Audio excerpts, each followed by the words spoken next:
Noodle, what's going on? I don't know how Noodle already got a comment on here. How's it going? So we're gonna be doing this live stream right now, and uh, welcome. So today's a live stream. We're gonna be painting a lot today, and we're gonna call this a paint-a-thon. How exciting is that?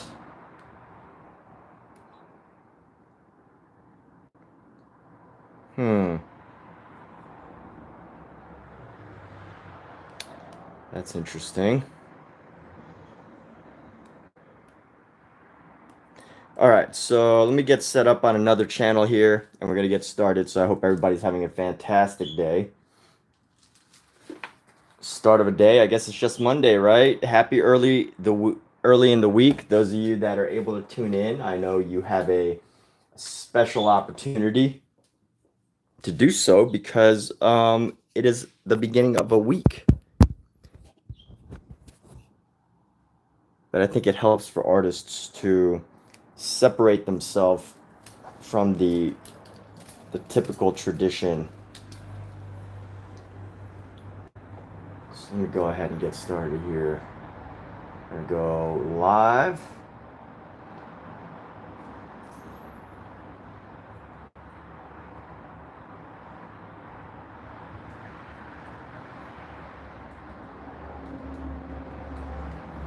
And live. Here we go.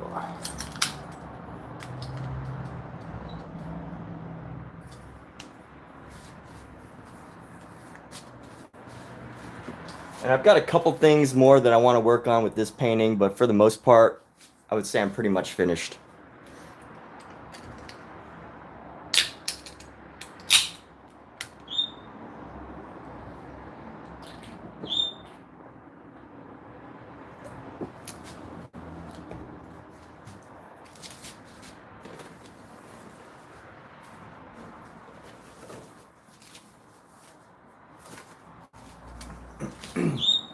I hope you're all doing absolutely fantastic. So this is a painting that I was working on, and I really wanted to experiment with some impasto techniques. Impasto meaning like really thick layers of paint. If you look at this closely, you can see that there's a lot of paint just laid down very intensely. And that was the goal, and I feel like I have achieved that goal. So I do want to continue playing with a couple details on some of these body parts, but for the most part, we're just gonna keep it going. What's up, B Cool? How you doing? Good to see. Good to see a cool person. I'm assuming you're cool, right? You're not totally the opposite of cool, are you? You're not hot. It's a hot day during the summer. Los Angeles, we're hitting about 90 degrees today. But I know in some states, like if you're in like Nevada or something, y'all are hitting like 100 some degrees. Is that right? I finished oh yeah, by the way, before I get started, I need to put something in my hair. Where is my hair tie? I always seem to lose my hair tie. Hair tie. What did I do with it last night? Just leave the gloves on. I haven't done too much with it.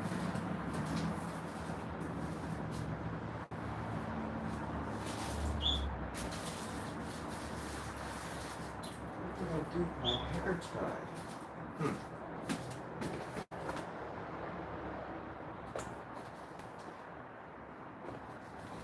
Here we go.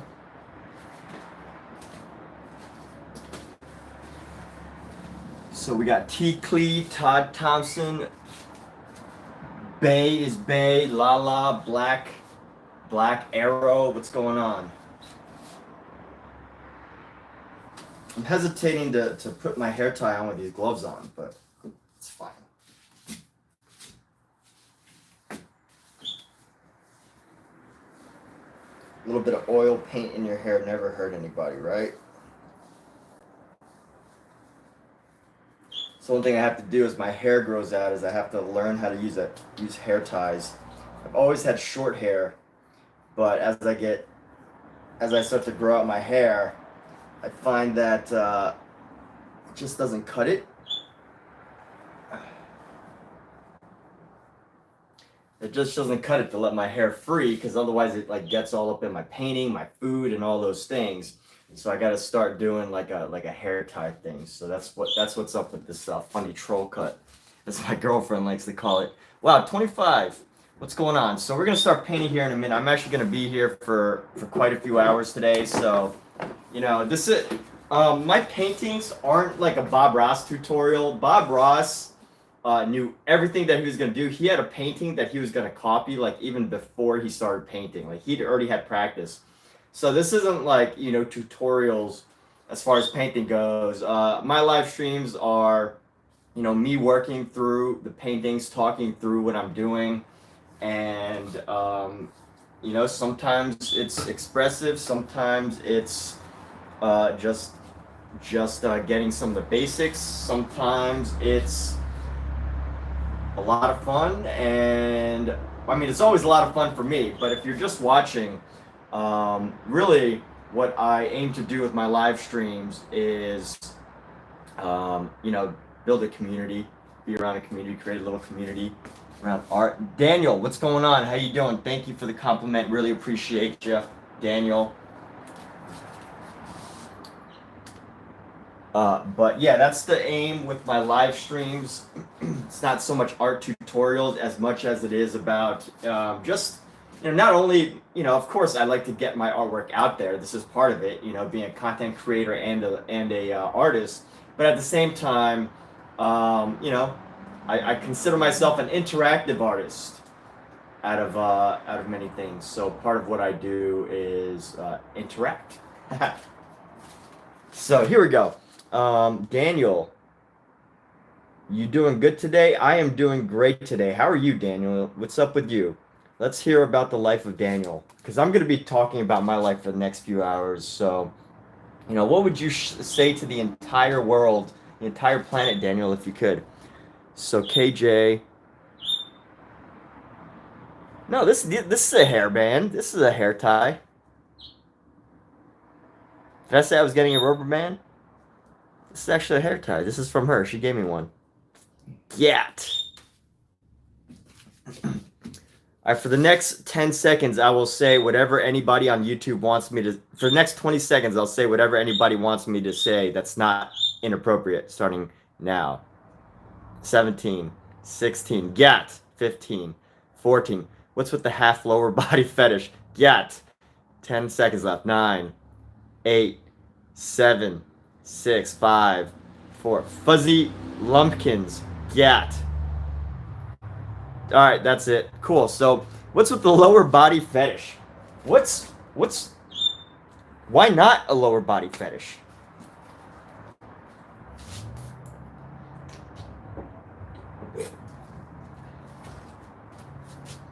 Who doesn't love a great lower body?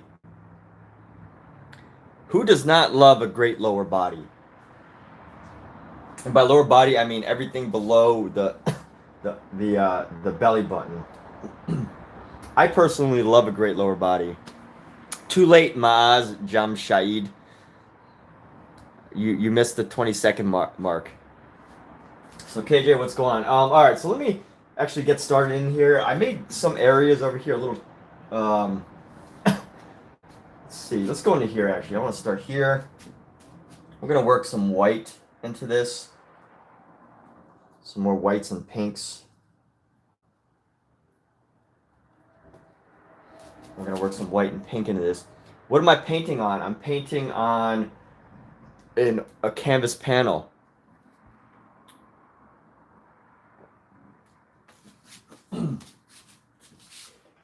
Although my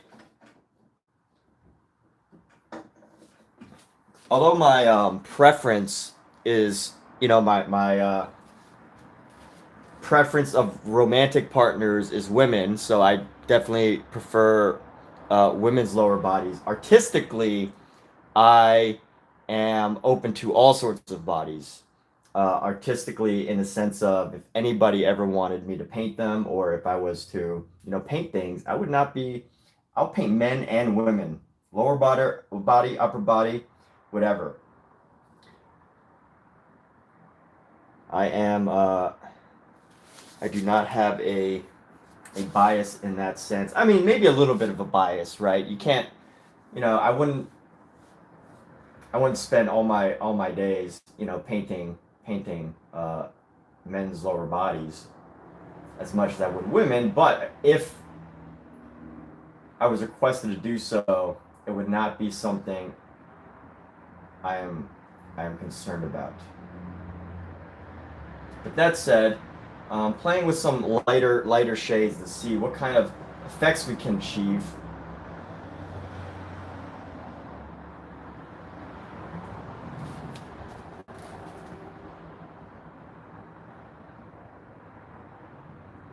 Having a musing time. A musing time. That's awesome. So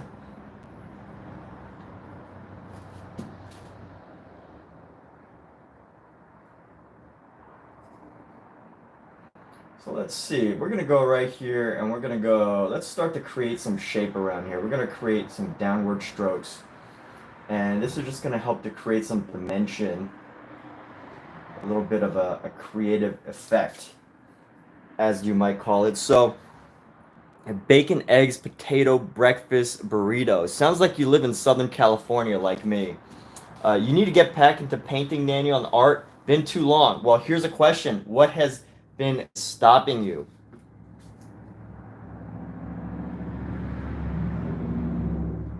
What do you feel has been your obstacle? Other than time. Because people will always make time for the things they love. If they really, really want it. So I'm guessing that you do really, really want to paint. But there's been some other obstacle that has, for whatever reason, been limiting you. So I am curious. Feel free to. You just lost a lot of joy in life. Oh my goodness, Daniel. Perspective is mine alone. Karen Cedillo, welcome back. Good to see you. KJ. So, Daniel, you said you just lost a lot of joy in life these past years. Well, I am sorry to hear that. Thank you for sharing that. That's something that can be very challenging to admit. And have you been working with it? Have you been working on it? Have you been talking to people, friends, family, or do you feel like, have you felt totally alone on your challenges? What's going on, Daniel? You don't have to tell me everything, right? This is obviously public. People see this.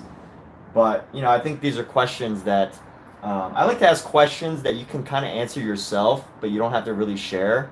And then, you don't really have to give the answer to the whole world, right? But I still like to ask questions that can be helpful in some way, I hope.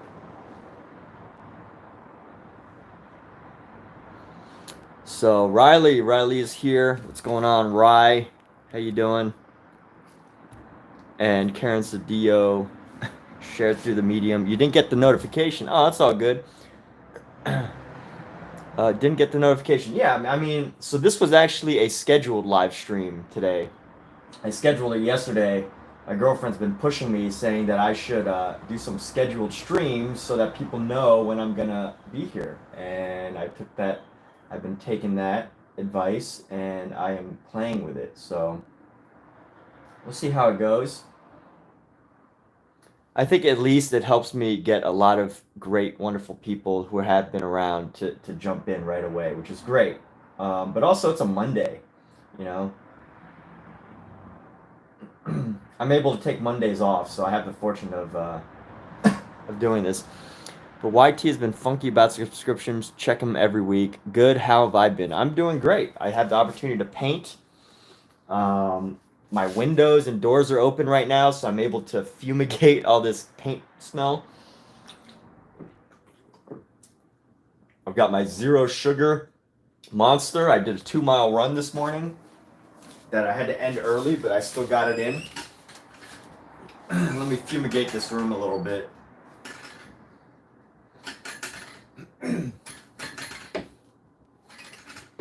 I got a door right here, and I gotta let this door air out the space. Gotta open my back door too.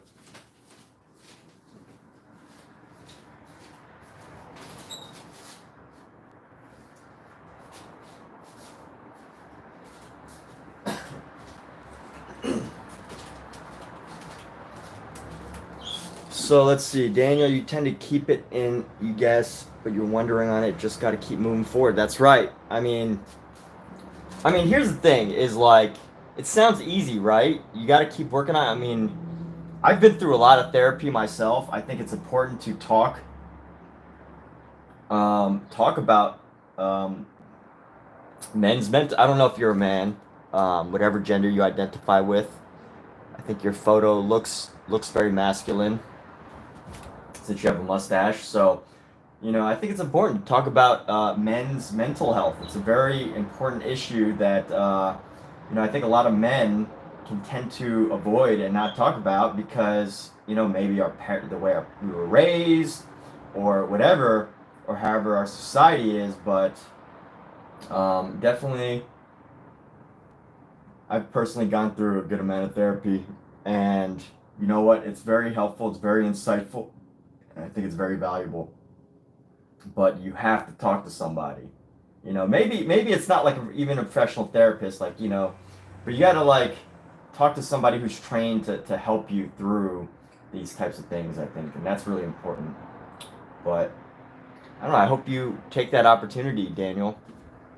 And since I'm glad that you're here, at least, you know, chatting with me, and you know, I think it's a powerful thing to just even get what you have to share out into the open. It could be really tough, I think, to share certain things with like your friends, which is why the internet is such a great place. You can go on, you can be anonymous, you can get lots of help. So if only you could find the joy in painting again, what do you think would painting would help you to do as far as joy is concerned? So Riley, don't forget to trip on over to that and smash a like or toe. KJ, are you inviting us to your channel? Is that what you're saying, or kind of confused about your message there?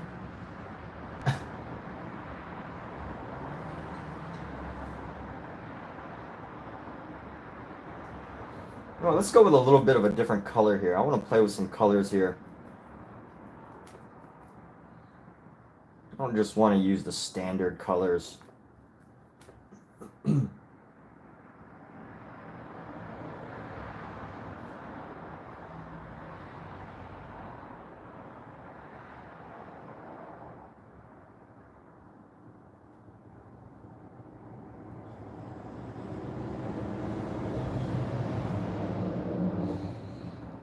So let's see now. Wordplay with legs and feet on smashing my like button.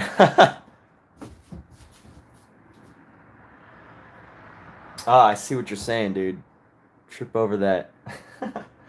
Oh man. You know, I gotta say, people who are gifted at puns, it is a gift.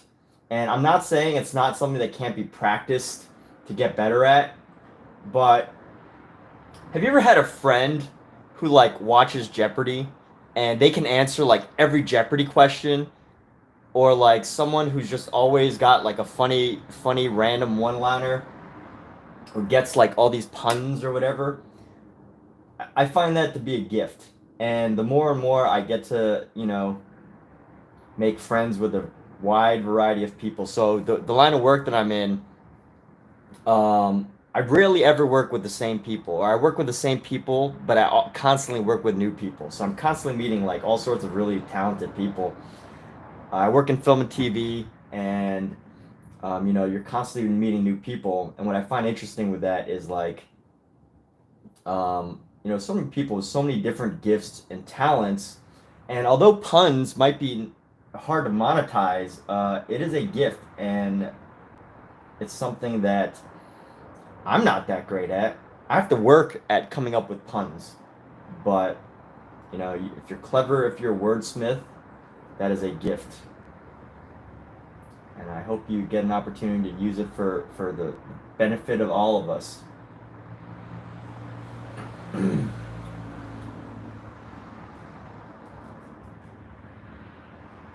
So right now, I'm just adding some small details into our painting. So I've always loved this idea of working big, medium, small. And big, medium, small often means, like in digital art, you know, you start with the big piece.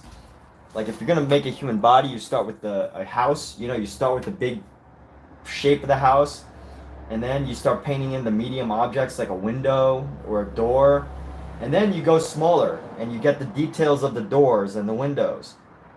And for me, I've adapted that to mean, as far as my artwork goes, starting big, medium, small, but I'll also add this element of brushstroke detail. You know, like my finishing touches aren't like the smallest, minute details. They're like brushstrokes and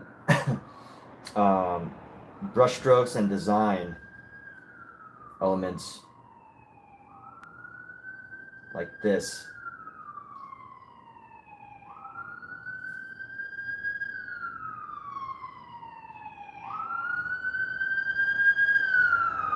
Where would art be without color, right?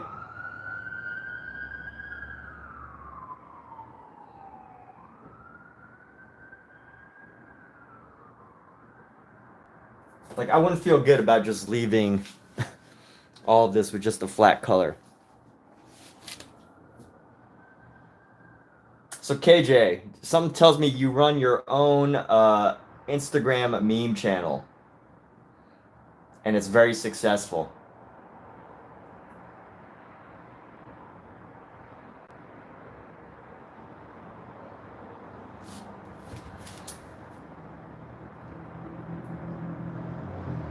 So here we go. Let's go like this. We're gonna bring this in, and we're gonna take some of this fleshy area. We're gonna paint this into some of the fleshy area.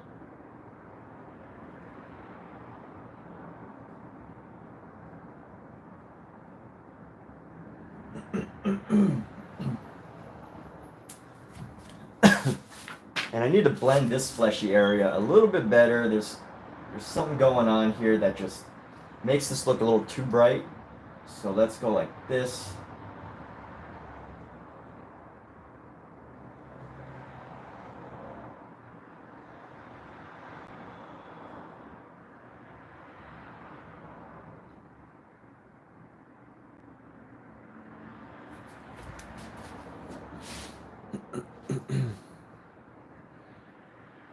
Content in, content out. Just a long time watcher / browser.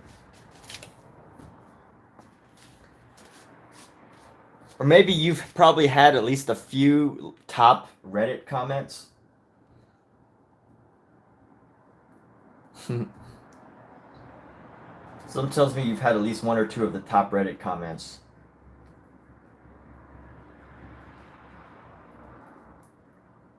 So I'm using a red and a green. I'm going to take some of this yellow. And we're going to go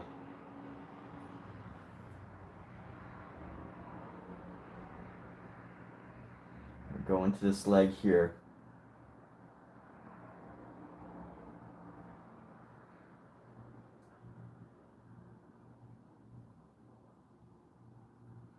We're going to spice up the color in this baby.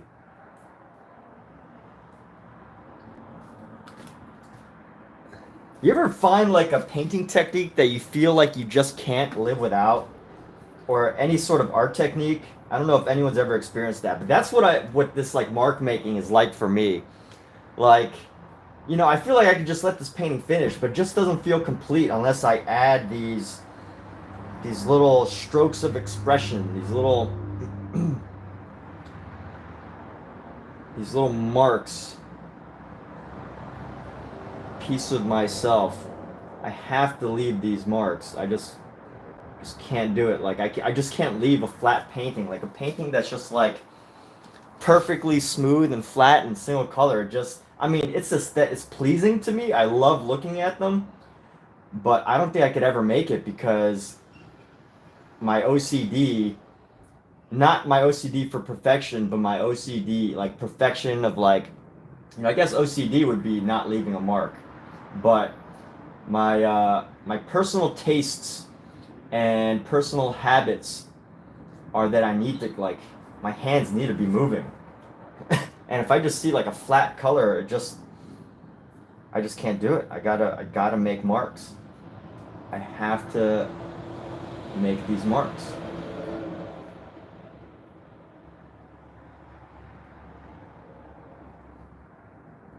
And one of the challenges, and I'm just being open here, talking about some of my thoughts here about painting. One of the challenges with this mark making is figuring out a way to make it look nice without making it look like some scaly skin. You know what I mean? Because if you do it this way, some of the marks, if you don't do the marks right, it could kind of just end up looking like scales, and it doesn't really make that much sense.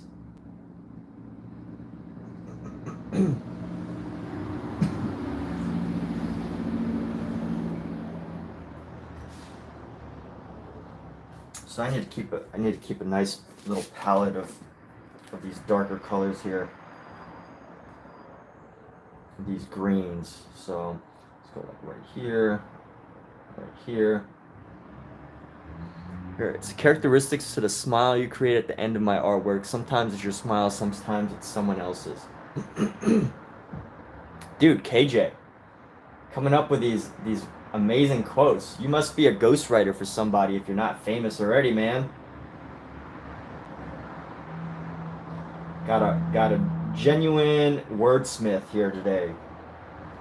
I have this other fellow that was in here the other day. They were quite good with their... Oh crap, I got black on this. I don't want to use black right now. Maybe I could. Why not? Why be scared of the color black? Bold strokes of black.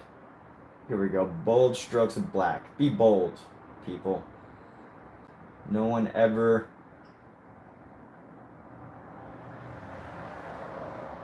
No one ever became an artist without being bold.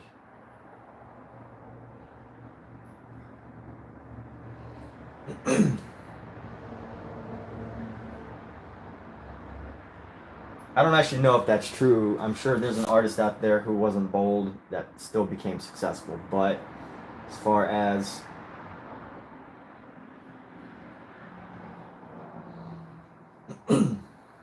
Alright, we got the black. Laid down some black, create some dimension in this. Characteristics to the smile I create at the end of my artwork. Those are some beautiful words, man.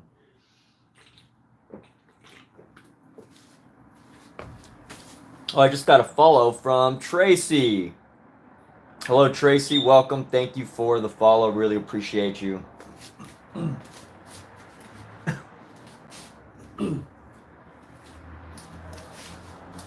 You know, here's the funny thing about, I think about this, like, would I still paint if no one ever saw my artwork? My girlfriend thinks it's funny that I won't paint unless I'm like live streaming. And, you know, it makes me wonder, like, if I was a painter that was like, that no one ever saw, would I still do it? I don't know. Like, it feels therapeutic, but I don't do art as a therapy. You know what I mean? It's not like I don't do it to like as therapy. I do it because I just love the kinesthetic effects, seeing something come from starting with nothing. I love that idea. I love those elements, and I find it interesting to consider that fact. Like, if I couldn't share my art with people live streaming, would I still do it? I don't know. I think I would feel like it's just, you know, I love getting my art out there. I actually wrote a book, by the way, a few years ago. It's called Don't Be Selfish, Share Your Art with the World. So it's kind of me living up to my personal manifesto. I don't know. Does manifesto, does that word have a negative tone? Alexa, what is the definition of manifesto? Manifesto is usually defined as a public declaration of intentions, opinions, objectives, or motives, as one issued by a government, sovereign, or organization.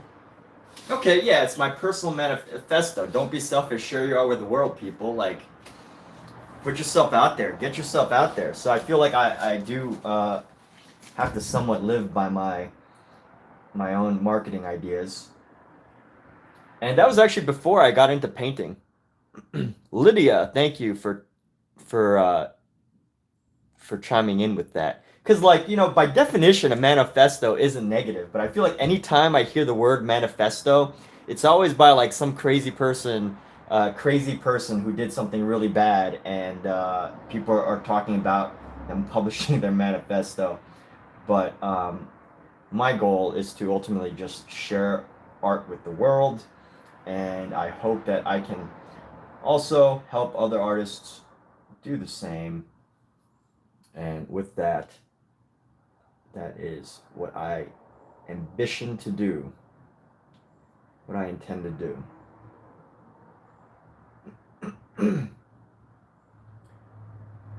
So, yeah, I know, like that's totally negative, right? Like anybody, paint, language, math, science, these are but the mediums with which we express ourselves, share it with the world. Powerful, KJ. My goodness. Next, if I ever rewrite the book, I need you to become really famous so that I can quote you on these words that should be famous, and we can collaborate. But yeah, Lydia, like manifestos are rarely ever good, but maybe I should just call it the Bible. Kurt Cobain? I've never seen Kurt Cobain's art. I'll have to take a look.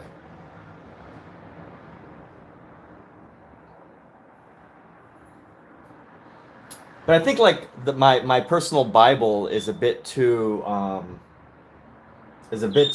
Bible-y, you know?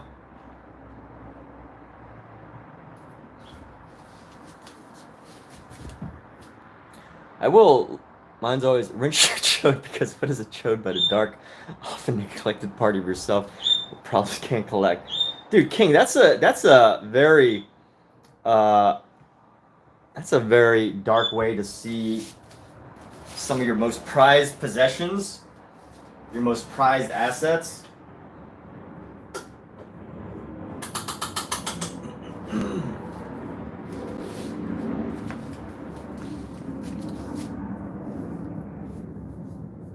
Check out his journal. So Lydia Cobain, that's pretty so Kurt Cobain, Lydia Cobain. You must be a fan of Kurt Cobain, or maybe you're related somehow.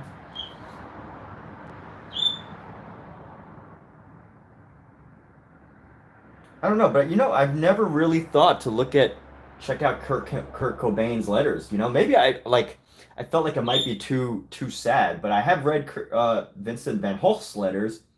But I will say Vincent van Gogh, his letters are actually pretty positive for the most part. At least the early ones.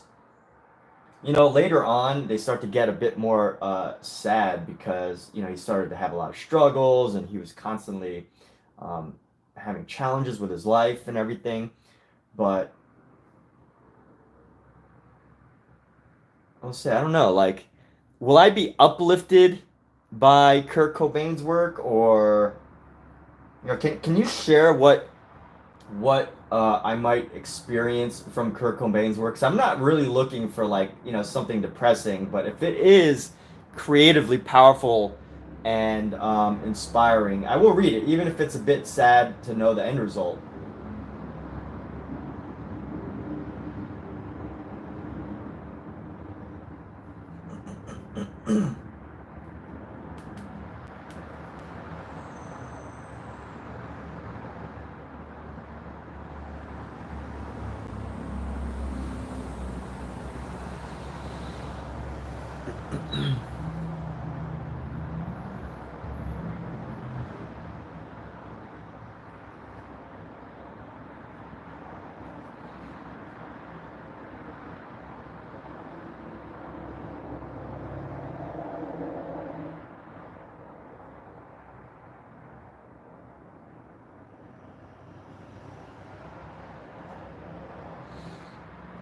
So this is roughly a 200-page book, contains art, lyrics, poems, very inspiring for him, but anything with him is going to be a little depressing.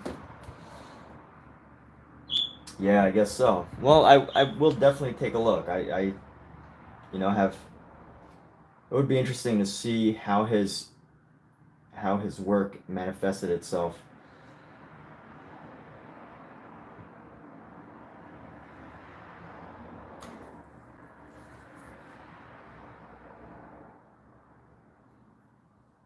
My girlfriend and I were talking about the idea of the tortured artist, and the other day, can't remember exactly the way it went, but just as we're bringing up that conversation of Kurt Cobain, it makes me wonder though, is it the drugs that Elvinator? Welcome, thank you so much for the gifts, Elvinator. I'm gonna have to tattoo one of these things with the word L. I'm gonna tattoo the word L somewhere here as a thank you for those wonderful gifts. Actually, I need to tattoo a few people onto here. Let's see. So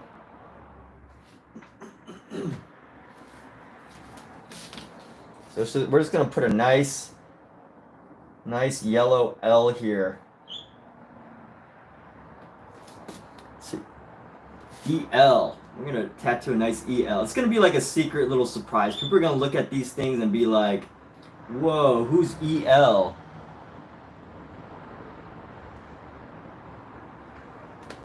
I don't know if you can see it down here. Let's hold on, let me see. Give you a nice little thank you for the financial support. EL.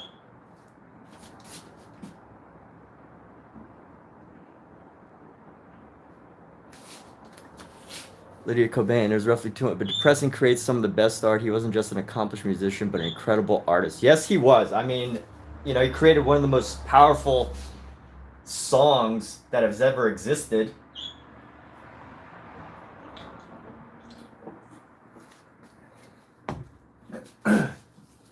But it does open up the discussion to me that it makes me wonder.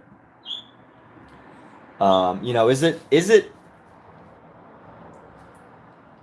it part, like, would he still be the same if it wasn't for drugs? I don't know. I think that was our discussion the other day. Would he still have been a tortured artist if it wasn't for, drug use? I don't actually know if he used drugs, but I know Vincent Van Gogh drank a lot, and some suggest that he might have used psychedelics or whatever. But that's rumor. I don't know. Elba, thank you so much. Your support goes a long way. You're the #1 gifter here, so appreciate you.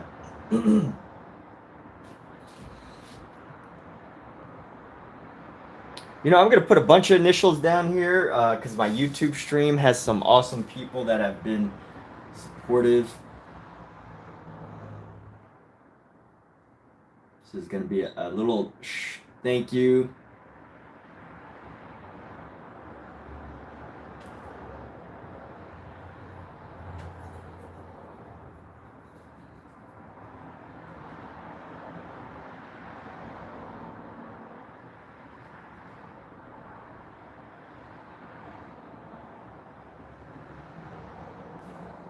L King.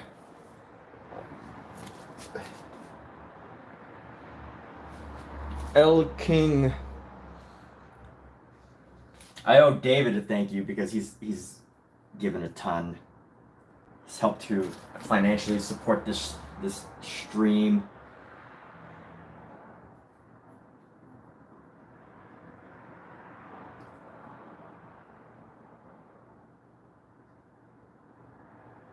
El King David.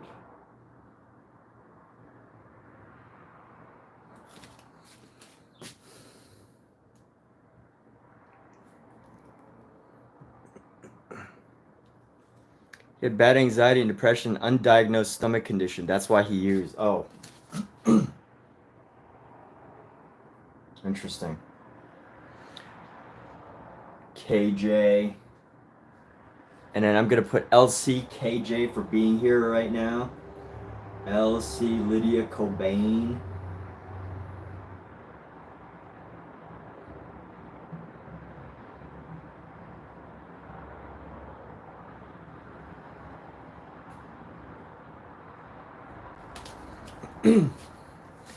All right, so we got L King David LCKJ. People are going to wonder who King David LCKJ is. And surprise, surprise.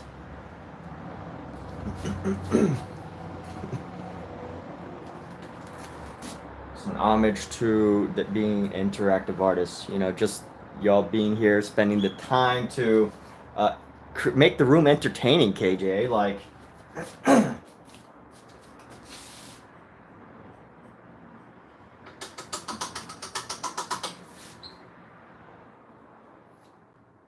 like y'all aren't just watching. Y'all are actually taking the time to expend calories, to tap messages into your phone. And those calories, man,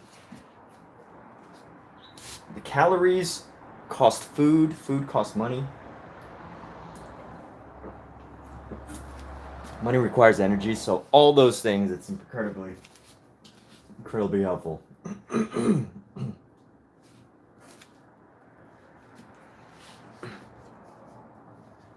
Yeah, definitely think it's important to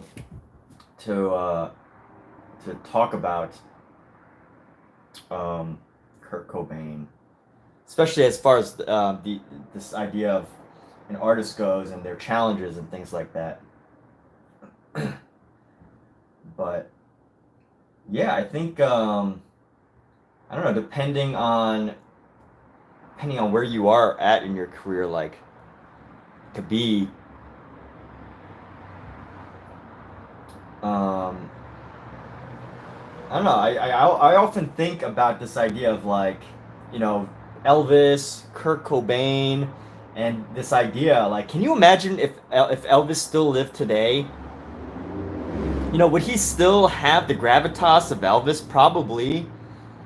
But, or Marilyn Monroe, right? If Marilyn Monroe, I don't know if she would be alive today. I don't know how old she would be, but if she had lived into her proper old age, like, you know, Marilyn Monroe passed away as Marilyn Monroe, the greatest beauty icon the world has ever seen. And, you know, it makes me wonder, like,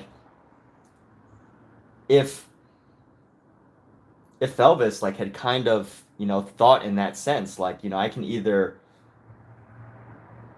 be Elvis forever, or I can live long enough to see, you know, how I end up. I don't know. I mean, this is getting kind of dark and maybe, you know, not the best conversation, but I saw that Elvis movie.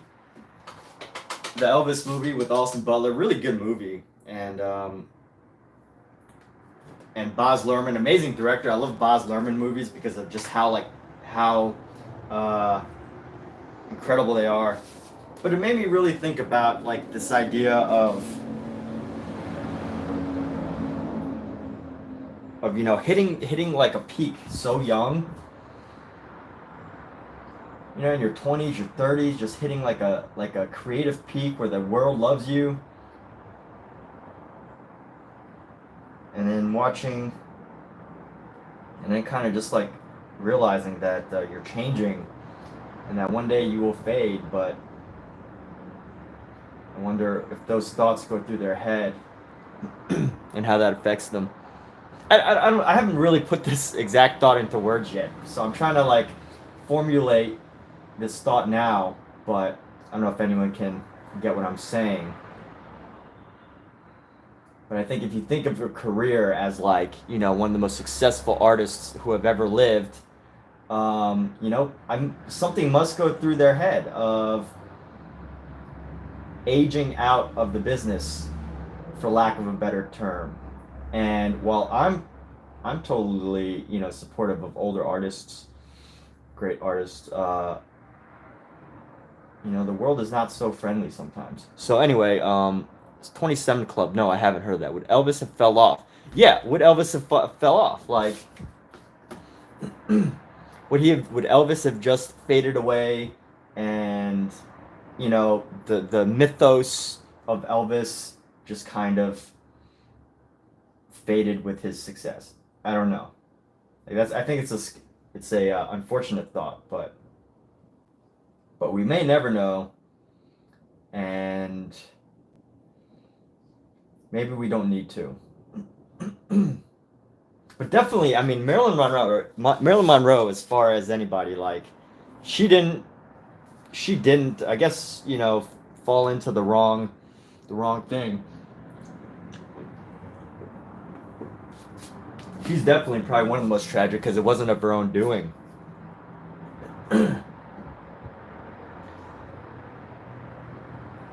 But like, would we still have Marilyn Monroe if we knew what Marilyn Monroe would be like in her 80s, 90s, 100s?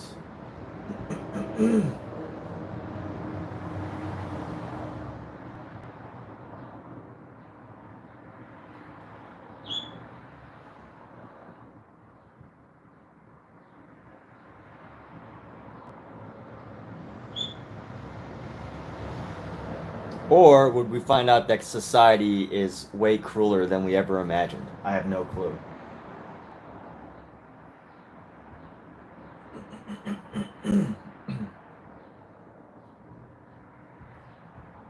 I personally prefer to think more positively, but I also understand that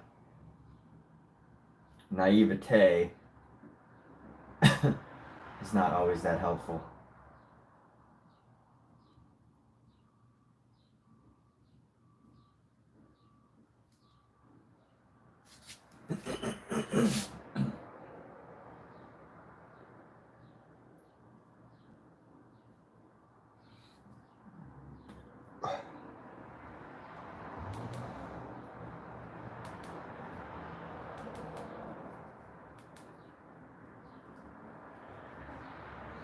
So I need to go right here.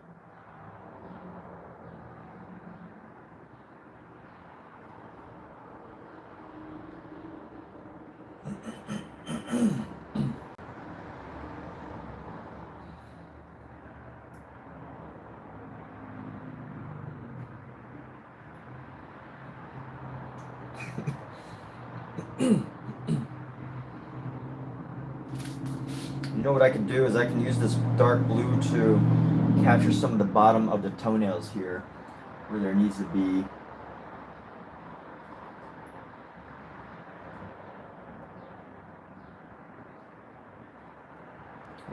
some shadow. All right, so the 27 Club informal list consisting mostly of popular musicians and other celebrities who died at 27. Wow. The claim for the death of musicians may be refuted by scientists, remains a cultural phenomenon. Jim Morrison, Kurt Cobain, Amy Winehouse, Janis Joplin, they all died at 27. Aside, you know, I mean, I definitely think that is quite an age. What's up, 10K Tony? How you doing? KJ, wow, thank you.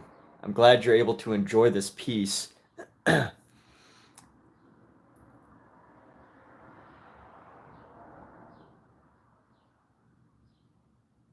What is a white Bic? Is that do you mean like a white pen, or what do you, what is that?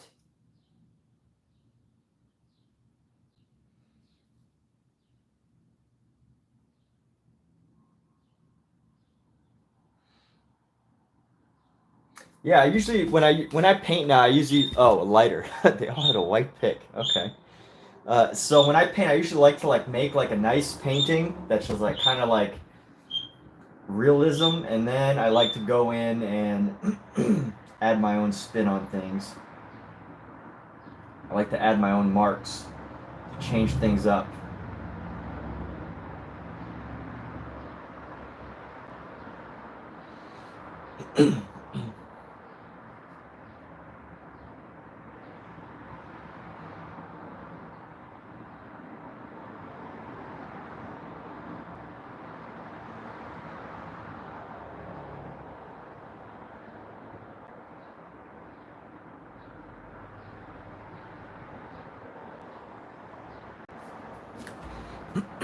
Yes, this is a turtle.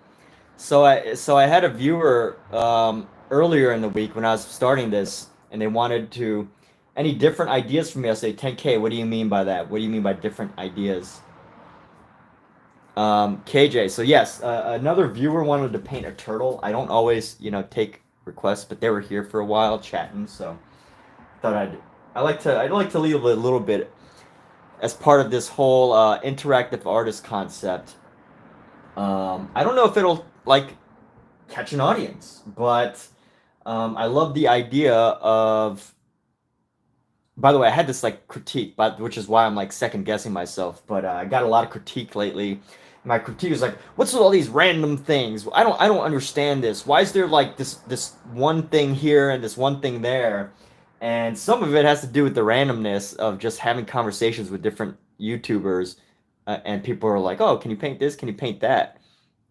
And I know one day someone's gonna be like, what's with these jumbled body parts? And why is there a turtle on the top left? That's weird.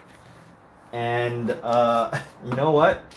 I it's like I don't know how to explain it besides the fact that I stream on YouTube, and sometimes I like to keep my viewers happy by including a part of them in my work. But I don't always do it. I don't always put random animals in my paintings. But yeah. Wow, Lydia, you made it to 30. Congrats. I'm 34. 30, I think for sure my 30s have been a wonderful time. I'm very grateful because it wasn't until I was 30 that I even discovered a passion for art. Um, yeah, a passion for art, right? Like I think that may be, I guess some of the struggling artists, they find their passion at a very young age, and they're able to, reach the peaks of what anyone has ever wanted by the age of 20 something. And then it's like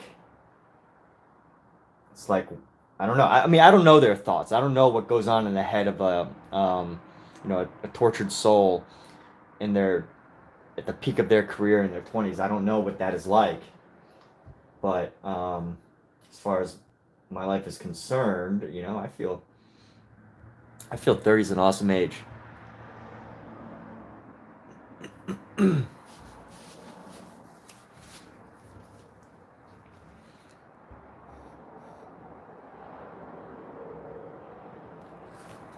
Yeah, that's exactly like this is confusing. Like, hey, look, it's artful legs and then suddenly a turtle. I think it would confuse some people. And I will say, like the overall layout of this, the construction, it kind of like feels heavy, like lopsided, like all the energies here. Like I was thinking about maybe turning this sideways or upside down as a painting so that it feels more balanced because it feels very side heavy. Like it feels very heavy at the bottom. But I don't know. We might just keep it. Someone will buy this one day and they'll figure out how to hang it. I'm not gonna define that.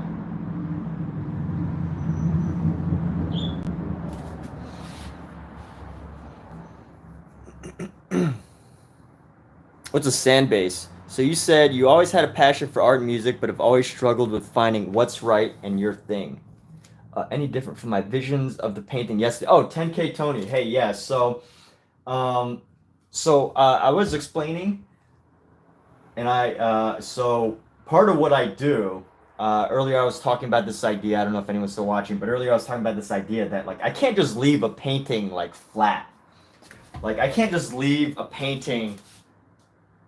Like you see a lot of really beautiful paintings nowadays, and they're all just like totally this one perfect pure color laid down perfectly on a surface. And that's totally not my style. I can't paint that way.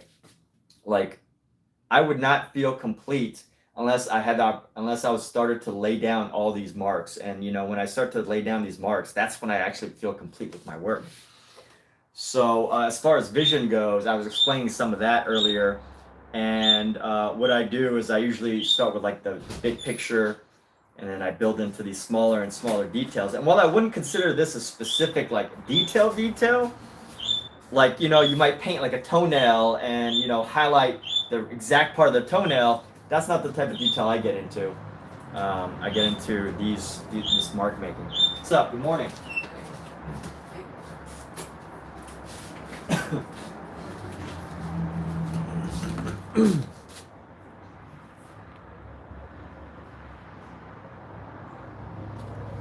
Change the focus point with the texture I go with.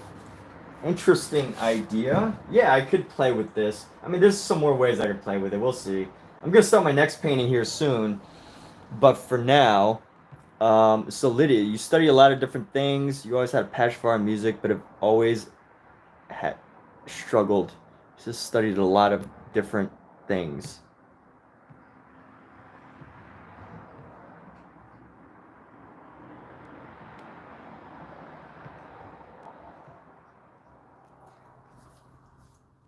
So Lydia, I mean, here's a question, right? You've made it.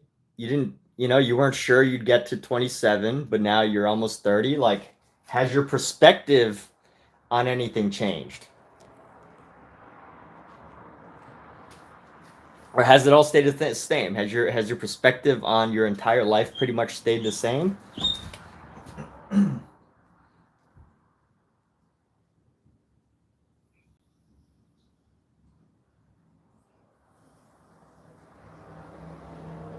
Right now, I'm taking this idea that I picked up from some artists as bold strokes of red. I love that idea, just using bold strokes of red, just throwing them down in strategic locations. Red is such a powerful color. And I think when used properly, it can create a lot of interesting detail.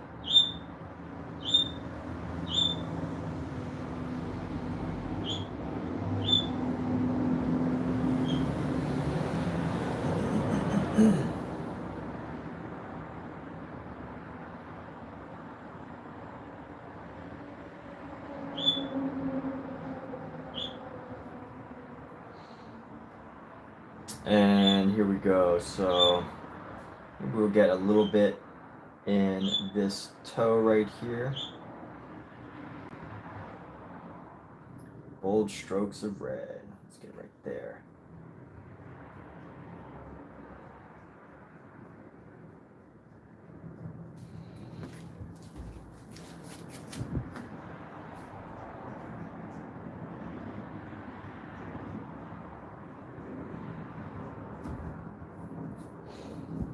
Love the idea of a bold stroke of red here. So we're going to pop this down, pop this down. So Tony, what are you up to? How are you transforming what you're doing on TikTok? Are you going to start a TikTok agency at some point? I could sense the opportunity for you. I can just sense that that's like your destiny. Not like destiny forever, like that's what you were supposed to do, but like destiny as in, the way you interact with people on TikTok, then your name and everything. At least for the near term, I think it seems like a project that would be worthwhile exploring with someone of your interest.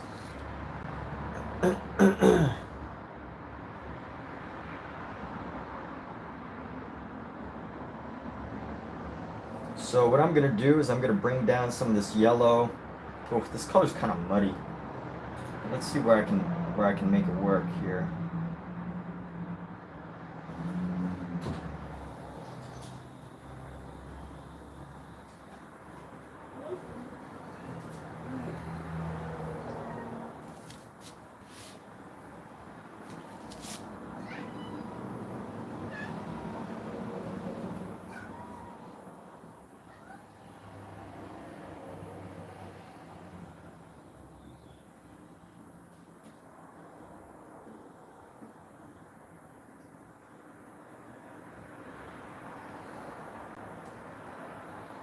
I like where this is at. Now I just gotta add the finishing touches. I feel like I'm almost done. Just a couple more details that I want to finalize.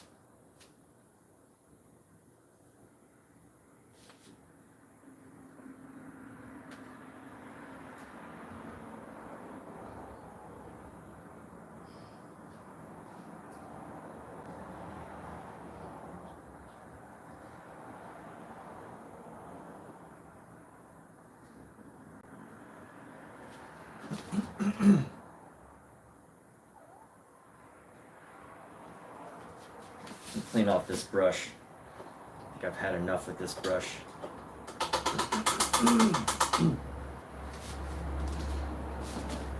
So Lydia Cobain. Perspectives change a lot. From M to F. You've been through a lot since. A lot of surgeries, hardship. Draw a lot. At some point you lost creativity.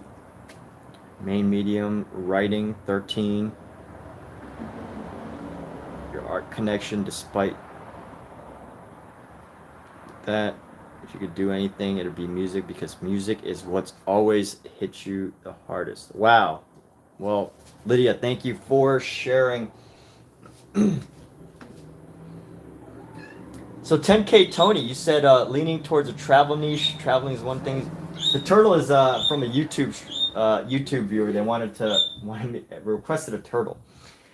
But so you know what? So when I was saying TikTok agency, I wasn't. I was thinking that that's what you were gonna start, because like a TikTok agency is one where they actually bring in viewers or TikTokers into their streams in order to build like a community. So is that what you're trying to do, or are you saying you want to build a channel based on travel? And yeah, changing the venue is an office room is for office work. Find a place that is for your muse to heal. Right, Lydia. Thank you for sharing all that. It's a lot of very powerful stuff that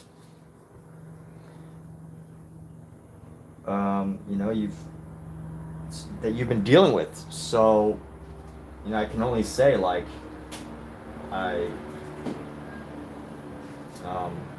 thank you for sharing that here, feeling comfortable enough to share that. And yeah, if there's any ideas that we can help you brainstorm on, feel free to let us know.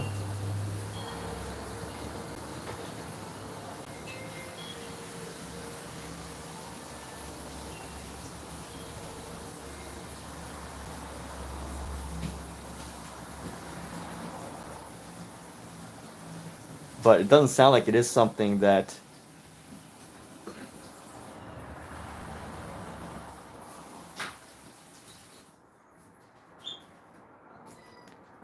But yeah, definitely healing the muse, finding your muse.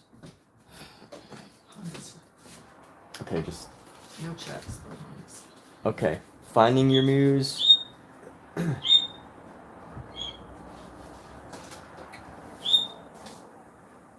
Like TikTok is a great place for musicians. Like there's people building great TikTok channels just by playing their music on TikTok.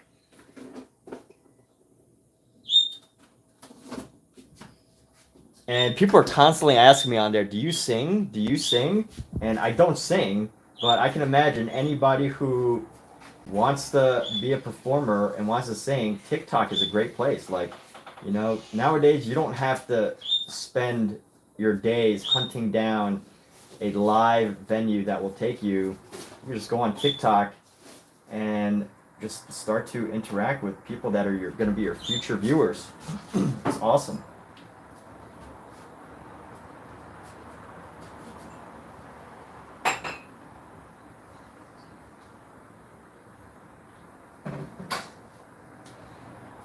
So I'm actually going to grab some of this blue. We're going to get into the shadows here with the blue here.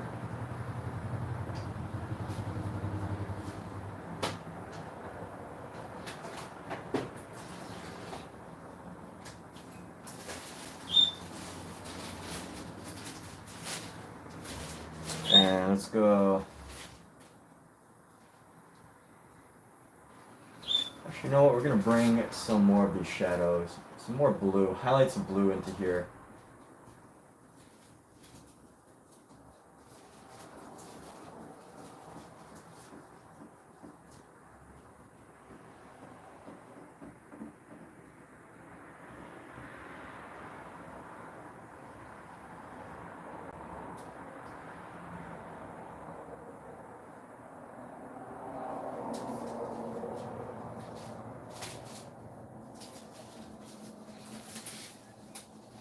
But you sing like Rodney Carrington, who wrote "Show Them to Me."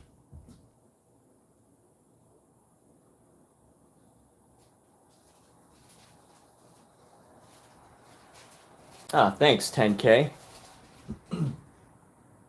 So 10K, what's preventing you from, like, travel is a very expensive niche, but I think it's a very good niche because if you can afford it, you can really build you can create a very good, there's a lot of barriers for a lot of people. So, you can actually build a good channel around it that's less competitive. I mean, obviously everything's competitive, but I can't just be like, hey, I'm gonna start a travel niche and then book a flight to Thailand, Vietnam, and then do a tour throughout Europe.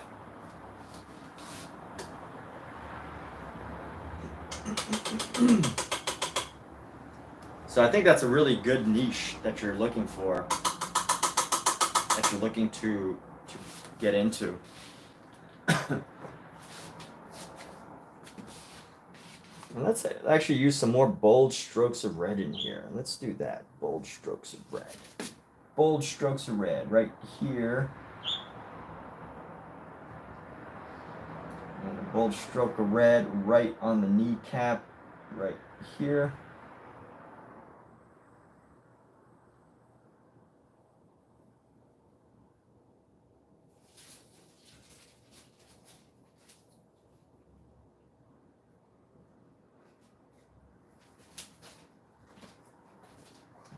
Some little bits of red right along the way here.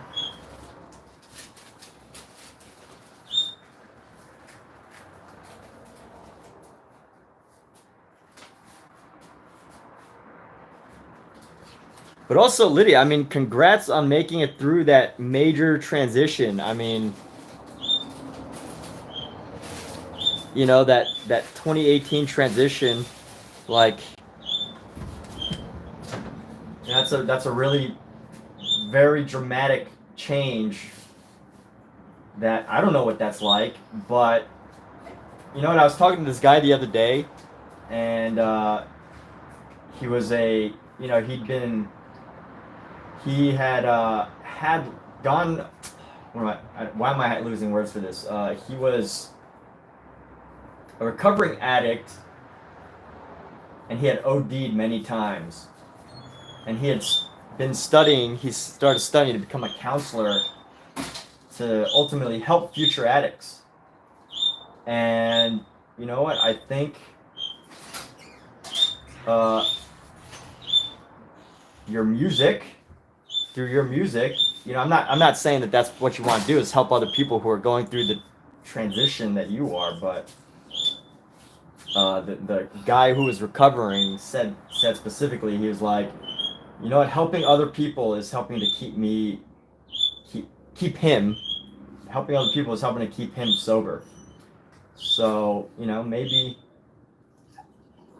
that's the gift you can give to people, is just that story of your transition.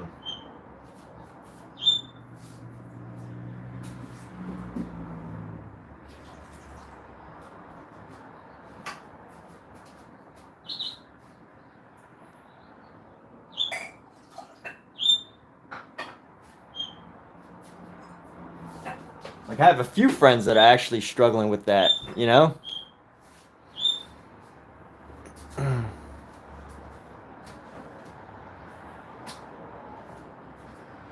Oh yeah, no, I mean, both of that, I don't even know, like, I don't know who you would even go to for support. And I mean that in like a respectful way. Like, I'm sure there's always people that can help there, like, people that can help that you could talk to, but like specific people who truly understand that problem and that challenge, that can really help to guide and mentor you through it. I have no clue, honestly.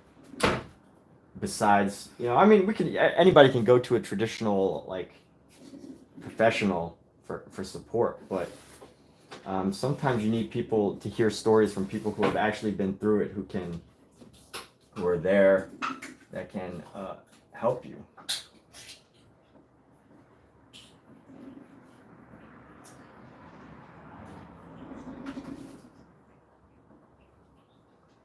So what I want to do is I want to lighten this color a little bit. I don't want this red to be too bright. I'm going to come around and we're going to go down into here.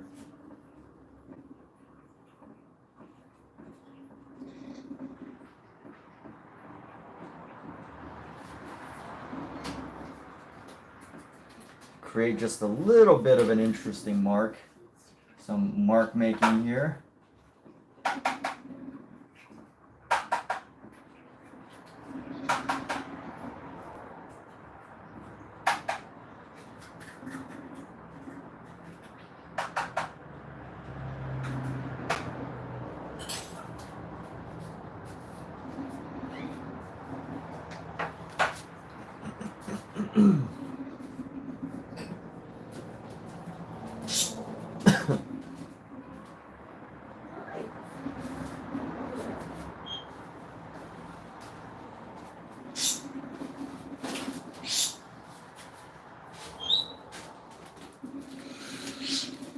So you'd love to find inexpensive ways for people, families, travel, you enjoy making people happy. Well, 10K, you know, I definitely think that some of the best, like, are you a foodie too? Like, how can you start a like, do you have any idea? I mean, do you need me to help you brainstorm? I'm kind of like just thinking, oh, how can I help Tony brainstorm this? So, I don't usually, like, you know, I don't want to give like unsolicited thoughts. You know what I mean? And so what I was gonna say, with that in mind, I was gonna say, like, you know, have you thought of starting with like a foodie channel or something? But I'm kind of curious, like, is this something that's been on your mind for a while? What ideas have you already tried to come up with? What's kind of limiting you? I would say probably the easiest way to start a food channel or a travel channel, just starting by being a foodie, traveling to restaurants, and just doing that type of thing. But you know, I don't know what you've tried. I don't know what else you've attempted or whatever. So very difficult time. Sober, great, congratulations. You're with another trans woman. Congratulations, awesome. Okay, great. They definitely, you know, both sounds like you both definitely shared struggles. I used to like making YouTube videos, really good at editing and whatnot, and thought about that. A lot of nasty comments. Yeah, I mean, I am no stranger to nasty comments. I sometimes even admittedly seek out nasty comments to get into the minds of what the worst comments can possibly be. And yeah, I don't know. Funny thing is though, as far as nasty comments go, is I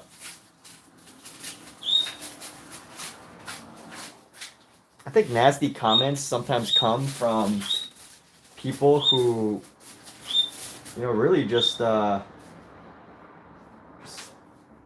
looking for attention in some way. And if only people could do it positively, but at the same time, you know, you even mentioned that you were going through all these challenging times, right? And you know how hard it is to deal with challenges like that. Let's just call them mental health challenges. And that's how I sometimes see people who do nasty comments, you know, like they might not have like a mental health problem, maybe they do, I don't know. But it might be difficult for them to overcome themselves, you know, overcome their negative mentality. And at some level, maybe some of them need help, but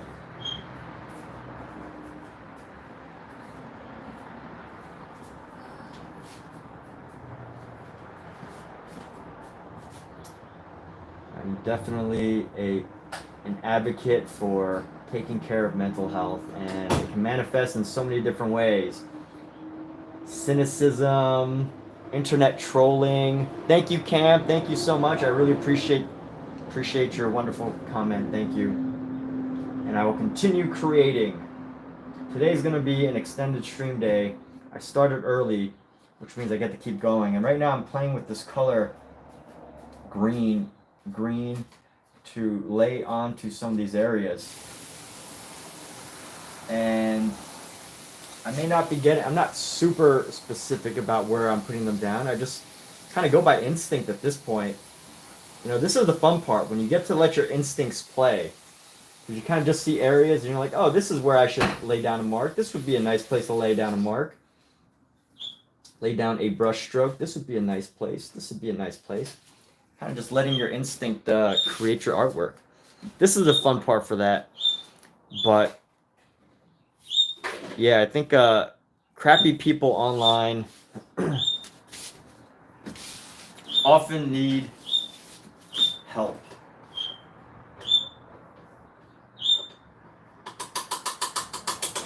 And if only they knew how to ask for it without, you know, creating crappy comments for attention. But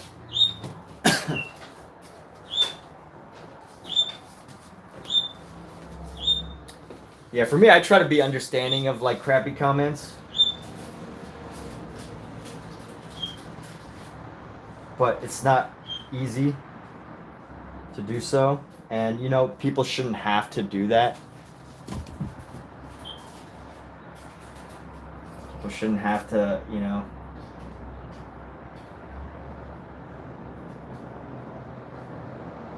deal with it in the first place. It is the state of the internet.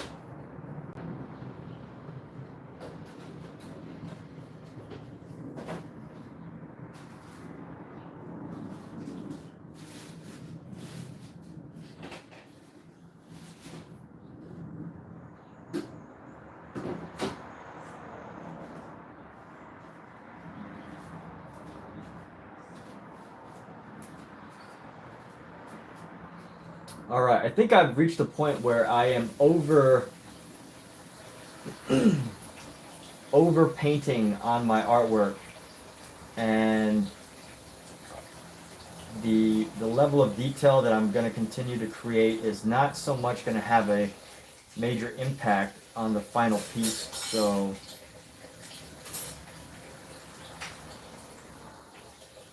add a little shadow there, a little hint of blue there. Let's go with a little hint of green in here.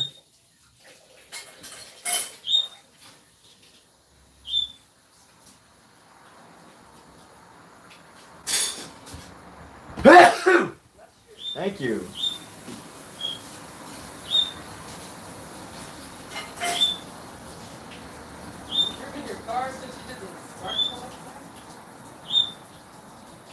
Yeah, thank you. What'd you say, Kat? No, I only did my engine air filter yesterday. I'm gonna do my spark plugs this evening. Oh, I thought you were out there this morning. No, I wasn't. Like, by the time I finished running, it got really hot. Oh. I don't know.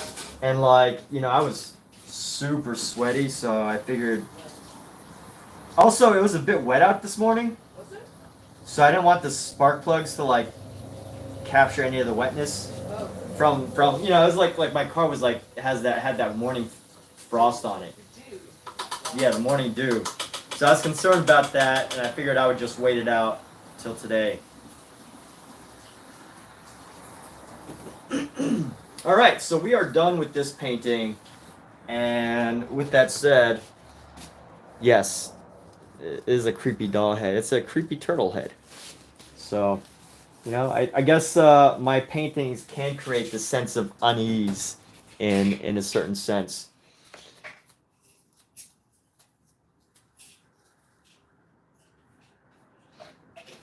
But with that, we are finished with this painting. I gotta find a space for it.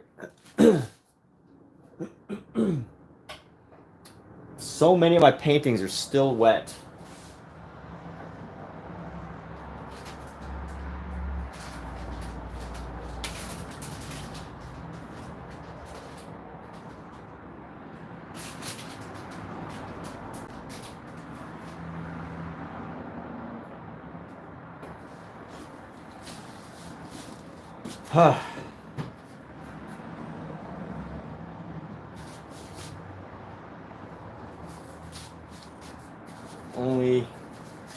Only we had more space, Cat. Need more space, babe. Absolutely.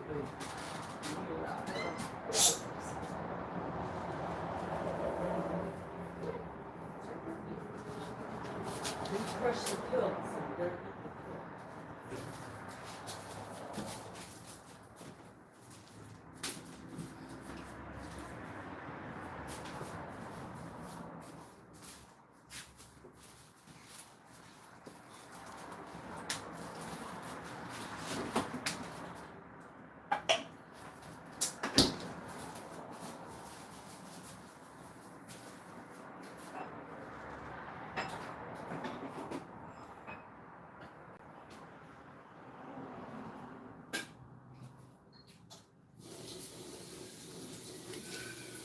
If anyone is interested in helping my girlfriend and I create some space, I will offer one of these recent paintings with the legs and the body parts for a very, very good price. But we can talk about that offline. get a contractor to expand the living room. What, Cat? Let's get someone who's a contractor to build. Looking good so far. Keep imagining. Hey, yes, Marianne Sorensen from Norway, I think. You're from Norway? Or Sweden? Norway or Sweden? What's up, Marianne? How are you?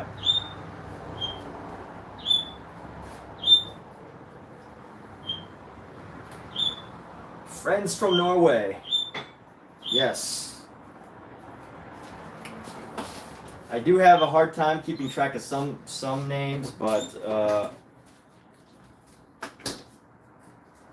obviously the ones who pop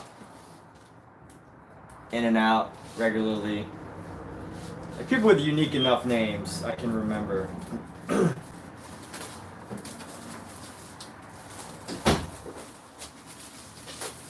Actually, you know what? I just said that I was like selling these paintings, but I can't even sell them yet because the paint's not dry. So I technically wouldn't be able to ship them without them getting messed up. So, yeah, that's the other thing about oil paints is storage. Like you can't just like paint them and then sell them because they're not going to be dry. You have to like store them for quite a bit of time before you can actually even think about that.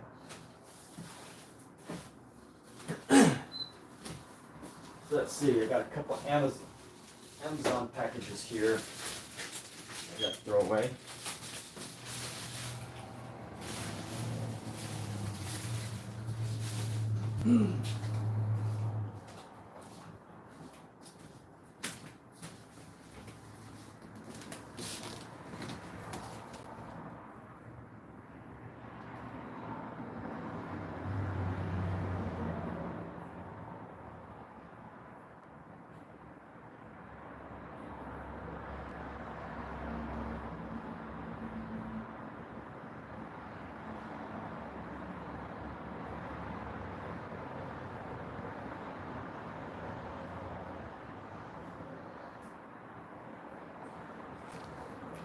So I got 2 restrictions on TikTok. Can't tell. It says violates community guidelines. I don't know. That's weird. TikTok's too strict. But anyway, Marianne Sorensen, Norway's fine. Wonder if there's a desiccant that could pull that moisture out faster. I have heard there are ways to make your paint dry faster, but it also creates a totally different effect on your paint. Oh yeah, and by the way, it's like, so with oil paints, it's not like, so with oil paints, it's not about evaporating the moisture or anything like that. It does something called curing, I think, is the way that oil paint dries, because the way paint and oil interact. So I understand what you're saying. There must be some way to make it cure faster. I'm not trying to correct you there, but as far as I know, anything that would interact with the overall like drying of the paint, you could do it easily in thin layers. Like I use a solvent that if I paint very thin, like light, the colors are not going to appear as vibrant. But if you paint thicker, which is what I do, so I paint really thick sometimes, that can create that makes it very difficult because it's curing inside. There's like when you use like really thick paint, the surface might dry, but the inside might not dry. But anyway, I get what you're saying. There are some ways. But yeah, Marianne, I'm doing great. I have the opportunity to do a lot of painting today. I don't have to go to a regular shift today for work, so I'm spending more time painting. I get to spend the majority of the day painting. Although I have had to do some car repairs lately.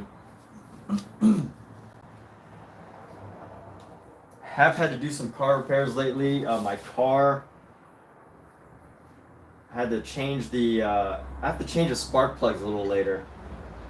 I had to change the battery. The battery literally went completely dead. I had driven my car, came home, took a nap, went back to my car, and the locks wouldn't even open. So I had to have the whole process of I didn't get my car towed, I just changed the battery myself, but I had to take out the battery, which could be a pain in the butt. I had to take out the battery, go to Walmart, buy a new battery, go back. And along the way, so many things happened, like I lost the washer in the compartment, I lost the tool in the compartment, but fortunately they fell through. So many issues happened changing my own battery. But hey, take care, Lydia. Good chatting with you too. Hope to hear more about your music. I hope that you make up at least one sentence of a lyric, one line of a lyric before I get to see the name Lydia Cobain again. So here we go. Let's get started. I'm going to do this one. So the previous one was pretty much all the primary colors. Red, yellow, blue. So I'm trying to think here. What's a good color combo that I can do for this?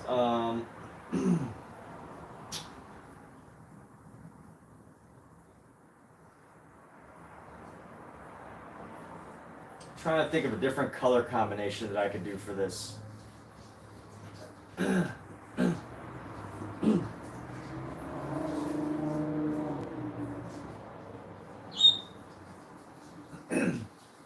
I'm going to experiment with browns. I'm going to experiment with a lot of browns. Because when it was on sale, I bought so many browns. Look at all these browns I have.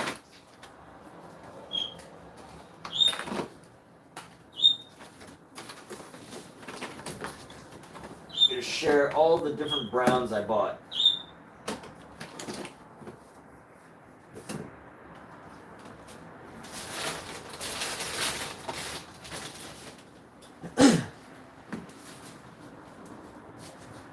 I have 4 different types of browns. Now this is a burnt sienna, and although this is more of like a red, some people consider it like a version of brown. I got burnt umber, raw umber, Van Dyke brown, and I think I have like 1 or 2 more that I couldn't find. But I have so many browns that I need to use up. These browns, oh yeah, orange, brown, yellow. Thank you. Perfect. Yeah. I don't know if you said that before I said it, King, but if either way, I think we're on the same page. Yes, I have tattoos. But yeah, we're gonna play with these colors. Let's start with our burnt sienna. Actually, you know what? Burnt sienna, I have these really dark browns. So let's start with the burnt raw umber here.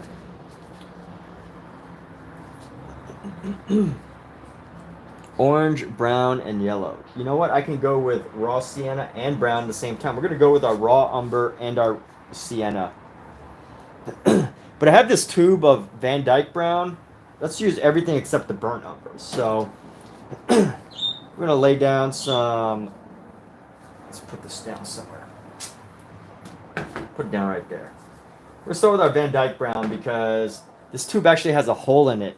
And I'm concerned that it's going to dry before I get the full use out of it. So I'm totally okay with just wasting a lot of Van Dyke brown. I also heard Van Dyke brown is probably one of the worst browns to use. I don't know why.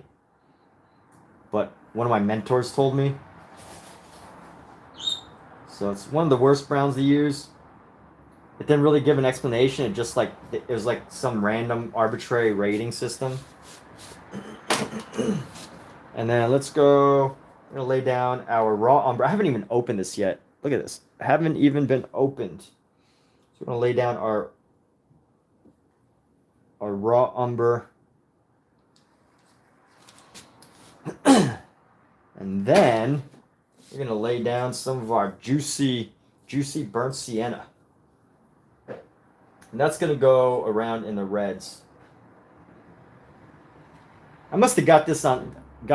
This should have been on sale because it is so oily inside of it that it's very oily inside of it. And I already have some yellows, which is gonna make this orange and a little bit of red. So we're gonna play with these colors. We're on the same page. Do I have tattoos on my back? Yes. I have 2 large tattoos, and I got them like over 10 years ago.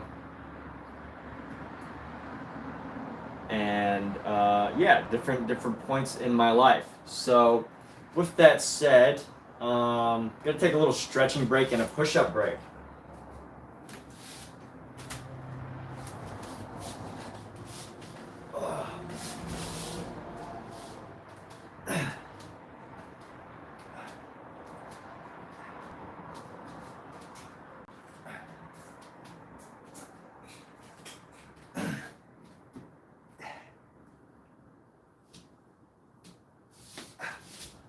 I think I should take more push-up breaks because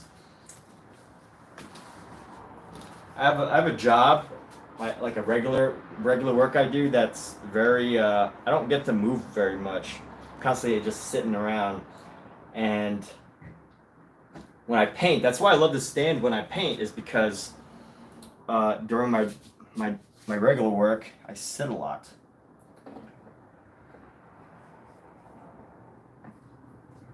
And it's constantly on my head, like I should move more. I should like do some push-ups or whatever. But it's time to close my windows because it's starting to get hot. I can feel my sweat coming on. I'm gonna turn on some air conditioning here.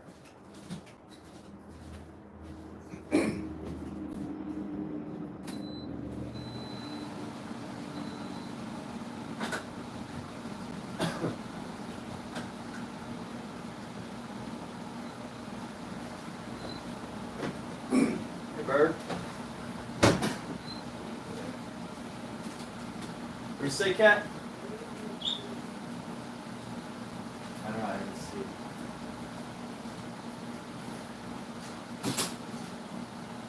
Can we keep the kitchen closed, please?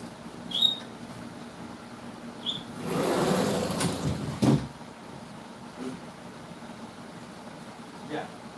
No more. Yeah, everything's closed.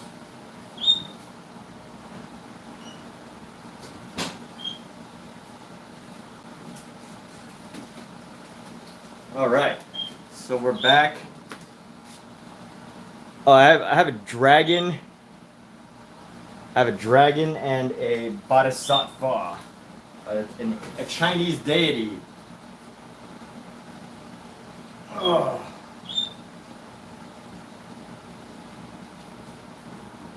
So for those of you that are chilling, I do want to promote fitness and creative.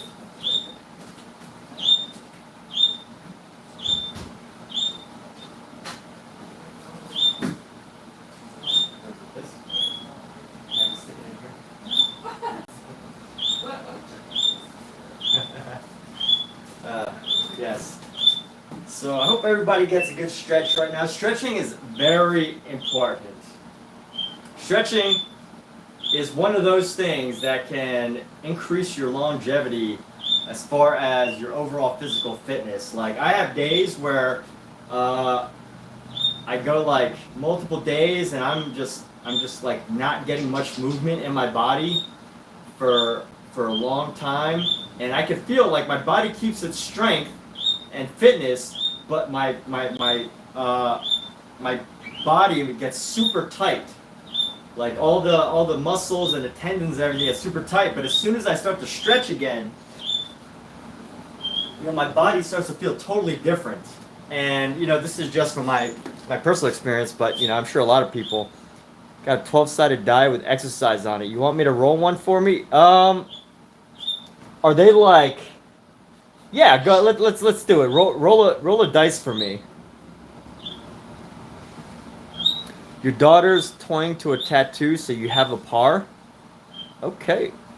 Okay, I'm not sure I quite understand. Yeah, if you have a 12-sided die with exercise on it, go ahead and roll it. I will do whatever exercise that's roll it, as long as it's a body weight exercise that I can actually do here in this limited space. I only have about like 4 feet of space here that I can actually work out in. So 10 frog jumps. All right, King, here you go. 10 frog jumps. 2, 3, 4, 5, 6, 7, 8, 9, 10. It's like you just bend down like a frog and then jump. Whew! All right, my bird's laughing at me. So you're doing 10 mountain climbers? All right, good. Fitness, people. Exercise. Wonderful. If you can't run, jog. If you can't jog, walk. If you can't walk, crawl. If you can't crawl, lay down and move your body parts.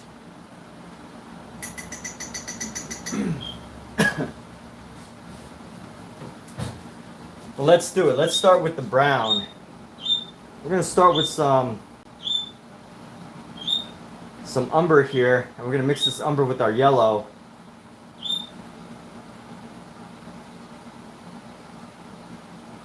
We're going to keep this nice and loose for a sketch. I'm going to keep this as a nice loose sketch. We're going to start up here.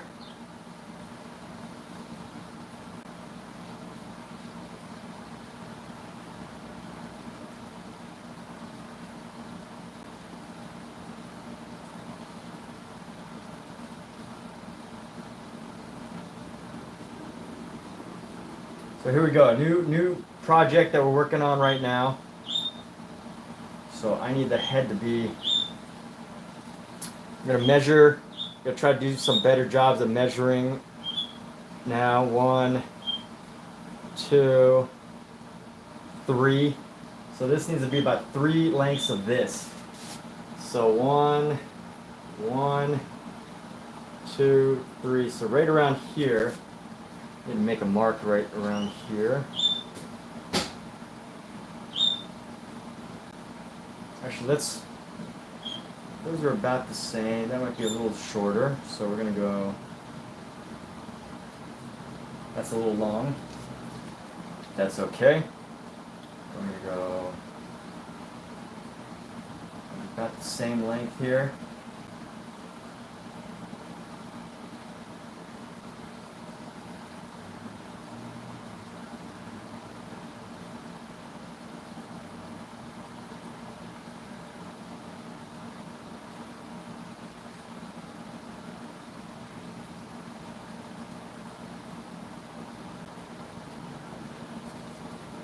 See how far up that is. So that's going to be like that, and then that's going to be double this. It's going to come across like right here.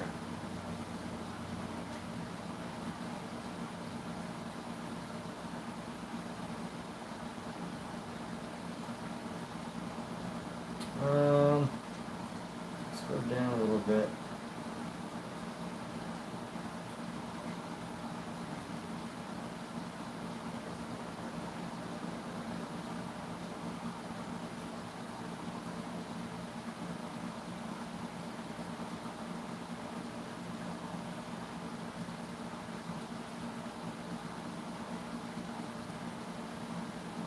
This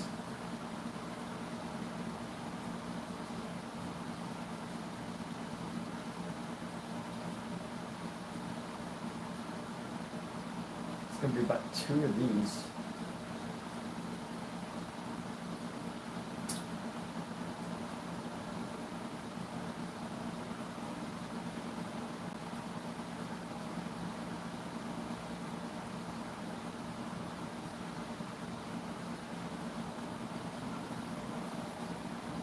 Okay, this should be good. And you did it with me. Thanks, King. All right, great to have a little workout, my friend. Our internet workout. Internet workout. So here we go.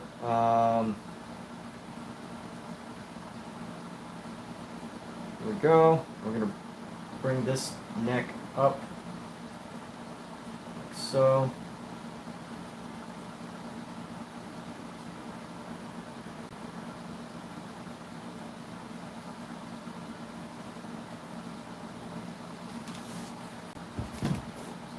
And you know what makes me wonder? Like, hey, take care, Marianne.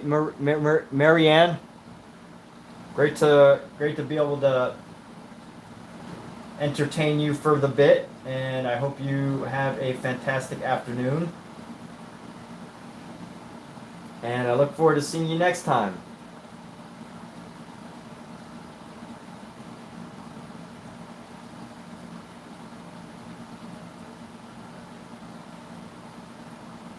All right, so here we go. We're gonna bring this head down.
Like this head still needs to be a little bit wider, but that's okay. We're gonna go with this and bring this ear up.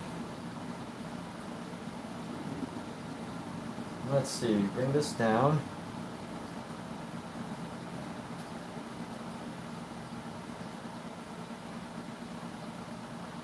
And let's go. So we're gonna do this head.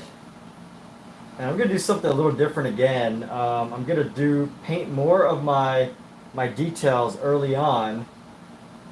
So organize the overall painting with a sketch rather than randomly painting objects as we go. We're gonna see how this changes the overall compositions of things.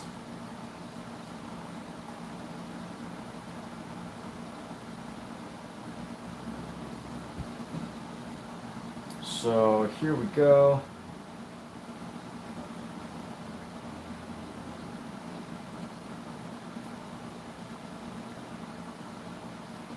This ear is going to be right around the eyebrow right here.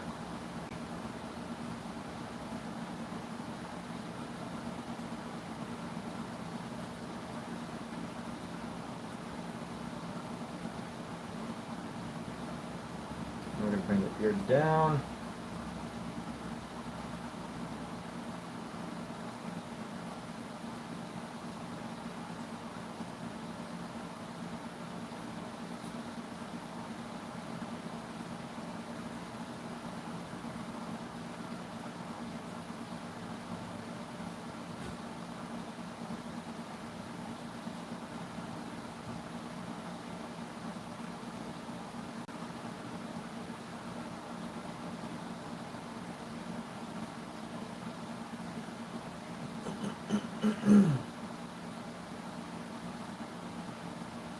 And bringing this ear over and around. And there we have it. Cool. So got this face right in the front. Bringing this mouth creating a line shape for the mouth. And there we have it. So we got this head, and we're going to do another one. Pretty much the same head, but maybe a little, actually not maybe, it is going to be a bit bigger.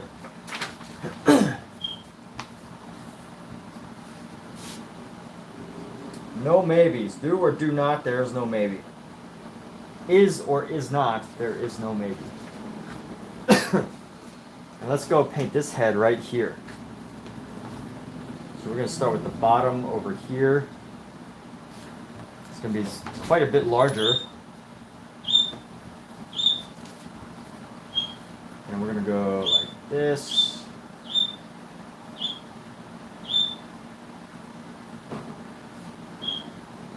Thirds. So we're going to start like right around here.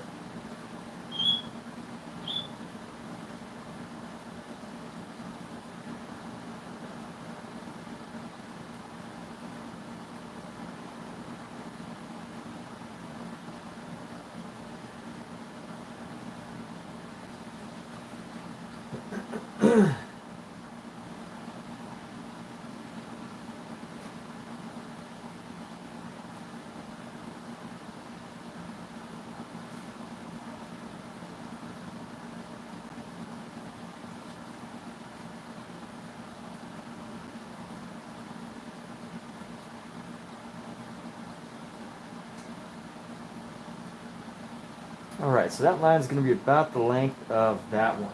So this one needs to be a bit bigger.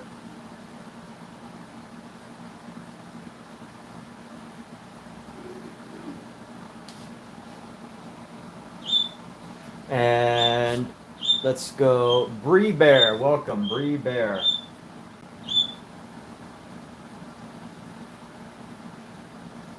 And this needs to be able to flow right up to there, basically. So flow up to there. That's good. It's going to be a large head.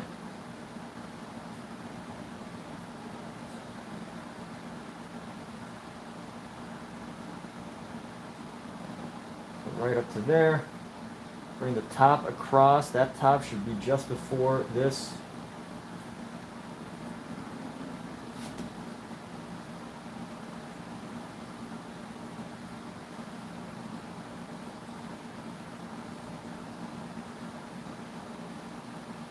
Top should flow right there. Flow down. This should create like an angle right there. So I'm just talking my way through some of the lines here. Some of the lines, measurements, proportions.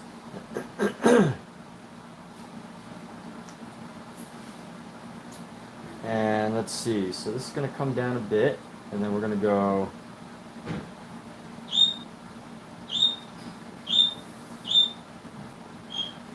face down. Right below there. And let's start making the chin right here. So the chin's going to come right here.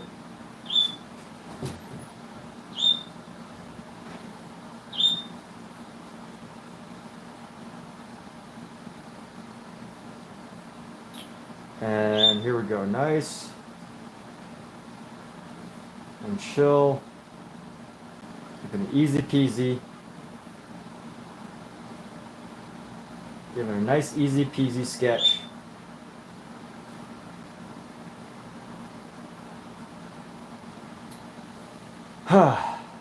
And here's the problem. So the nose, I already see some issues. So it's best to take care of that now than it is to take care of it later. So what I see is that I feel this top of the nose needs to be a little bit higher. So this is coming down a little too far. The top of the nose should end right around there. Good morning, Kathleen. The time is 10:47 a.m. In order to get a steeper nose.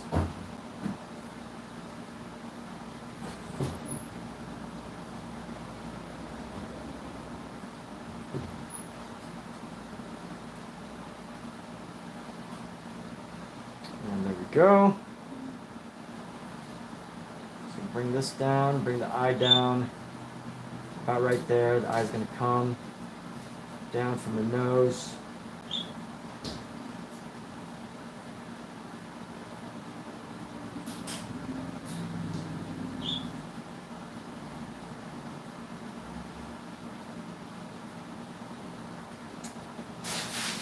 Bring the mouth right there. Comes out a bit. Pop that over. Pop this over. Pop this over. This can come up right there. Bring this up. So this should be, that might be a little too far.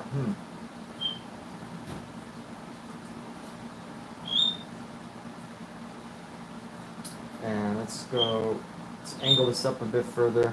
Right there. A bit past the eyes.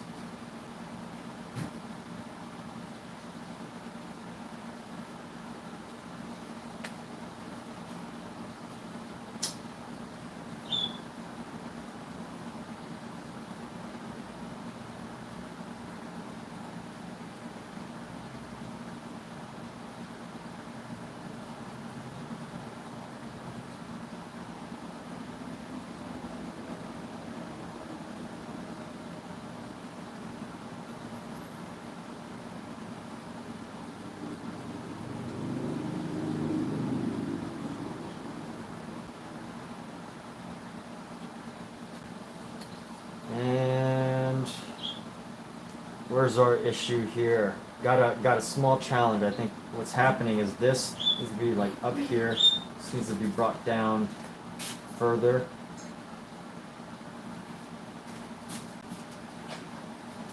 It needs to be brought up a bit more. And this needs to be brought out a bit further.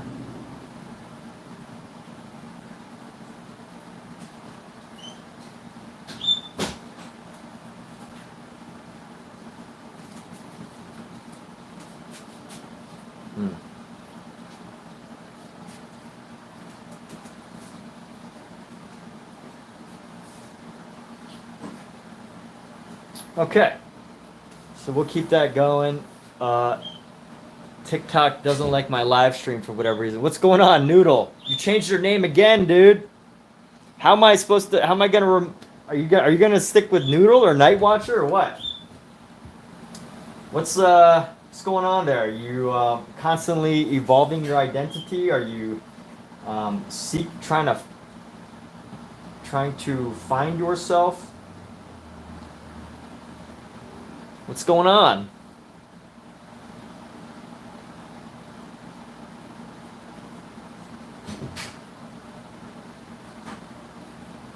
I guess we're always constantly trying to understand our personal identity, right? All right. So we got these two heads. I'm going to throw one more head here. Well, I think the big pill worked. I don't see any of them. I mean, the big pill pocket worked. I don't see any of this.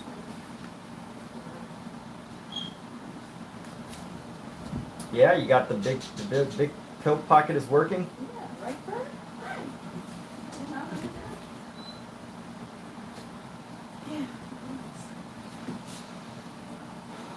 So we're going to go like so. So rule of thirds, keeping the rule of thirds like this.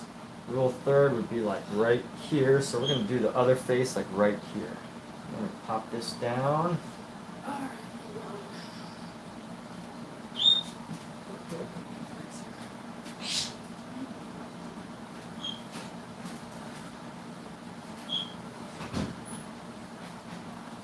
Elite Note, what's going on, Elite Note? How you doing? Good to see you. Good to see another name. There we go.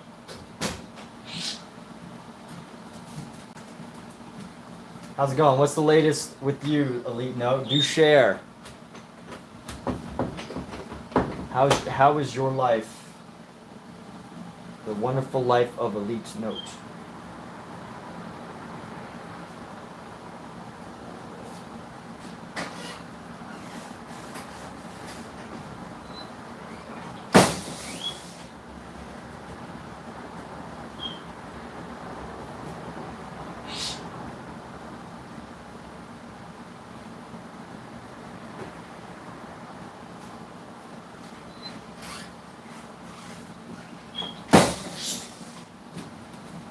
Cat, you gonna break the door? Yeah, I'm broken.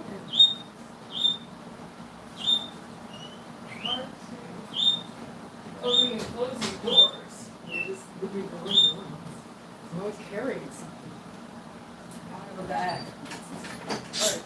All right, later, babe. All right. Bye. Later. Have a good session. Bye, everybody. Boy, I like the hats. She likes to claim her territory.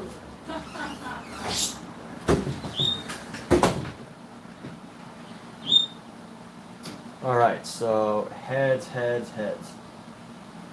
Where we go? So I think this nose feels like it needs to be a little longer. Nose needs to be a little longer.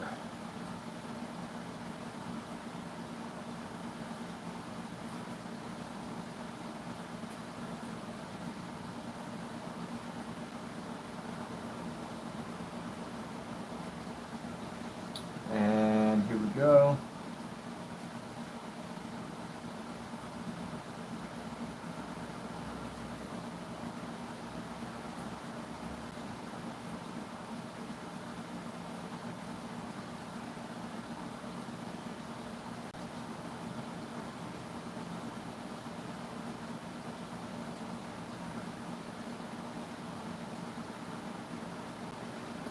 Elite note, good, maybe. What am I drawing? So I'm drawing heads.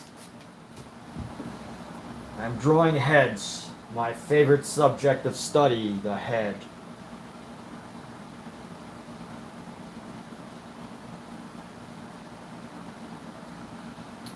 And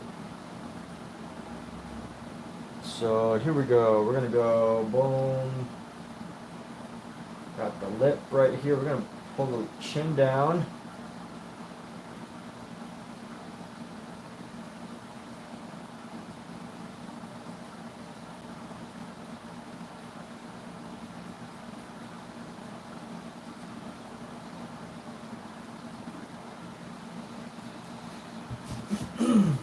And now we're gonna insert some better details for this. So we got the head right here. I'm gonna go across and go bring this in and then over. Create a sharper point, create some more ridges, harsher ridge like that. Lower ridge, over ridge.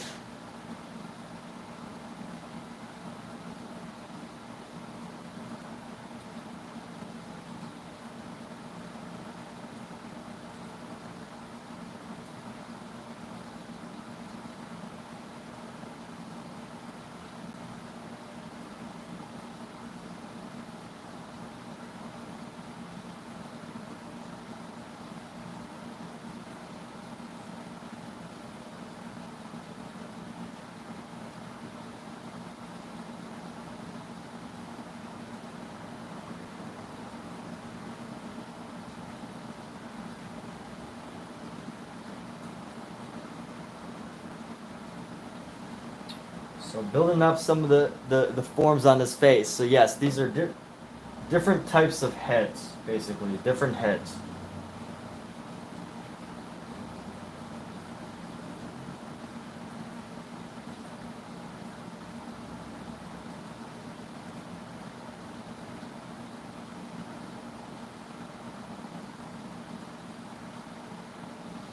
And we're gonna go boom. A classical style of heads here.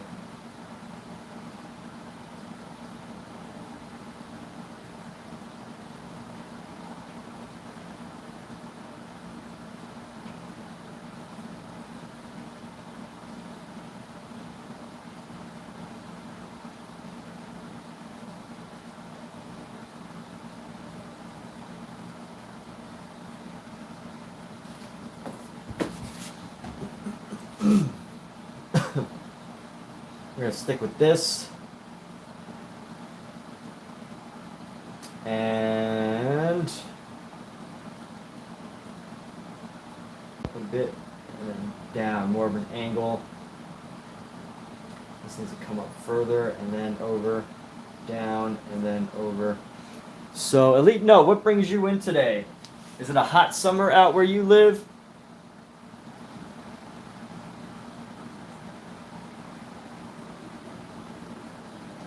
Okay, so we're gonna paint these with more oranges and browns.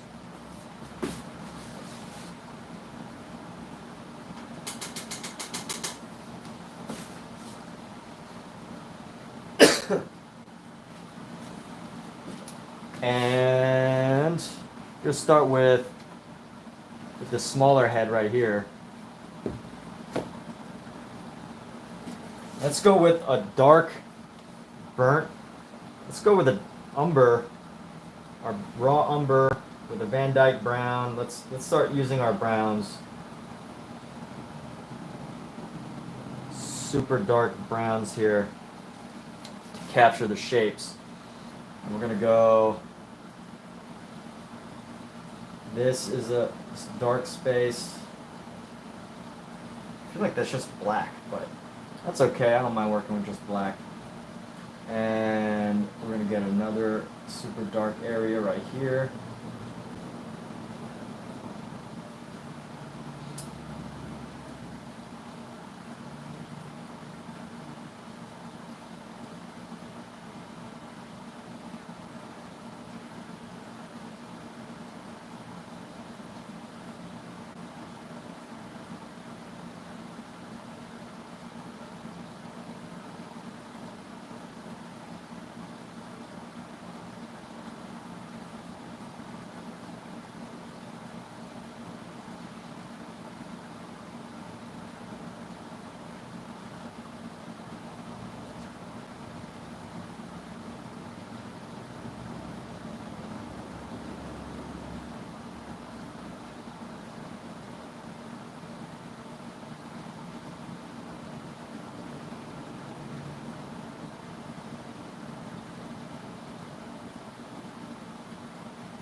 And here we go.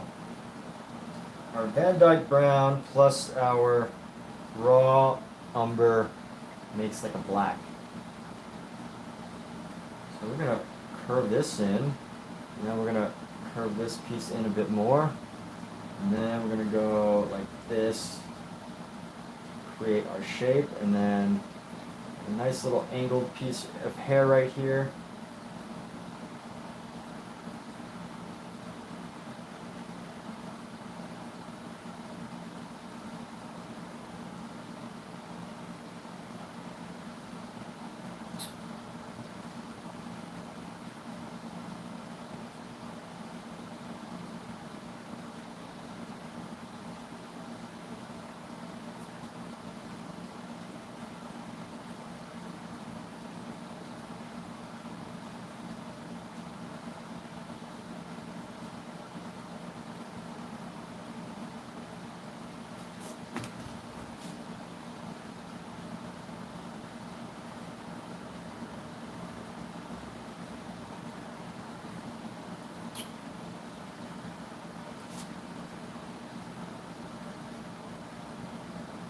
We're going to go around the front of the face. So that's what this was getting at. This is getting at the front of the face.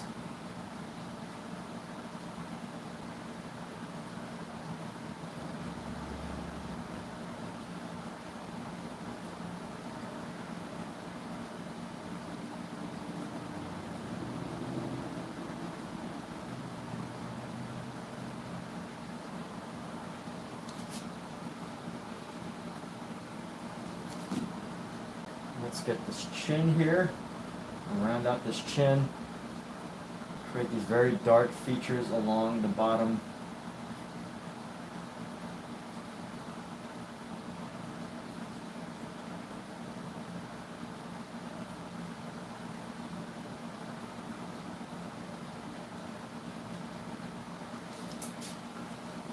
Interesting. What's going on, edits? How you doing? What do you find interesting?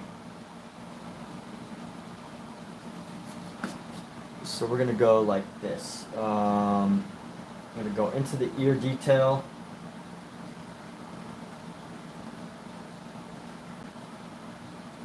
Darken some more of the ear details here.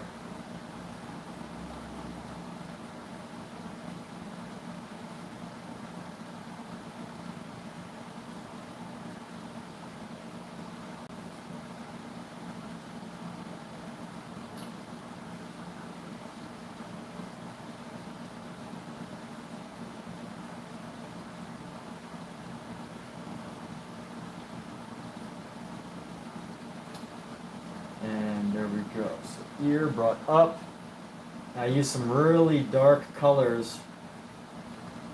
I'm using some really dark colors to create this because this is a certain style of artwork.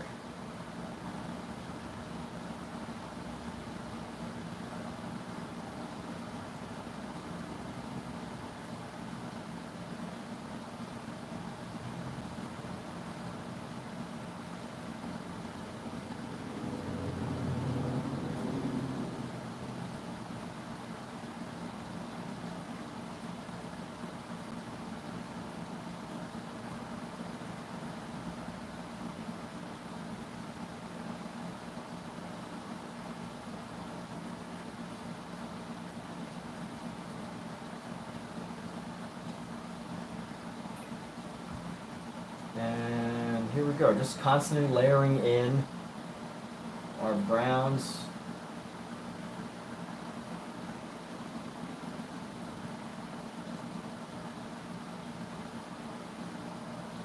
Got to round this chin out a bit.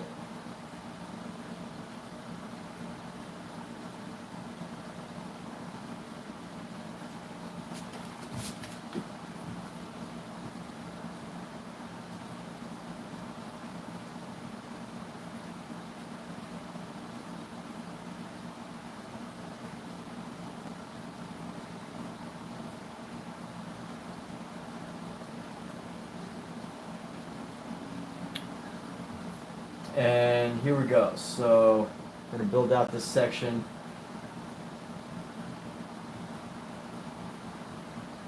Create some angles right here.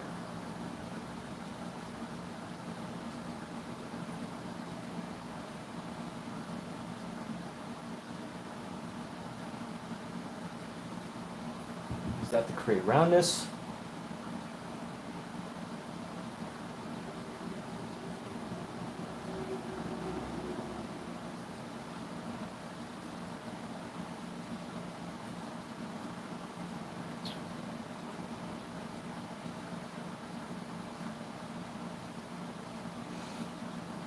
And let's just add some of the hair textures around.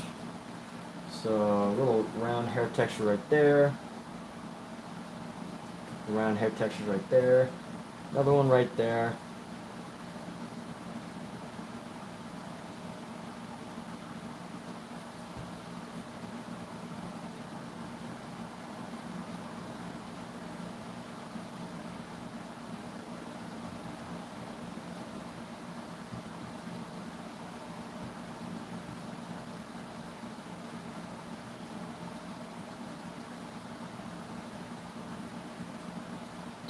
And there we go. So here we go.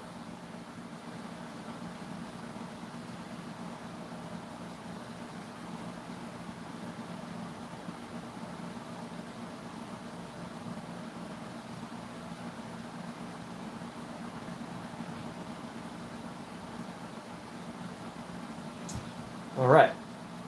Add some more hair texture right over here, just so we can have an idea of how we want it to look at a certain point. And then we're gonna go these hair textures, boom, boom, boom. And then bring some of this shape down. So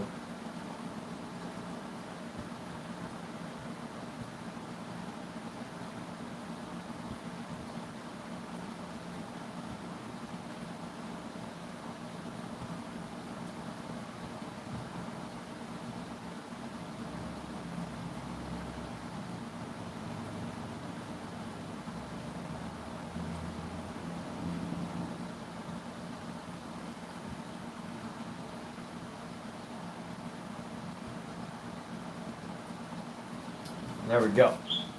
So what we're going to do now is we're going to do this one. Let's move into this one. Pretty much the same thing.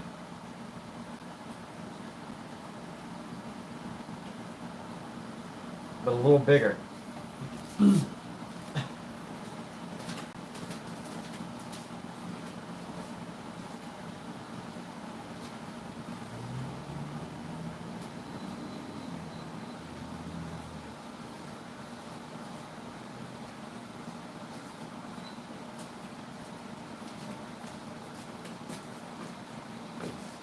Let's see. So it's 11:08. It's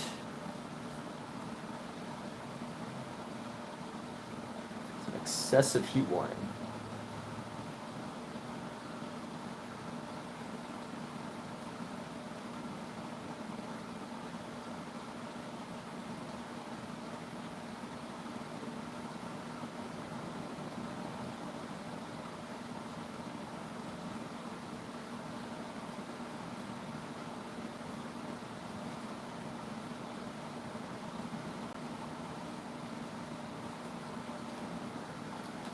Here we go.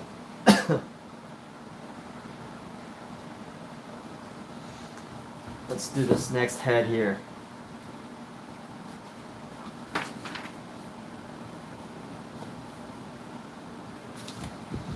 I'm gonna go and bring this down.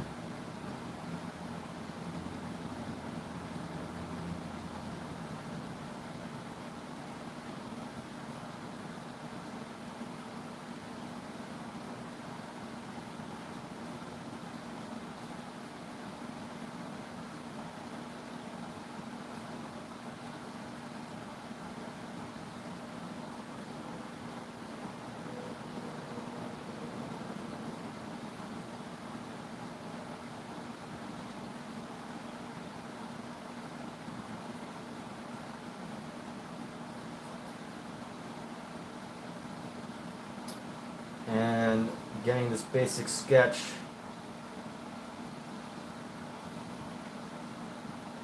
and really making, with this piece, I really want to exaggerate some of the shadows. That's part of one of the goals that I have for this piece, so we're going to keep going with that concept.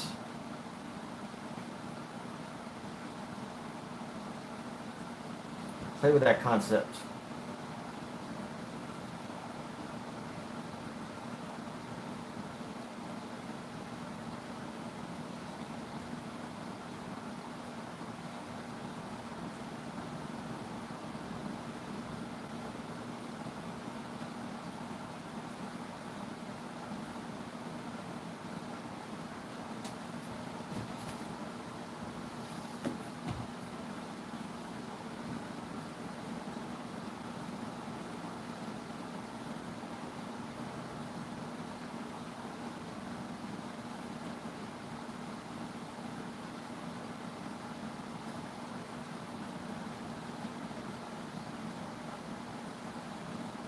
You know what, I can already see that this nose is a bit too long.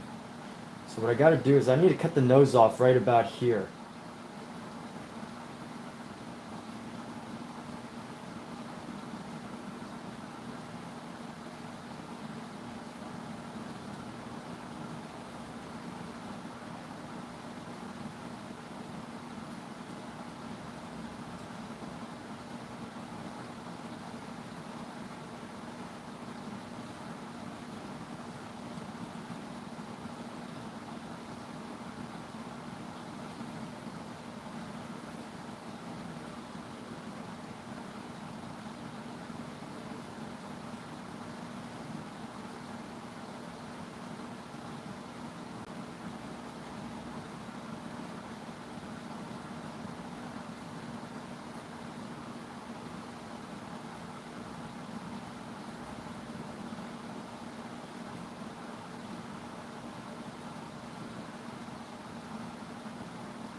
And it's these dark shadows,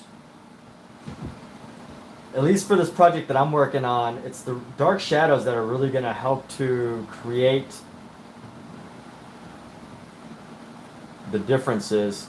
And then, you know, ultimately it's up to myself to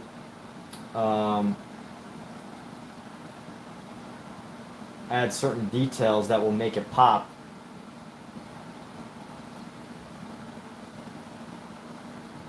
But for now, as we build into this,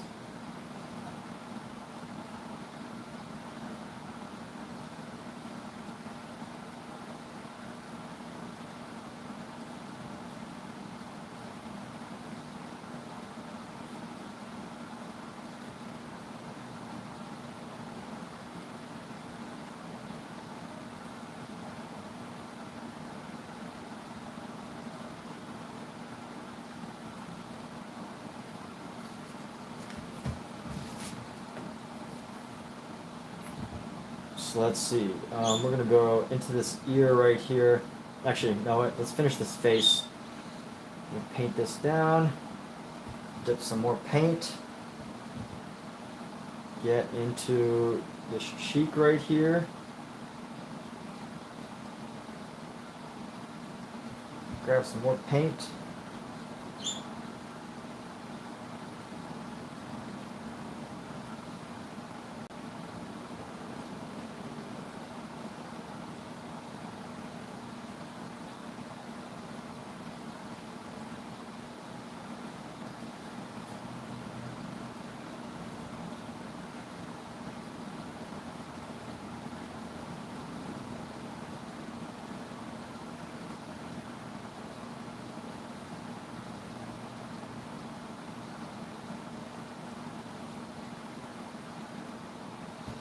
And really get these lips.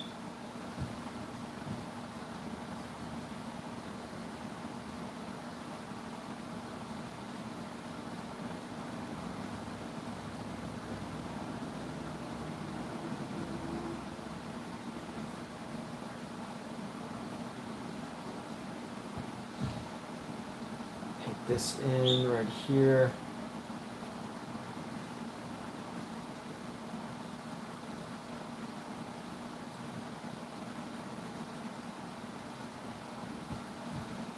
Let's bring this out whenever you are in night shift. I'm always on. Oh, Sabine. Wow, so many people just joined. Sabine, Tales. We're painting together. Amazing. What are you working on? I don't think I can add you as a second streamer, but let me see. Can I? No, I can share. Community moderation. No, I can't.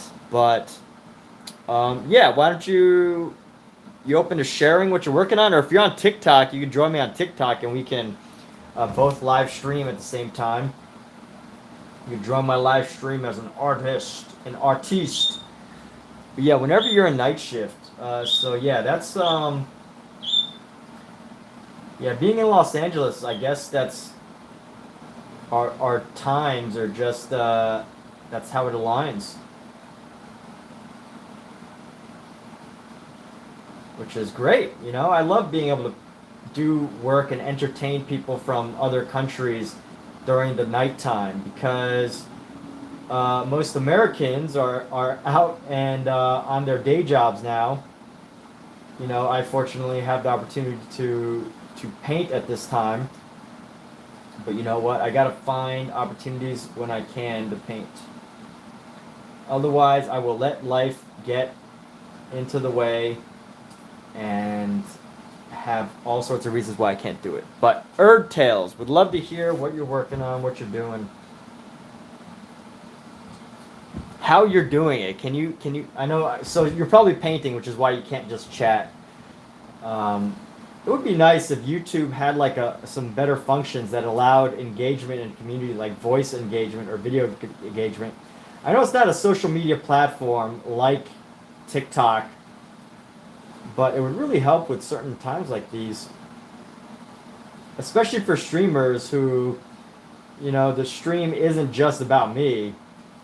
You know, any live stream, I like to take this philosophy with my live streams, is the show's not about me. The show is really about everybody watching and what they're here for. And, you know, you're here, like Sabine, it sounds like you're here to just take a break from your night shift and do something relaxing, such as viewing some artwork.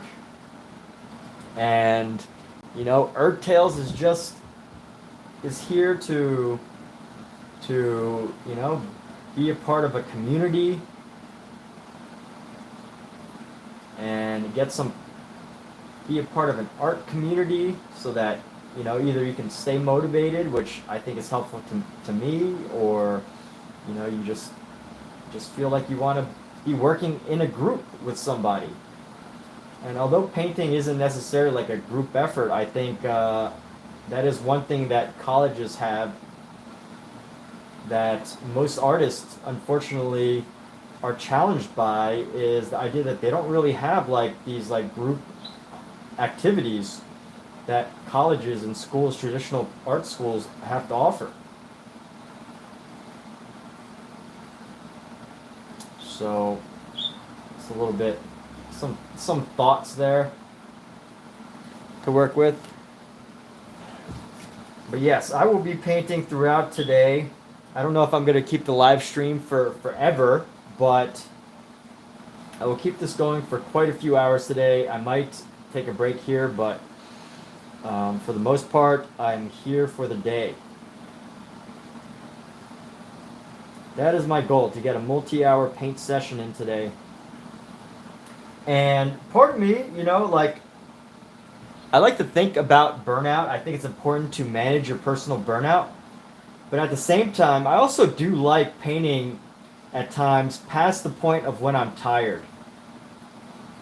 Because I find that some creative ideas can pop out of that when it becomes less about trying to chase a specific look, the perfect look, and you can start to kind of let loose when you get tired.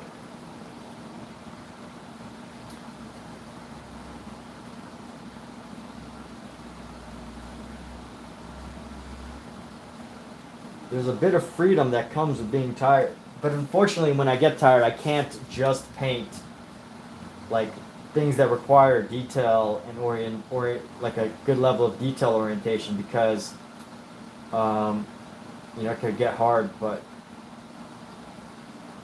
and unproductive that way. But I do love to be expressive when I get tired. So TikTok has officially blocked my live. So I don't know what to even do about that.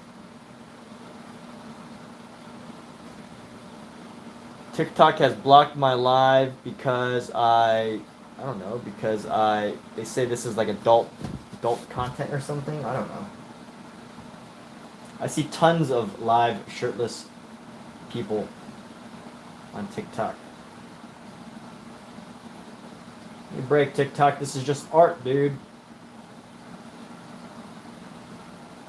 Art is art.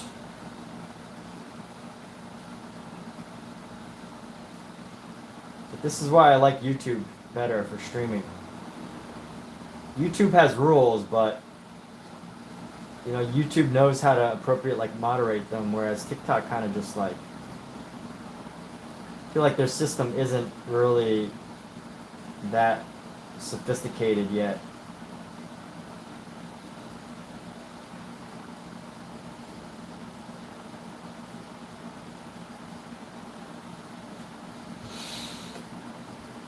Oh, all right.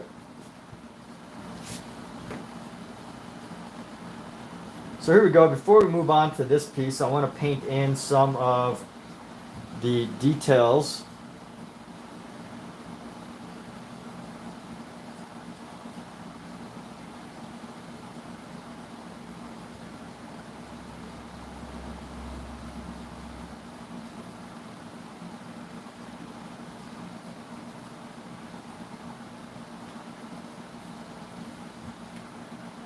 And I really love this head because it captures so much detail with so little.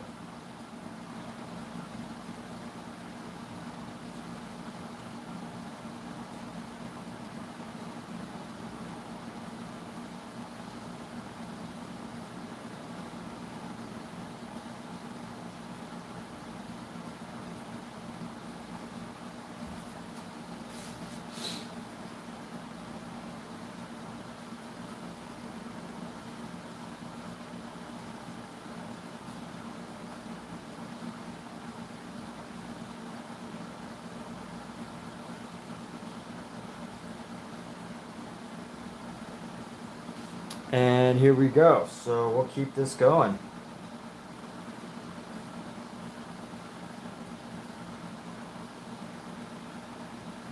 This hair, a couple other strands of hair right here, right here.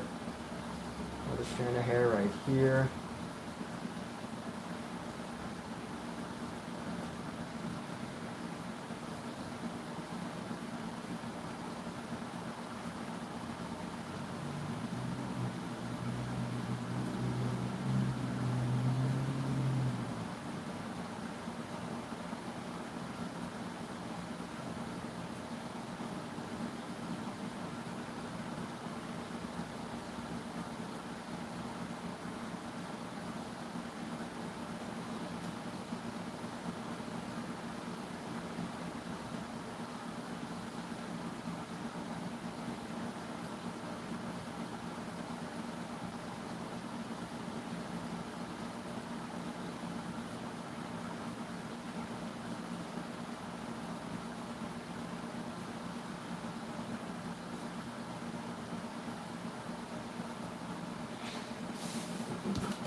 And all right, so let's move on to the third photo here, the third project that we're going to be working on, and it's this head. I'm going to get deep into the detail with this one, of course. Same thing, just getting these details nice and tight.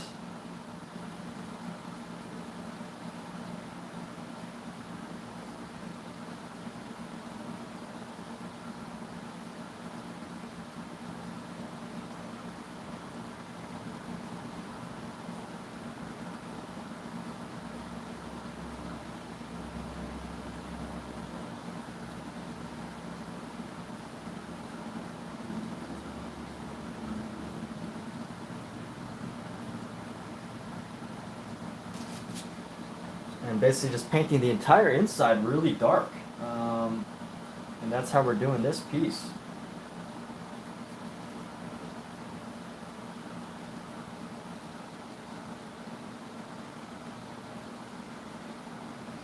Give the nose a little character.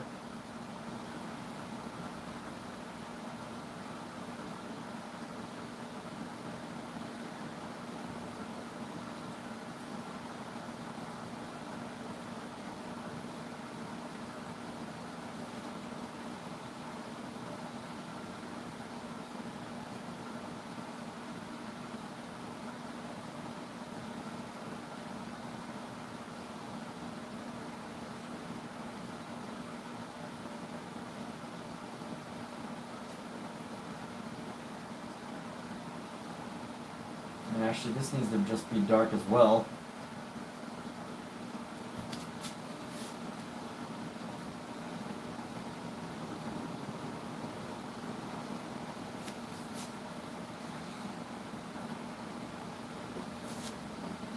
And usually, one thing that I love about painting is how quickly a piece can come together whenever you simply just start to add just the right colors or the right shadows, the right lights. When you start to add like lights and shadows, all of it can just so quickly come together. You can start to see the total shape and the form of this figure real quickly. And all I had to do was paint in these darker areas. And it might look weird at first, it might look kind of confusing to just see the shadow, but you know what? That's okay. Because that's how it's supposed to be.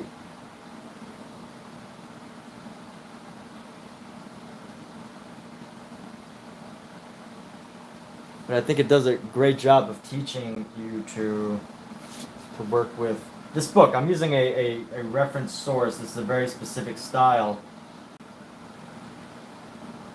Classic drama style, I might call it, of artwork.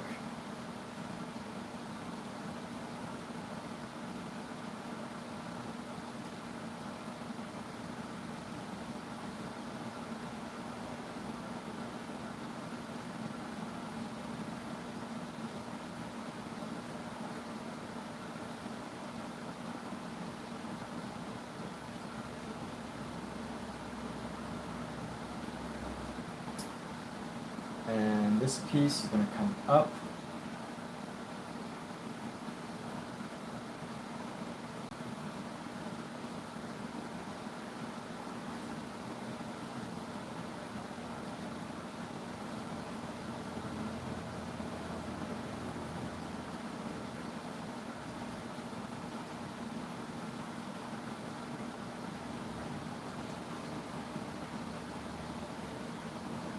Now let's keep this color. I'm going to go down with this neck piece.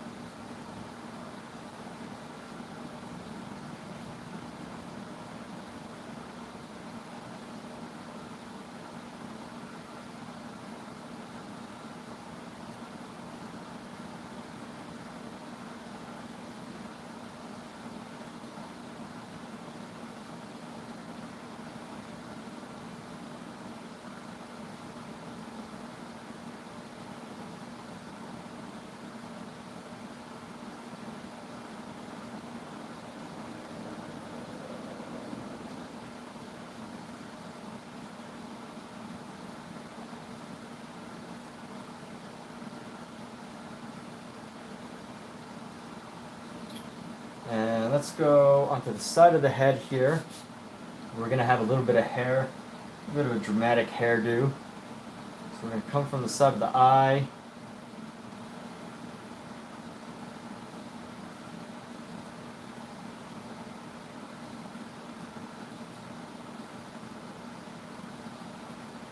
Everything's always in an S.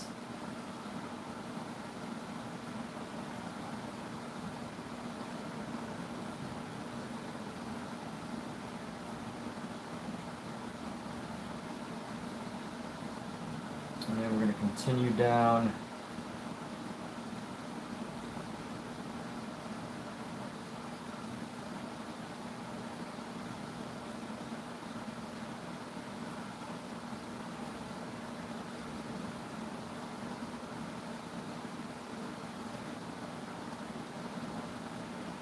A lot of shadow in here, so you know what, we're just going to shadow it up over here.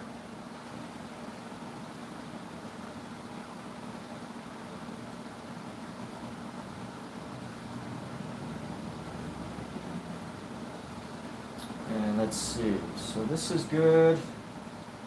Maybe bring out some of the shadows into this space.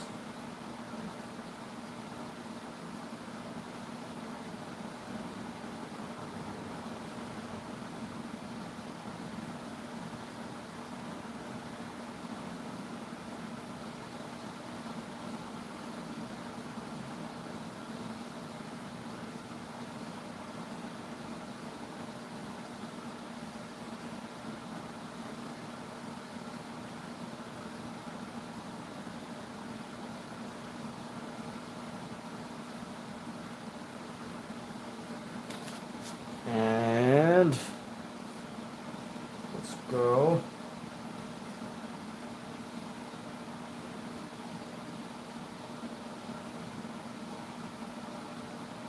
All right. Let's just lay down some of this color a bit thicker into some other spaces that we might have left some white.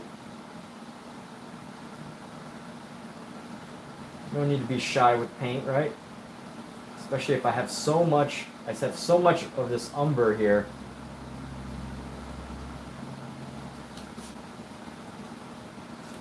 What's up, Jay? How you doing? Guests, welcome.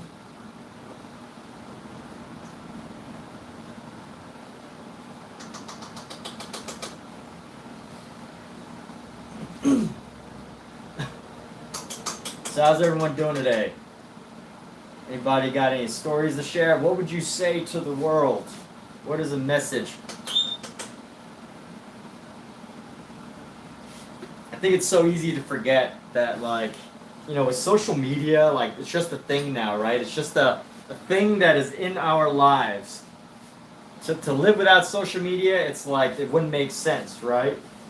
But I'm constantly thinking about, like, when I'm on social media, this idea, when I'm live streaming, of this idea that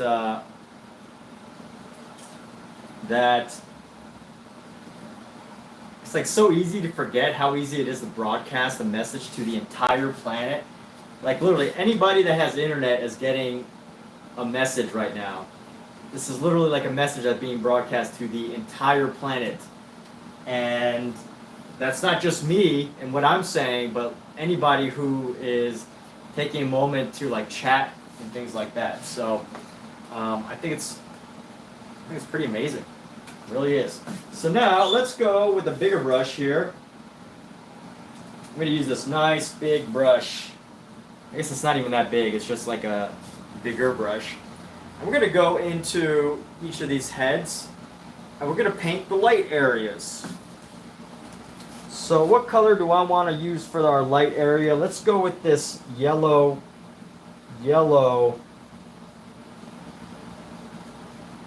reddish brown here. And hopefully I have enough paint for it. If not, I'm just going to have to add more.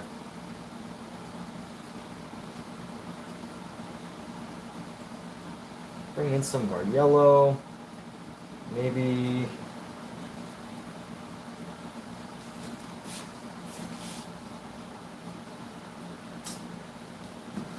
palette knife.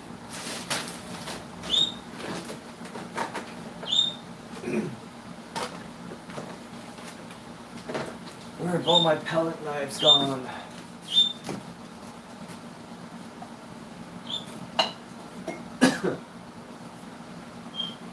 I don't use my palette knives enough, even though I should, to like grab paint and mix it.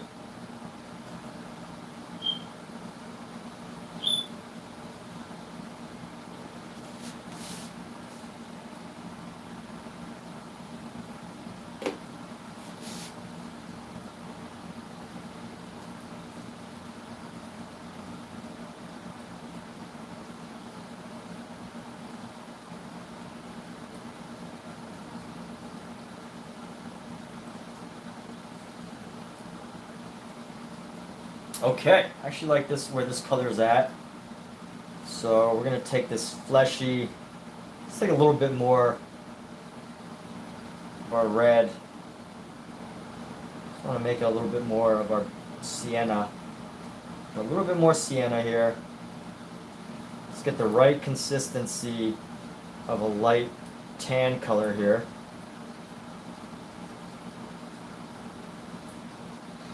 And here we go. So we're going to go into these heads and we're going to start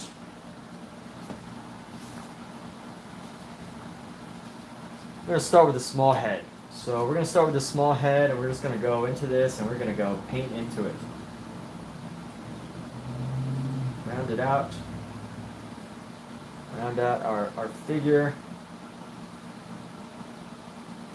And honestly, this one, these aren't that difficult because I really only have to paint around some of the dark areas.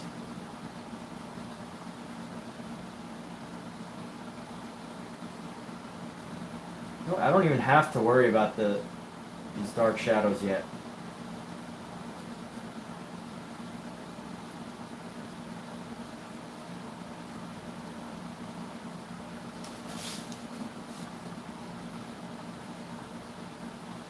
Want to get the big spaces with this color first. Get some of the bigger spaces first.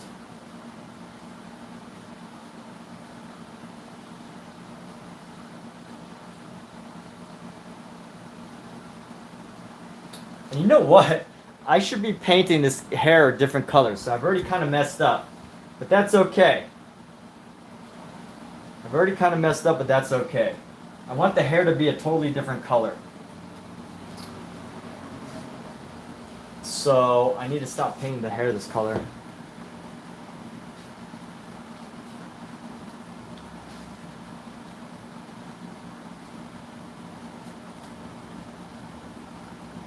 But what's going on? Skylar, invite Skylar to join as a live guest.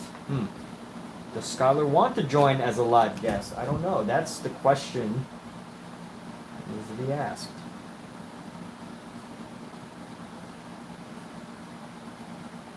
So here we go. I would call this like a terracotta color, like a clay terracotta color that we've got going on.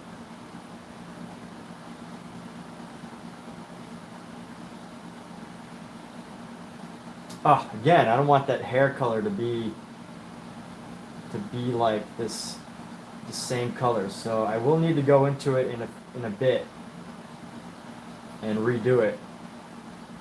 Or not even redo it, but just figure out a better shade for it.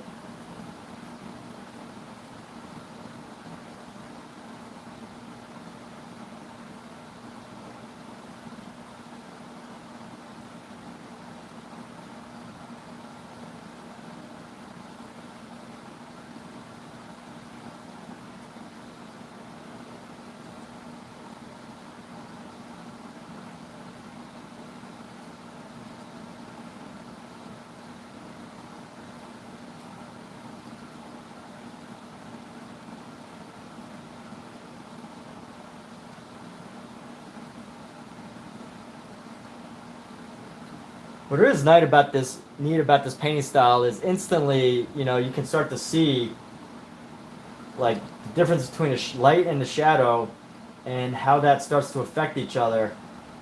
And you can see the form instantly. Like I'm not even trying to like blend shadows or anything like that, but just the simple act of creating this like really dark section mixed with this really light, this much lighter section, and you've already got a you've already got an impact. You've already got something going on. Let's go with this final head here. Actually, I should do more of this inside because I don't know why I painted all the hair this color. That's what happens when you're not necessarily thinking.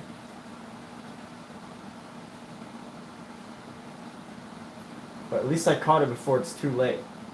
So right now, goal is get this brush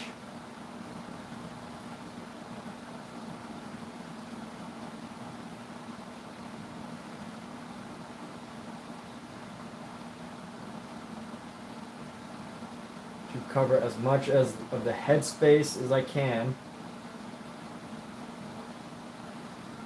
And then we will continue to work it in a bit.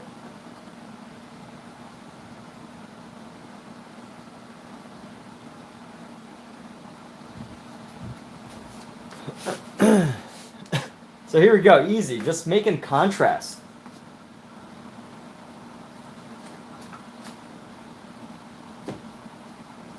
That's one thing that I learned as a coach, studying to be like a life coach. At one point I was studying to be a life coach. I guess maybe more so just to like learn the elements of coaching.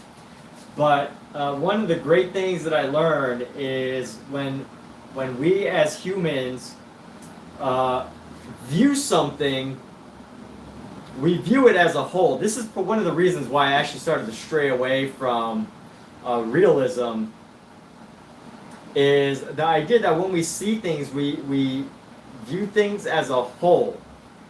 And what I mean by that is, you know, when I see this as like a face, a head. I know it's a head, I know it's a face. If I was to put in every single detail, I could do that. But, you know, the head, the mind is only going to take in so many details at any single given moment. And, you know, just that idea alone has motivated me to not do total hyperrealism where I hand every detail to the viewer, but more so a level of realism that's or painting, not so much realism, but painting, a form of painting that is more that hands less of the story to the viewer and gives the viewer an opportunity to let their eyes play, let their eyes see for themselves what they want to see.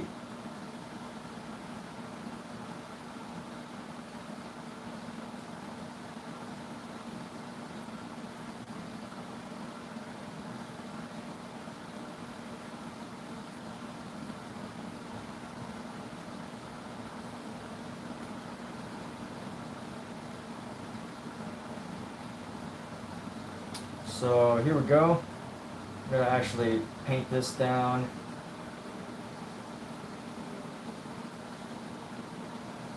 You can leave these black splotches, or these super dark brown splotches I should say, for another time, because we'll be coming back to them.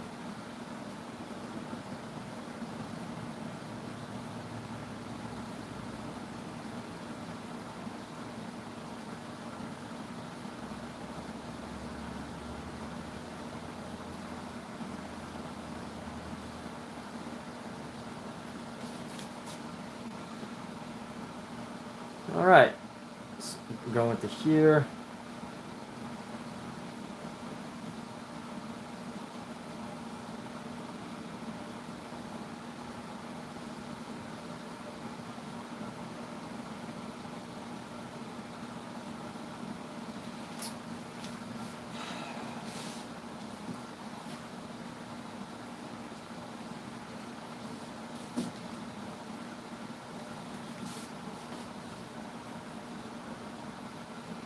And just cleaning off this brush a little bit. You know, I haven't decided what I'm going to do with the hair yet.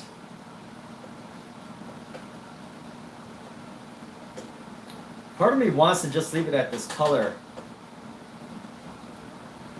But part of me also wants to do it a bit differently. So I've got this great black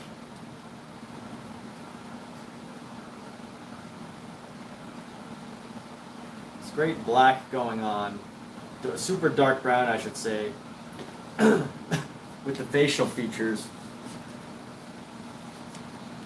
But I feel like the hair, I want to go different. I want to go different with this hair. I must do it differently. Nothing should be as expected. So I'm going to throw some of this white down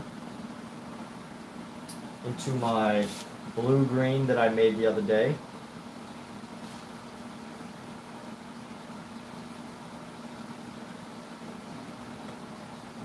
And I think I'm basically going to have to mix some of these colors. I'm going to have to mix this blue with the green and the yellow and just magically see what happens. Let's just see what happens.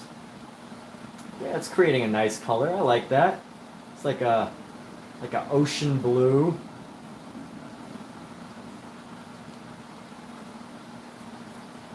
There we go. I actually don't mind that. So we're going to keep going with this. Let's make sure that we get around into this area.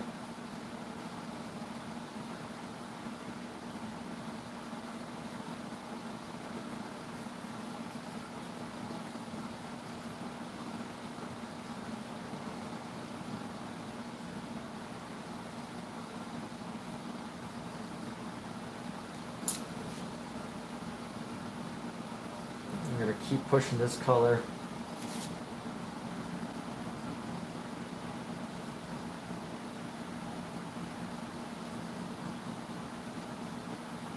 I actually like this color. It's different. And you know what? I think the fact that it started red at the top, I mean, I could justify pretty much anything. But what's up, hello? I mean, what's up, Mark Dietz? How you doing? I could justify pretty much anything. I think that's like a fun little thing to do as an artist. That you can justify pretty much anything. As far as artwork goes, like, you know, I can justify that this top part kind of creates like a gradation of color, which I actually like, even though it was initially a mistake. And I think that's a powerful skill to have as an artist, is the ability to justify almost anything. I don't know if it's a good skill to have or, you know, a subjectively bad skill, but you know what? It is a skill, and it helps you paint. So that's what's important. What's up, Mark Dietz? What's going on with you? What's new? What's the latest? Got any gossip for us? Are your neighbors? Does your neighbor have an ugly lawn gnome that you dislike?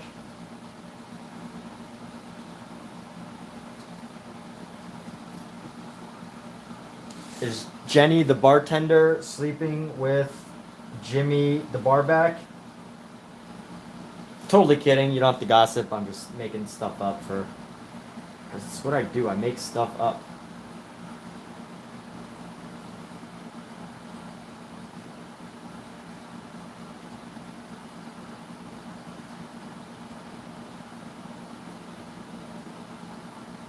So anyway, I'm gonna use this for the hair color. Keep this as the hair color.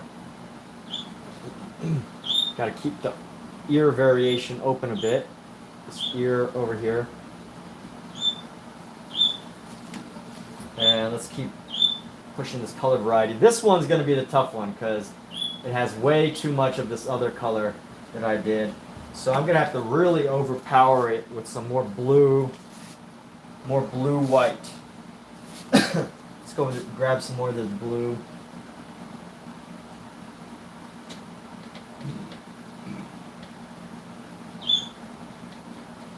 I'm really going to have to overpower this color here.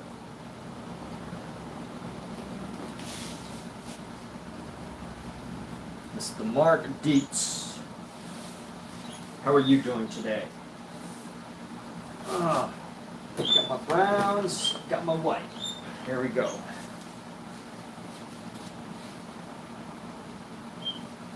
I'll lay back my white up here again. I think it's a good spot.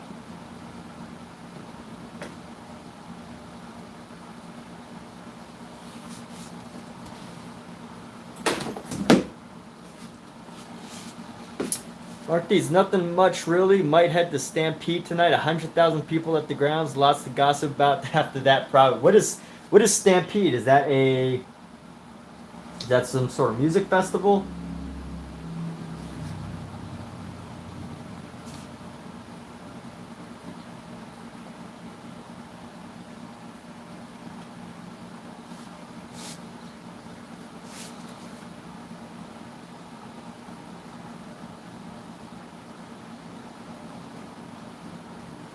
Grab a little bit of the green here.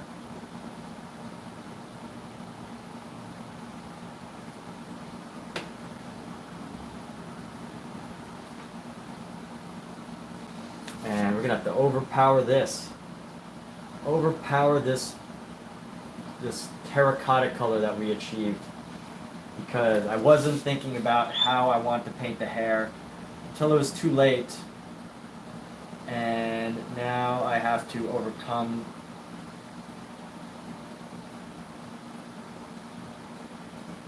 I have to change some of the color here. Unfortunately, this head is smaller than the other one, so this happened much quicker than I thought. That was much more efficient than I thought it would be. I have so much color left over here.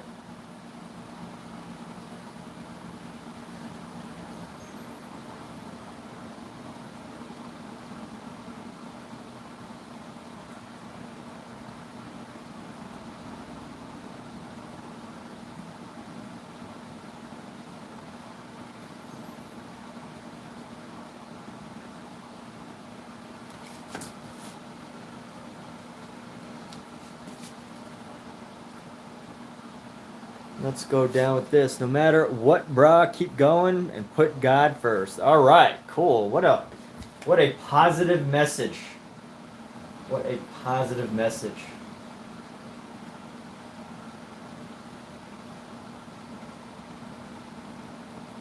Look at that. Look at people spreading positive messages. Stampede is Koye, the greatest outdoor show on earth, largest rodeo in the world. Chuck wagon races, the whole city gets into it. Do you mind? Alexa, where does the event Stampede take place?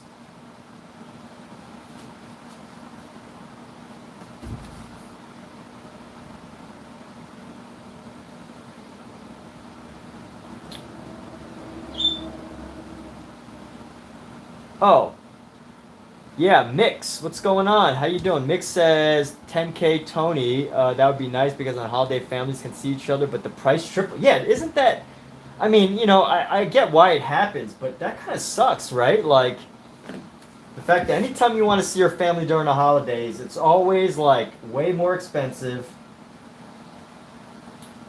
Way more expensive. It's like the cost of seeing family during the holidays. It's priced so high.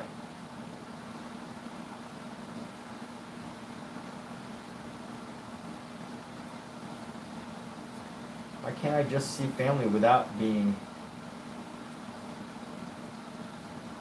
So this color I'm going to need to blend into here.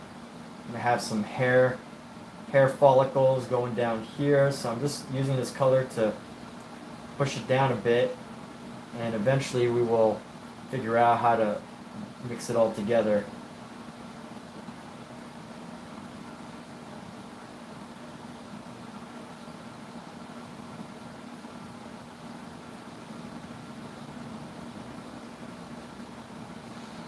But what's up, Mix? How you doing?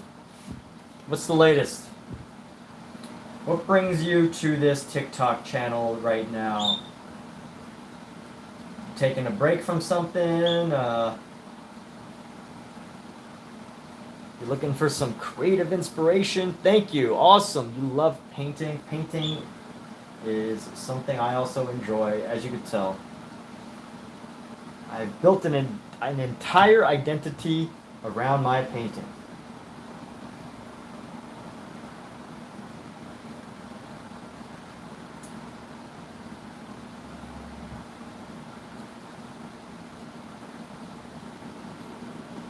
So I'm purposely making all these like brush strokes along this hair here.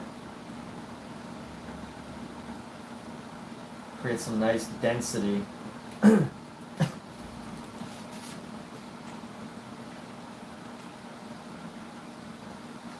But you say you don't know how, but you love it. What? Oh, you don't know how to paint, but you love it?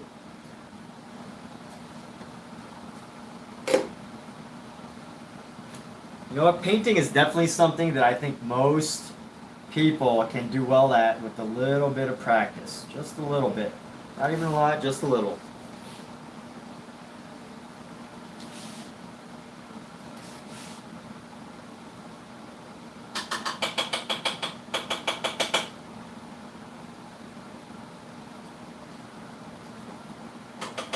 The hardest part with painting is not giving a damn.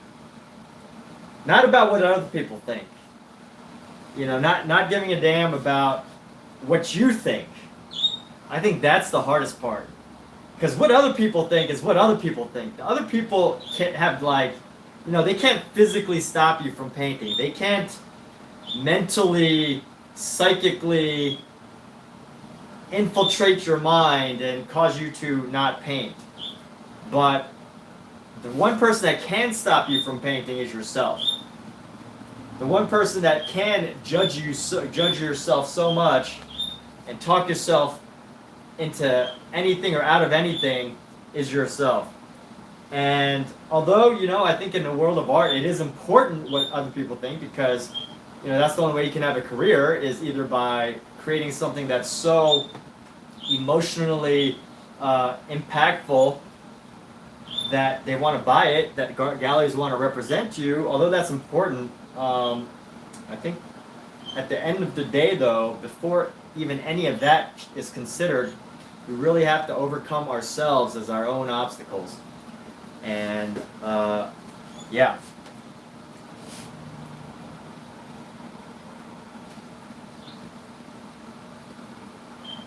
So I do get into these, like, these thoughts sometimes.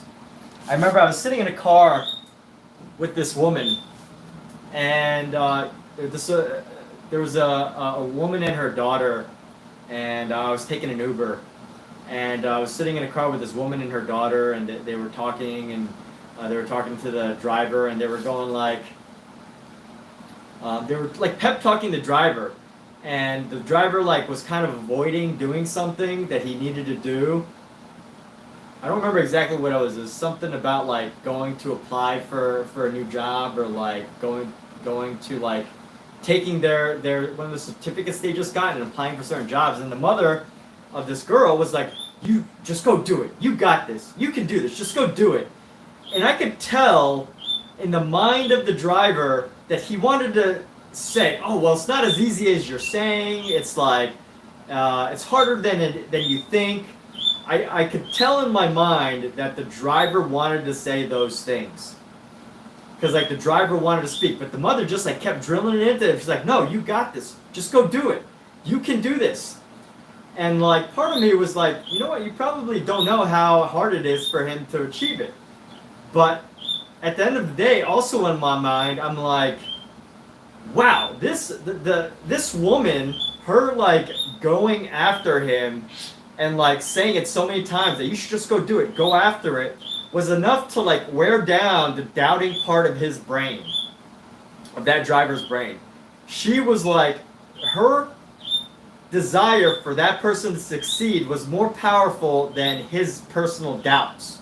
And I don't know if the driver ever ended up going to do those things, but at least in that moment, you know, maybe it's a little bit of gaslighting. I don't know what you want to call it, but at some level, she wore him down in a motivational, positive way. She wore down the negative side of that person's self-doubt. And you know what? Like, maybe he didn't want to hear it that day, but he heard it, and I think there was an overall positive outcome from that.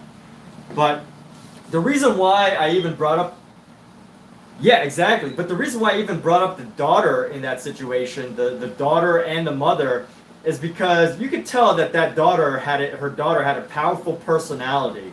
That, you know, she had a personality that wasn't like, oh, well, you know, maybe I think I could do it. You know, you could tell that daughter had a mother who would constantly tell the daughter, you can do it, go after it, don't stop, like, you know, the world is in the palm of your hands.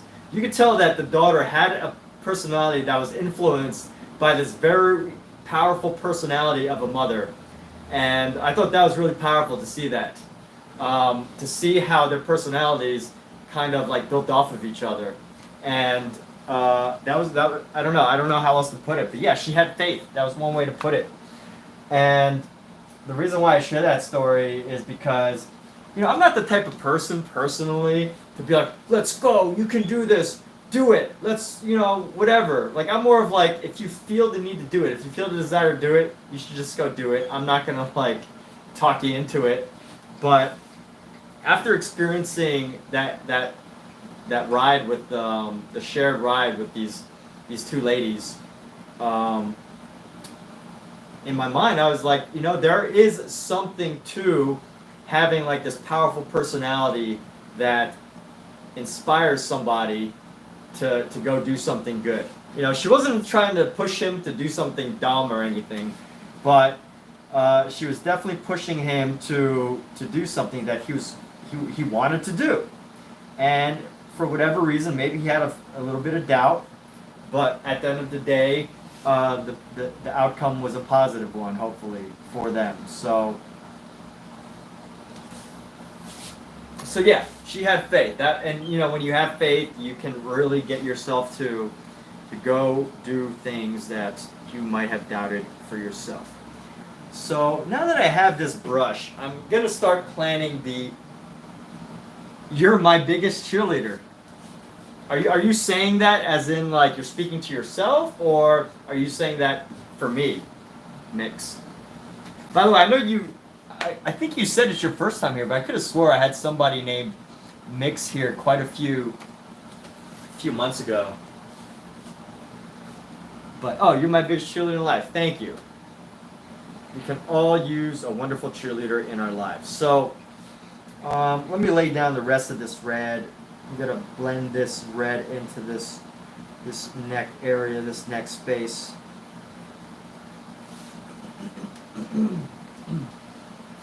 And I want to just draw a line down here. I'm gonna try to use the rule of I'm gonna try to find the right place to put the red. So basically, golden ratio is 1 to 1.66, and I basically have to estimate what is 1 and 1.5. 1 and then half of this would be that, but just a little bit further than that. I don't know exactly how to measure the golden ratio, but it's like 1 to 1.66. So whatever this is, whatever this 1 is, it has to be 0.66. So rather than a half, total half, it's going to be 6.6. So right around here, and then 1 to the 6.6, and then 6.6, and then 6.6. So something around right here is a good place for a red line. You know what? Let's just bring a red line right here. Here, a red line right here. We're just going to draw a red line, an ambiguous red line. People are going to wonder, why is this red line here? And it's because I'm thinking of the golden ratio. And there we go. I don't even know if it's the exact golden ratio space, but we're going to place like a red line here. I feel like this is a good threshold. I kind of like it. It kind of creates this great shape and form here. So, Mark Dietz, it's been a minute. Calgary is where the Stampede is. Calgary, Canada, right? Alexa, where's Calgary? Calgary is a city in the province of Alberta in Western Canada. Did that answer your question? Yes.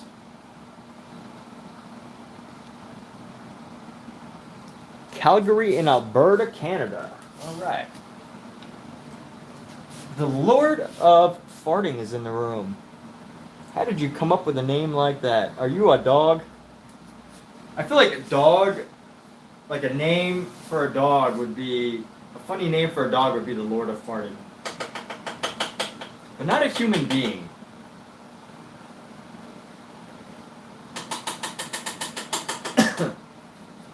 So here we go. I actually missed a couple places that need some of these light details. So I need to get a smaller brush right now. I'm going to clean off this brush, rinse it off.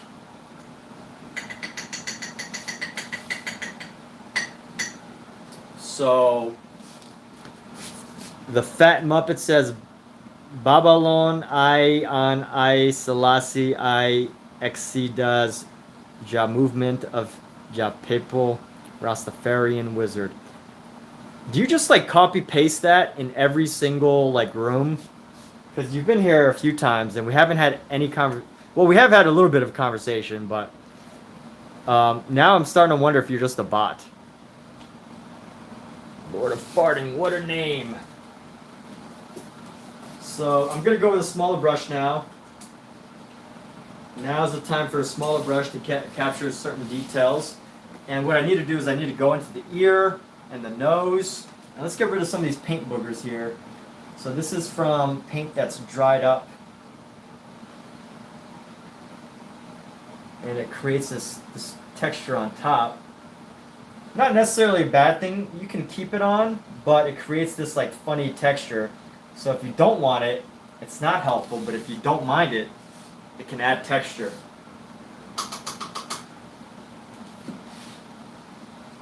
Fat Muppet, I just want you to know that I am reading your messages.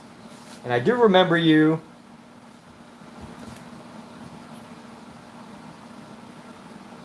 But if you come in the room with the same message every time, I can't help but wonder, like, are you a real person or are you a robot? Are you AI? It's hard to tell nowadays. It's hard enough to tell when with technology. You know, I feel like human beings need to start to make themselves known that they're not AI. It's kind of sad, right? Like, if you act like an AI, then you probably are AI. Isn't that like a crazy thing there that sometime in the future from now, humans are going to have to probably establish the fact that they're not AI, at least on the internet. Maybe not in real life, obviously, for like, you know, at least as long as I'm alive, that probably won't happen. But at least as far as on the internet, people are going to have to establish the fact that they're not AI, that, you know, they are a human being on, you know, chatting. I feel like that should be a thing already. Like, people have to, like, establish that, but there's a dystopian movie idea for you.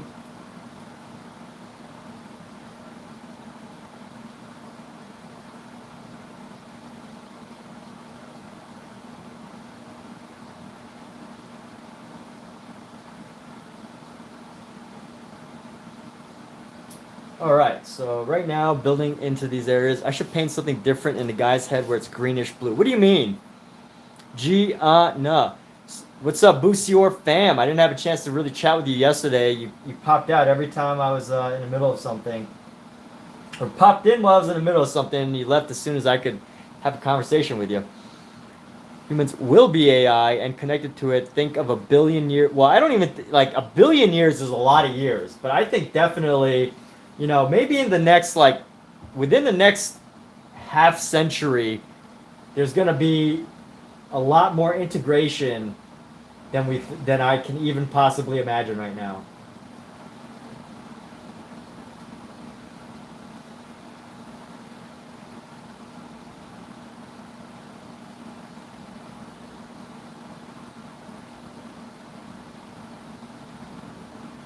Than I can even begin to imagine.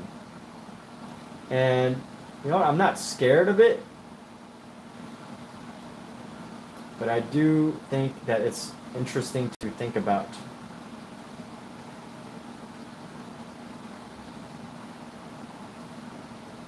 But Mark, man, you came in with quite a statement there. Humans will be AI in all caps. It sounds like this is something that you take a lot of interest in. So who wants to talk about the future of? You had to go. Yeah, that's all good. You can take a shower whenever you want. No worries. Although I have noticed that you tend to just like kind of pop in, announce that you're here, and then as soon as I finally notice, because I'm painting, you're gone. I find that kind of funny. It's very amusing. It's a very interesting personality. Makes for an interesting personality. So here we go.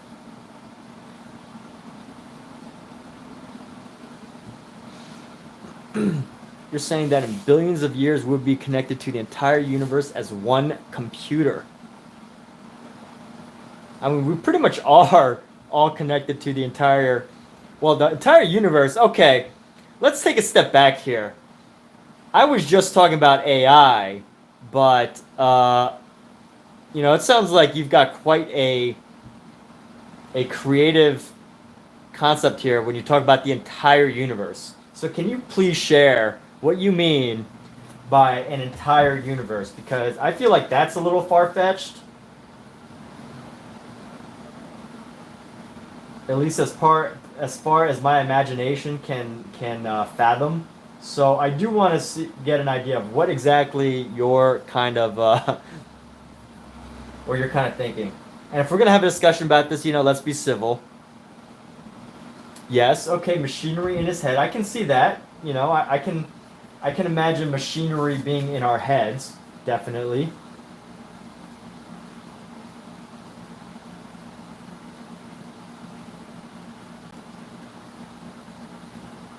That is definitely within my realm of imagination.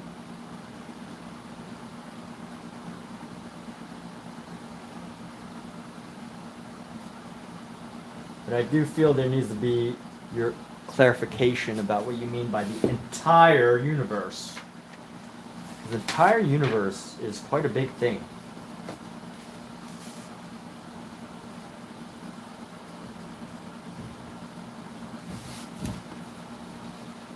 Like Elon Musk is already making implants in heads like this.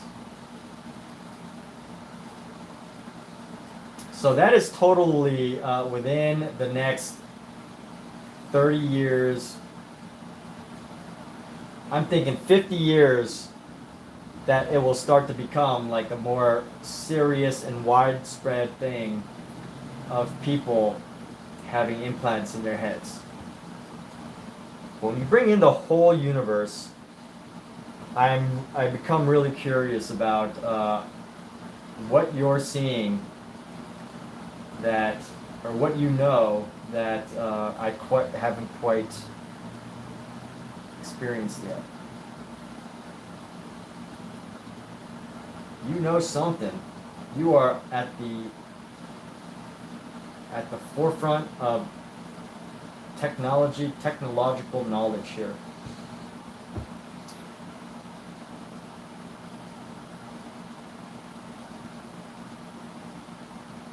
All right. Well, at least you have a positive view of what is in our future. And do you believe that AI will be there to support us, or how do you foresee all of that manifesting together? So let's go here, and we're gonna go. Oh yeah, this nose needs to be painted here.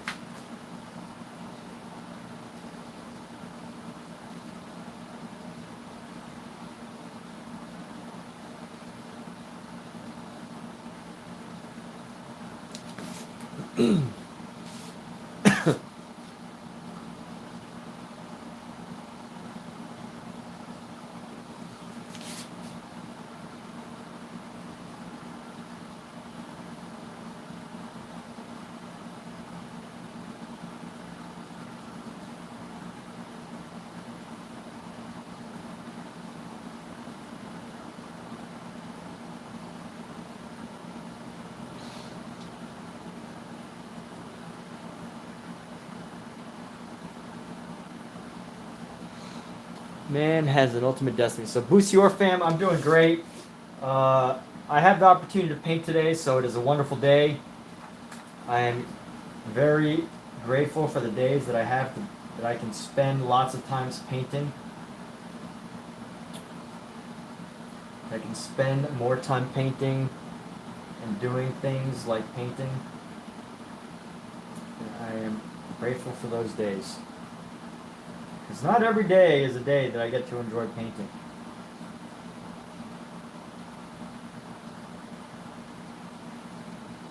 So here we go.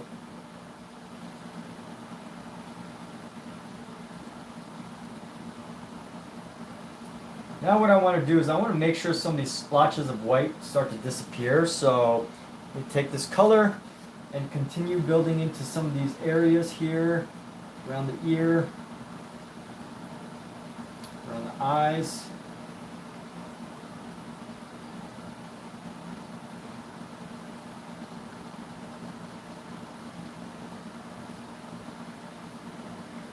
Maybe build into here.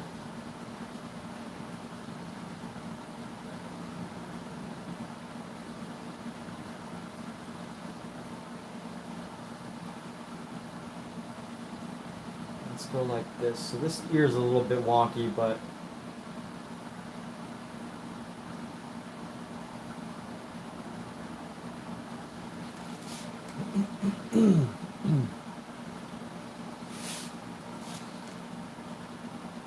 that looks awesome. Thank you.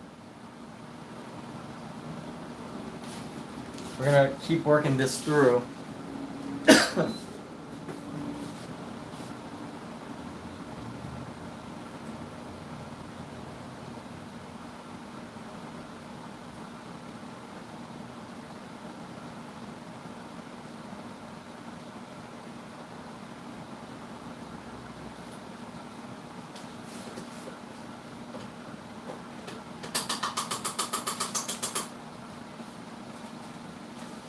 So Bussior, what are you up to on this wonderful Monday morning? Monday afternoon. I might not have as much paint as much time these next few days to paint. So I'm trying to get as much out of it as I can today.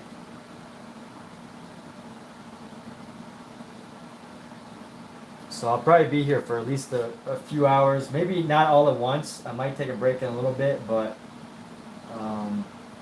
yeah. Bussior. This needs to be a little bit of a sharper edge here. So I'm going to carve that. Right now I'm just starting to carve some of the details. I think with some of these edges I can actually create some transitions here.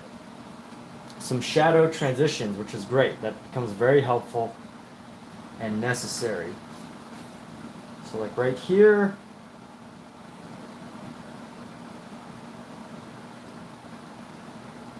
There we go.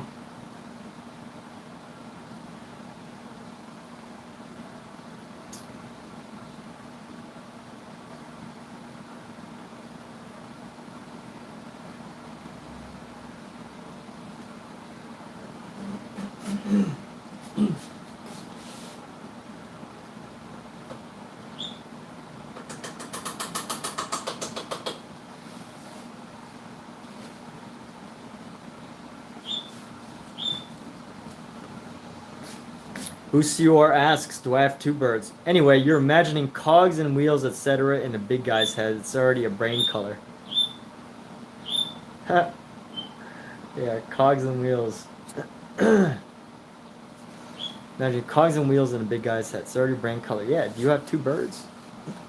Yeah, I could put a cog down here.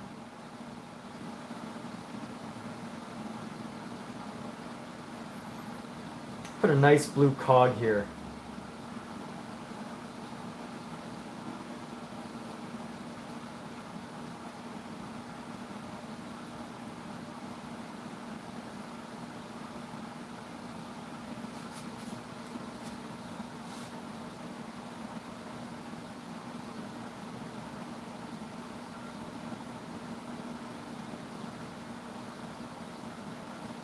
Let's see, how would you make a cog?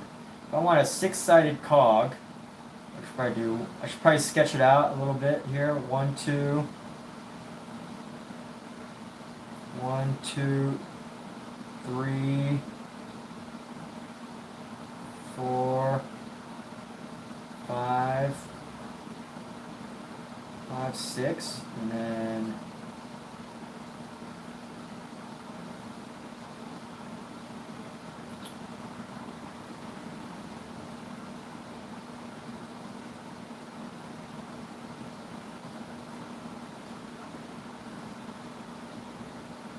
I don't know if this is exactly what a cog would look like.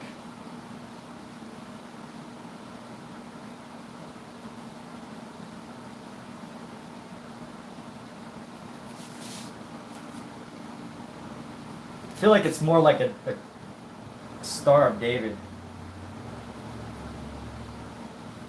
but it is a cog.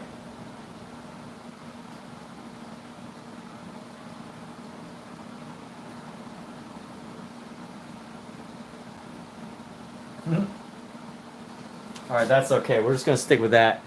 There you go, a little cog. Cog in the man's head. It's probably too far back, but that's okay. So what I want to do now that we've got this color. Oh, actually, you know what? I could do some stuff in the hair with this color.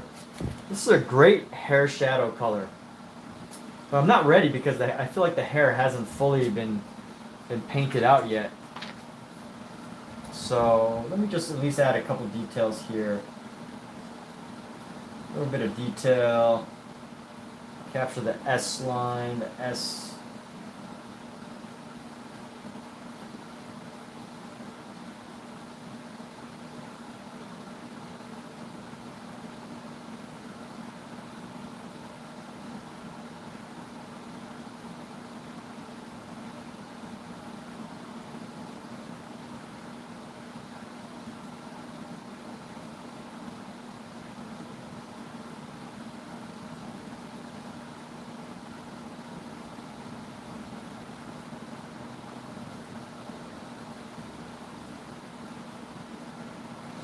Let's see what we can continue to do. I think the best thing I could do right now is to cover up all these spaces that are still have some of this empty space, these empty little like pores that happen when you paint on a very porous canvas.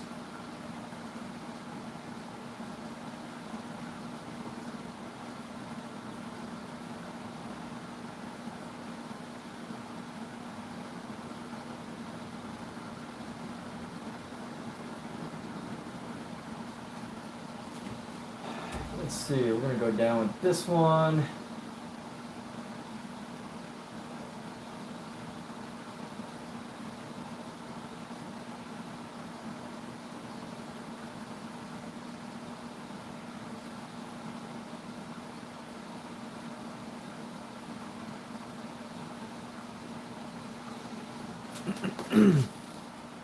So, no, I do not have two birds. I've only got one. Just one bird. One bird is enough.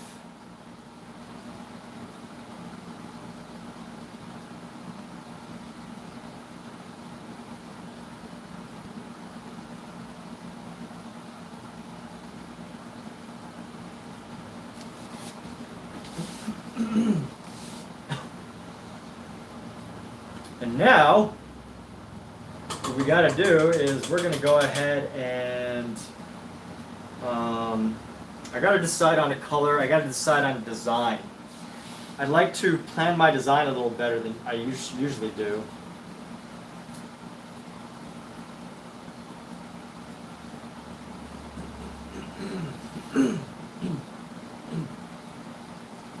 So I'm trying to come up with some flat color ideas.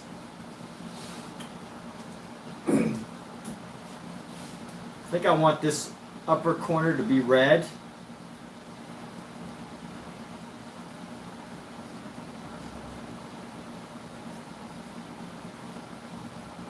And to get like a nice dark blue, but not just any blue.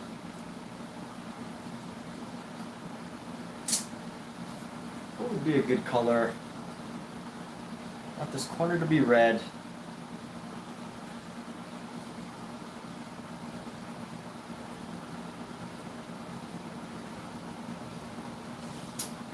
You know what? I'm going to start with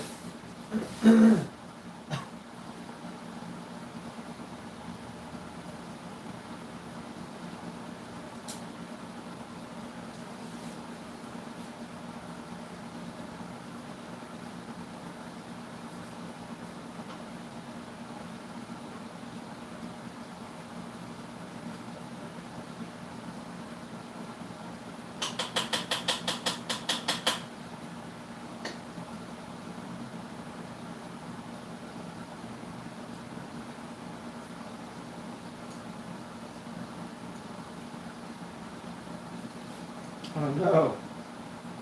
Why are my brushes getting stuck?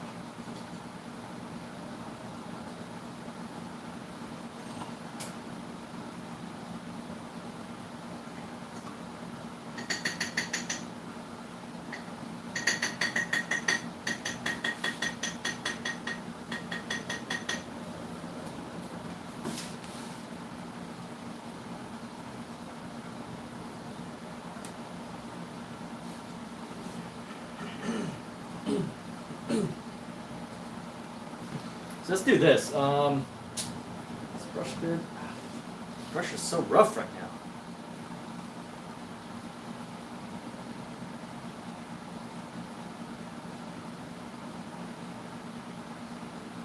You know what we're gonna do? We're gonna play around with our paint style here. We're gonna take our palette knife here.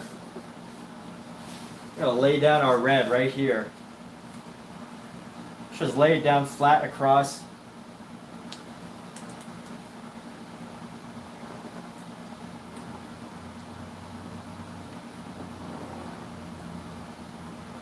And we're just gonna use a palette knife to spread all of this paint.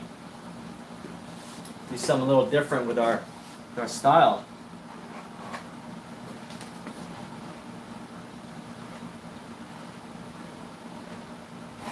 Oh yeah, I love this effect here. I like what's happening.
There we go. Something a little different here.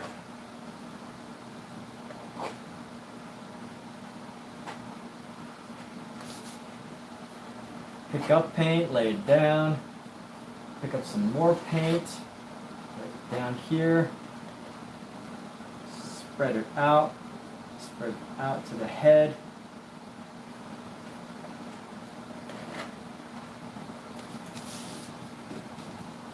Let's go.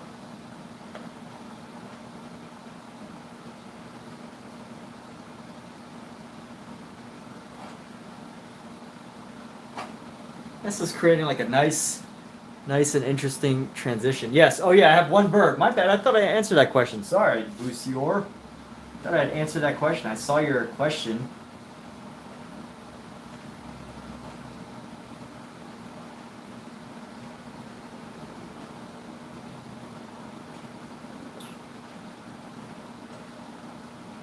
I was so certain that I answered it.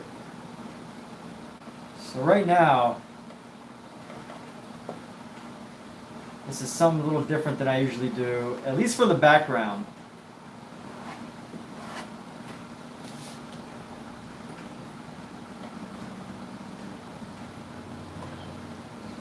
And I do like the effect that I'm having. Let me pick up some paint. I want to carve out this neck a little better.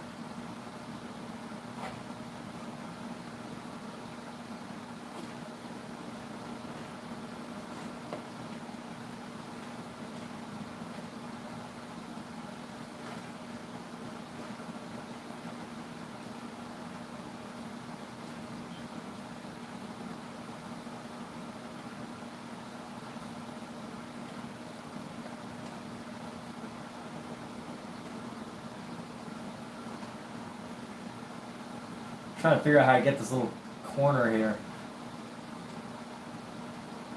maybe it doesn't need to be so much about, there we go, get that corner.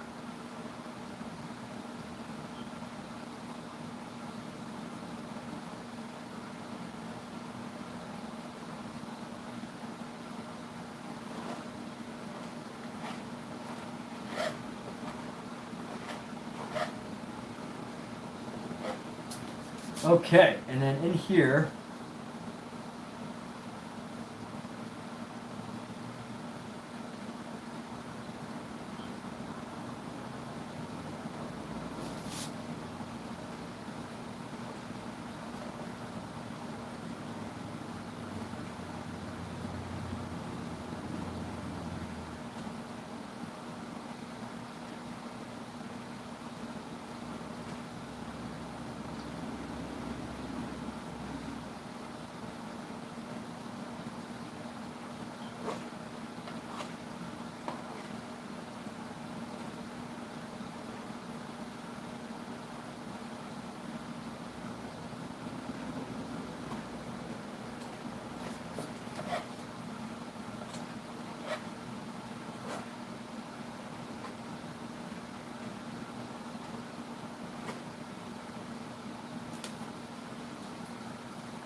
and now, let's go, so I should spread the rest of this paint down. I have so much of this red paint right now. That would be a shame to just not use it.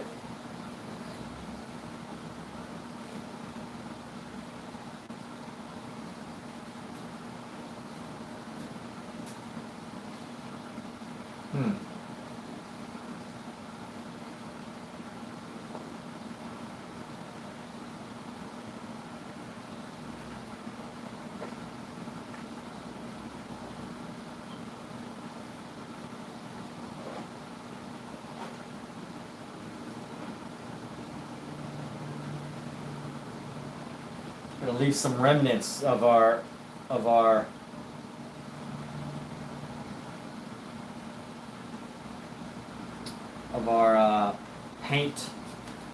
painting tool here.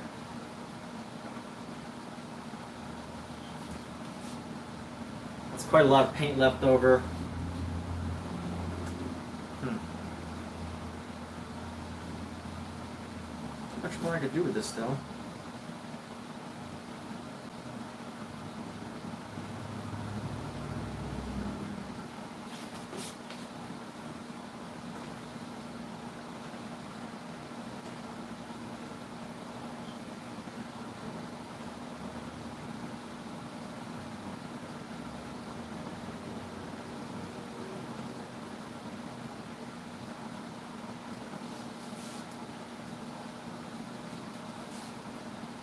Alright. So I'm basically making, I'm doing this painting, but I'm using all sorts of, I'm going to experiment with my color choices here.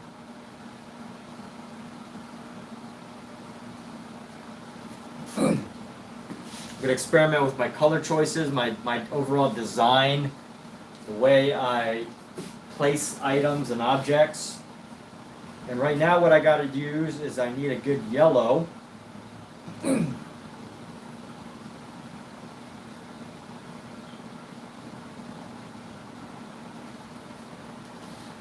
So I'm going to place a nice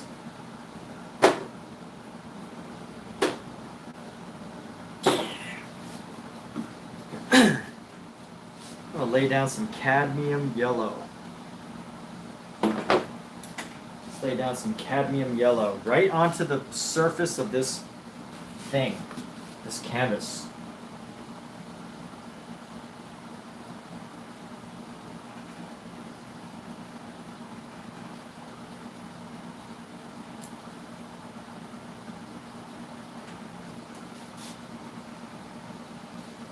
So I've got a nice thick layer of cad yellow right here. Go like this. So So go ahead and paint this down. It's a nice thick yellow. Let's see where I want it to stop. I want it to stop right about, I want to match about where the yellow is, so I'm going to create a line right on the back of the head here. That's about where it's going to stop. So there we go, we have that. Let's just make sure that I can get this yellow to the edge. Ooh, it is so thick and creamy.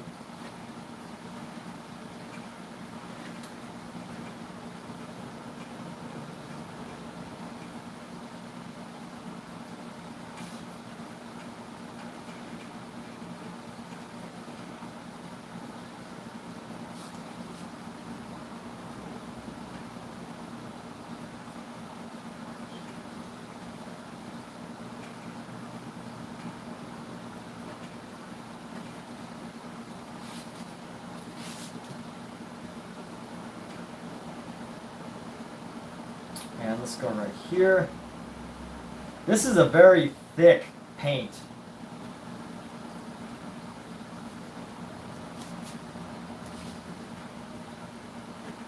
It has much less, it's a much thicker paint than our red. As far as texture goes.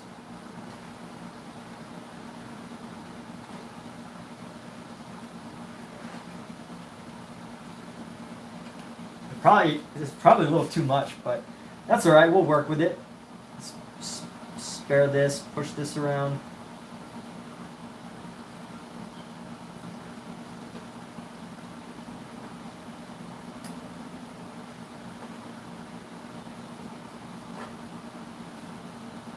And then we're going to go into here.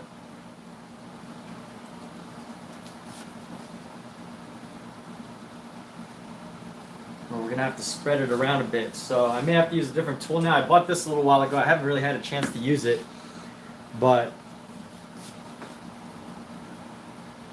it's a nice tool for I guess spreading things. Let's go grab more of this yellow. I grabbed way too much yellow here, so ultimately this is gonna have to go on a canvas or on our brush.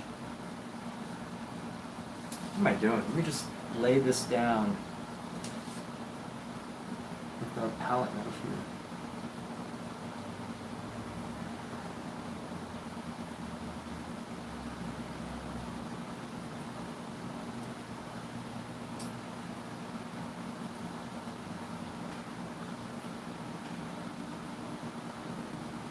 So here we go. Let's go like this. Let's blend our two spaces together to kind of create this like convergence, because not one for perfectly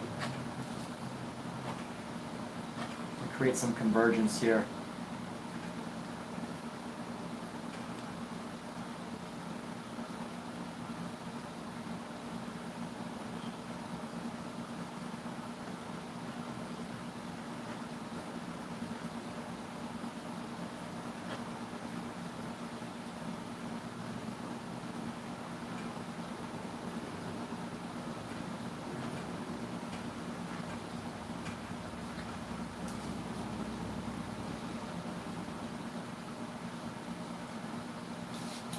And I have so much of this color right now. What should I do?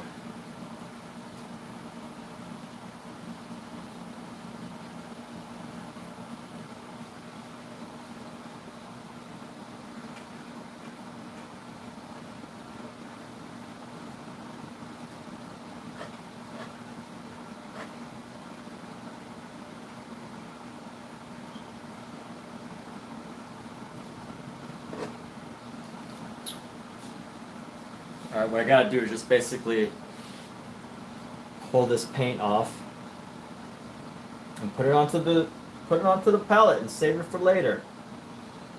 So here we go. Let's find a good spot for this. We're gonna put it right down right over here where our yellow just was.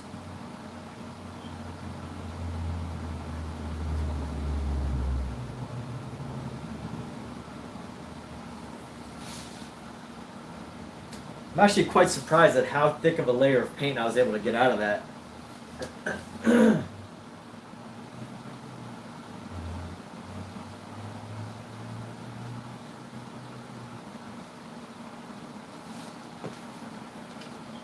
And now for our final act, I'm going to use a lot of blue. So this is garbage. This is garbage.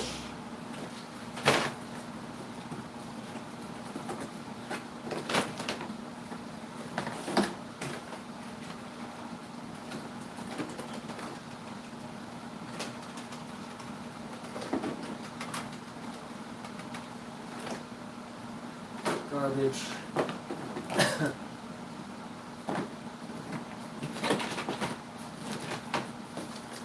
It's garbage. There's our French ultramarine. I have some French ultramarines, but I want to use up the rest of my smaller tubes.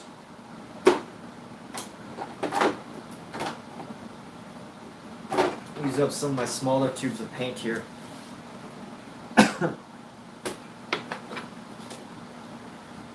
Guess I'm gonna have to use up most of my gambling. Use up my Van Hoff colors. Where is my French ultramarine Van Hoff?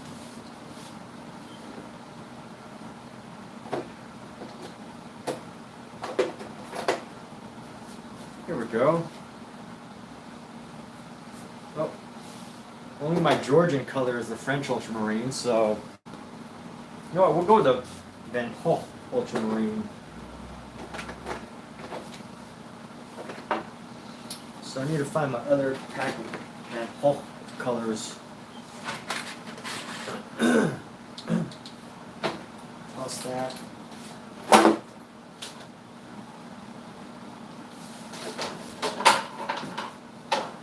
Let's go.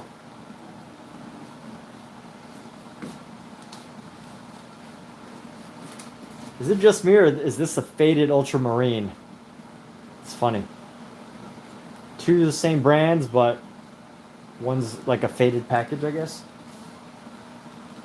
So where do I live? What am I making? I live in Los Angeles, California. Good old Los Angeles. The wonderful city of Los Angeles, California.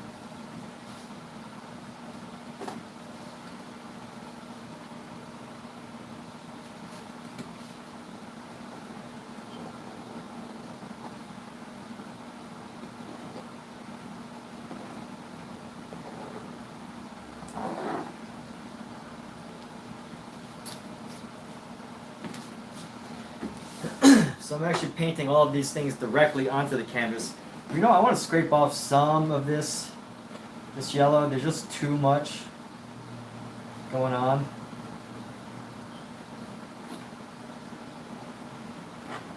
I don't necessarily want it to take forever to dry. So that's what we're doing, is we took that off. And we're going to put this onto our palette here.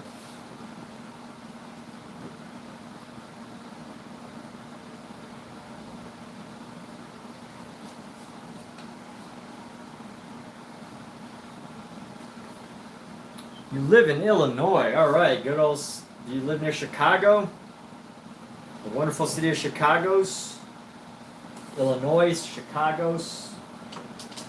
So let's do this. I'm gonna bring some of these down. Let's start painting.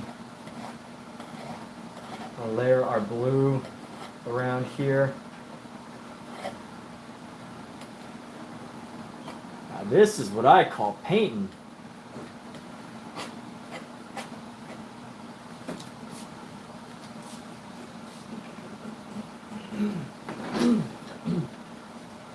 I need to move that up. And let's see. Let's go. All right.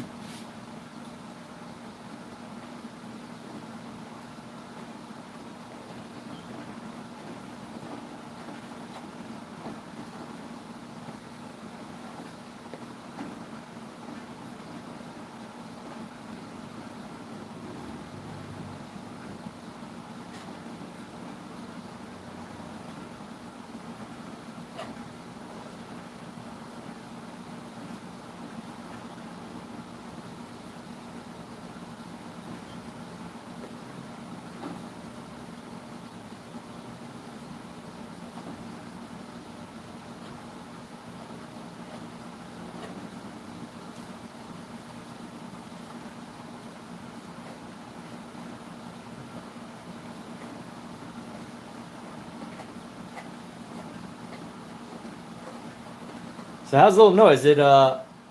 Is summer's pretty hot right now? Summer heat, doing all right? Y'all staying cool? Is Springfield? Is Springfield where The Simpsons is based off of? Springfield, Illinois? Or is that a different Springfield?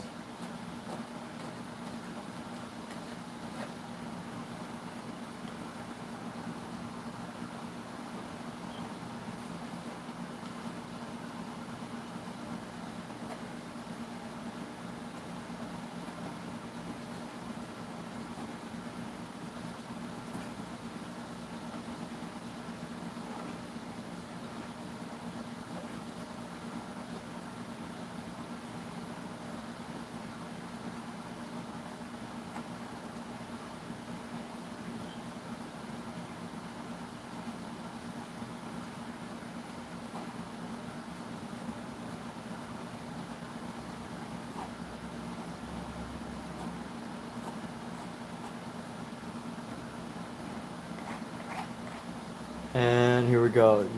Yes. Let's go across here. Go bam, bam, bam. I think I need more paint here. In a few moments, I will need some more paint.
Trying to get this little white spot, but it's not.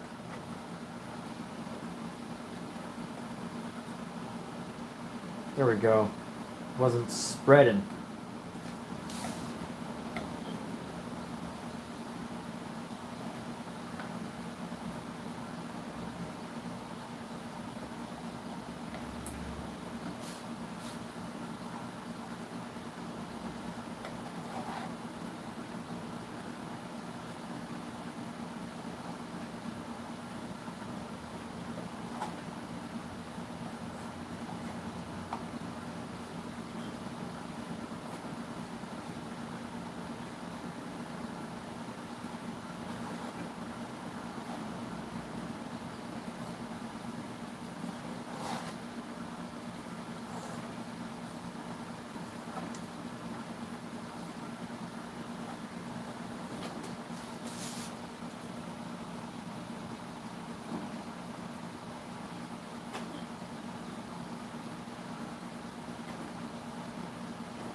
It is the capital where Abraham Lincoln is born. Springfield? Like Springfield from The Simpsons, I mean, though.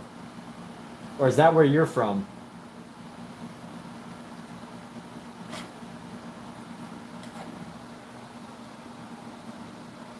Let's go like this. Boom, boom, boom, boom.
Okay.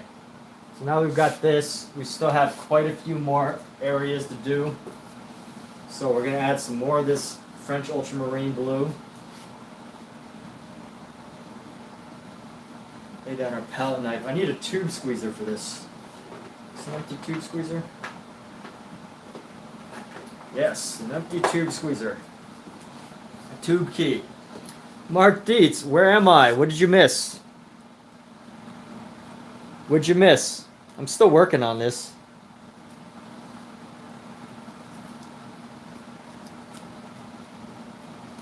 We are still working here. Oh, I'm in Los Angeles. I live in Los Angeles. Is that what you were asking? Where do I live?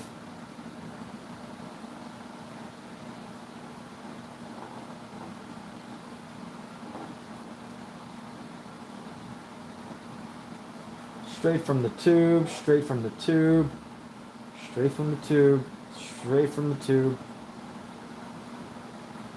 This is how you get really dense paint. I probably really should just do this like at an angle. I should probably do this at an angle, but whatever. I'm not.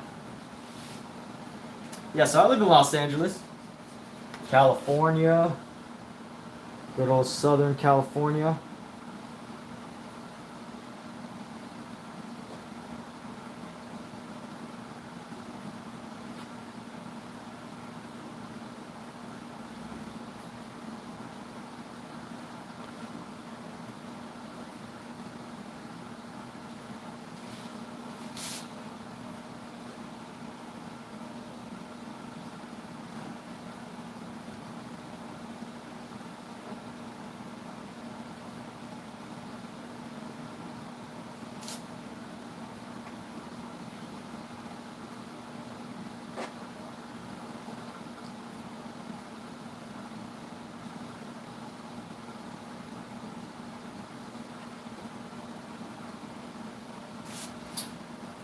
So, but you didn't miss any painting or anything. I'm still pretty much doing the same thing. This is the part of painting that it's harder to talk through, you know. Although it's like mindless, I know it's really easy to do. Maybe that's why I don't have much to say, is because there's no real like technical elements involved. You know, I'm just picking up paint, laying it down, picking up paint, laying it down. And that's how I'm doing what I'm doing. So, and I do find it interesting how my mind kind of like zones out when I'm doing certain things. But even when things that like require a lot of detail work, you know, of course I zone out. But you have long lost relatives. What makes them lost relatives? Out of curiosity, are they like disowned relatives? Or are they just like relatives that y'all don't talk to no more? What makes a lost relative a lost relative?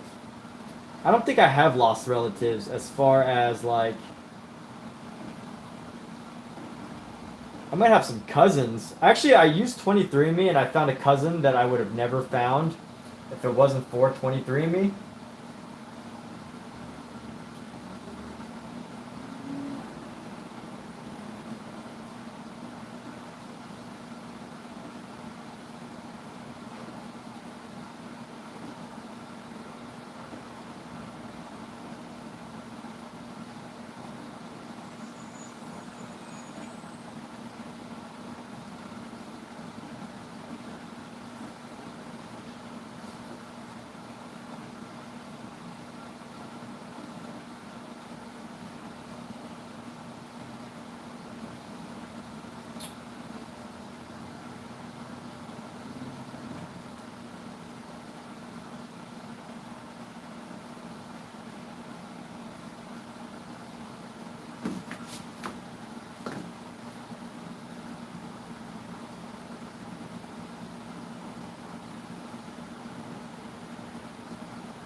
You do not talk to your cousins because they live in Poland. You know of them, but only met them once. Well, that's cool that you have family that, you know, you could one day visit in Reading, right? I mean, are you able to visit them, or is it really like you're not that close?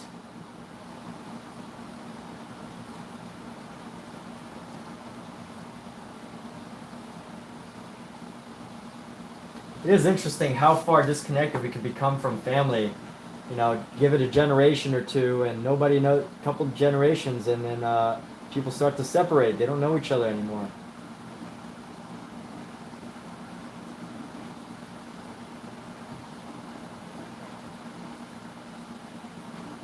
This is one cool thing about oil that I can do here. That I don't know if it's easily achievable with acrylic, but with oil, I can work this paint for quite a while, which I don't know if, you know, how much time I have to work with acrylic, but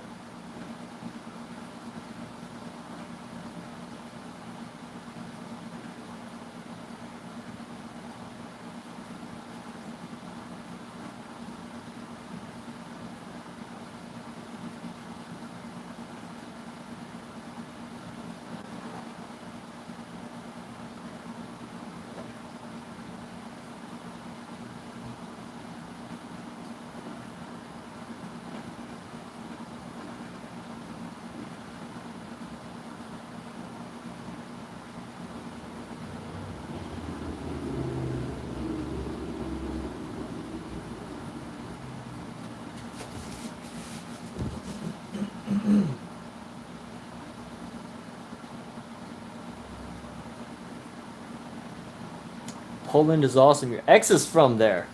So what goes on? Let's see. You know them, but only met them once. When your family came over from Europe, some stayed in Canada and some went to the U.S. Poland is awesome. Your ex is from Poland. Cool. The only thing I know about Poland is sausages. I mean, obviously, you know, I know some basic stuff about their history, but as far as modern culture goes, Polish sausages are the main thing that I know.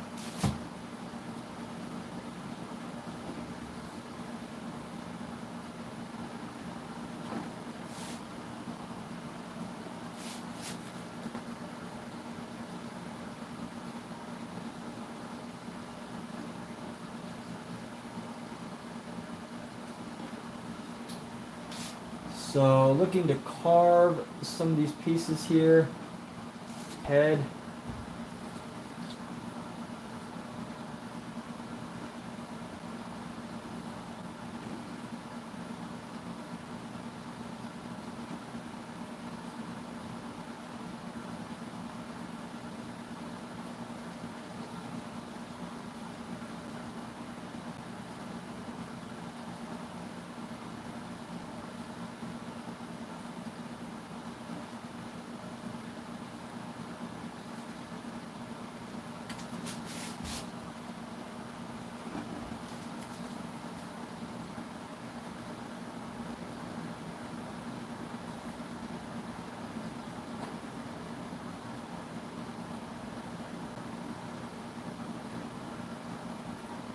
And here we go. So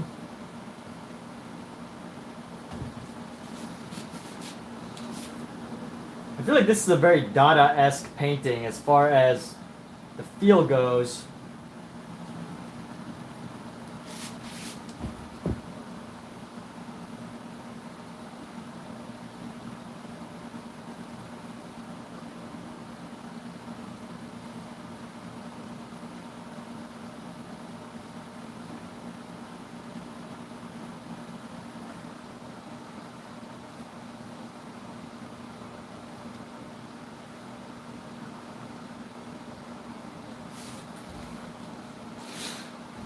Polish chocolate's good. Poland is awesome. When you go to a Polish store, you get chocolate. Chocolate's good. It's good for the heart. If it's not good for anything else, it's good for the heart. When I say heart, I mean the spirit, the heart, not like the heart. which I'm not a doctor, so I can't comment on what's good and isn't good for the heart. For the physical heart, the body, physical heart.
And here we go. So I'm going to push this into these red areas now.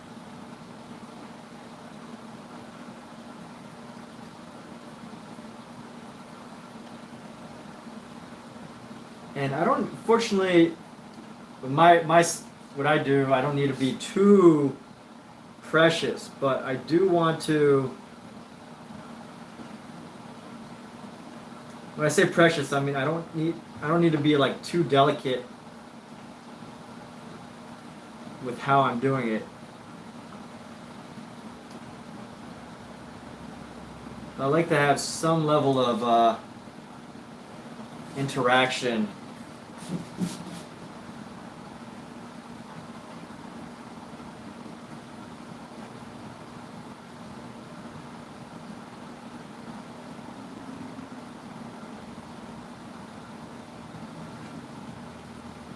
There we go. Bringing the red into the blue into the red. And we have this nice interplay here. Now,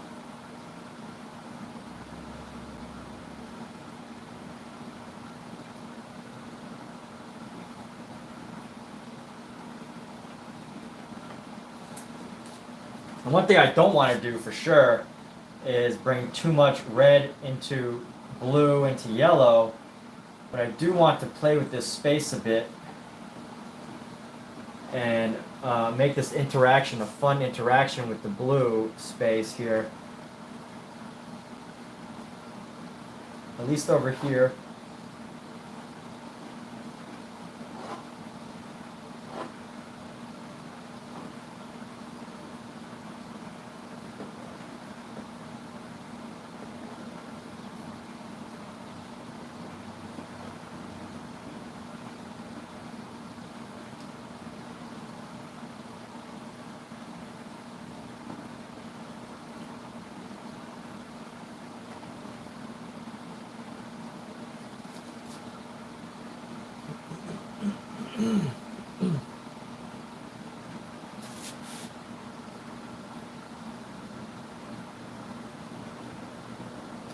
You know what? I think it won't be so bad because it's more like a purple right now.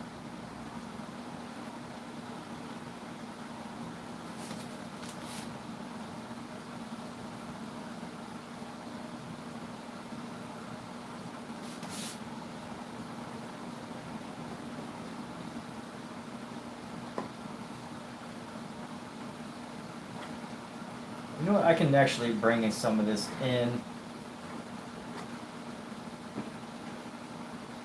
Just to give it some play.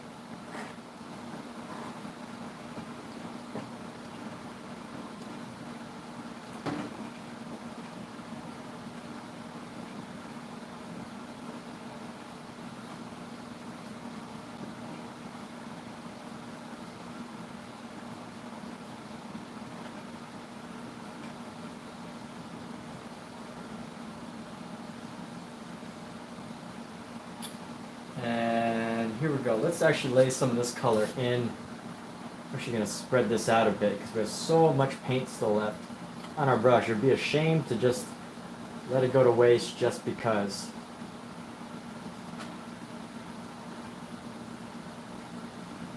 Let's make this nice dense area of paint.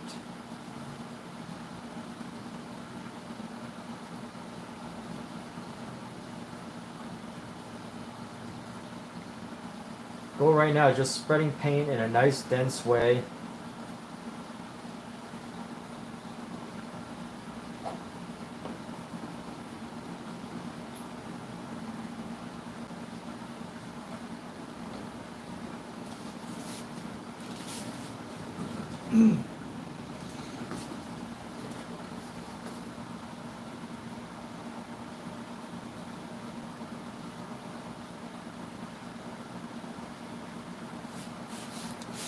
And let's see.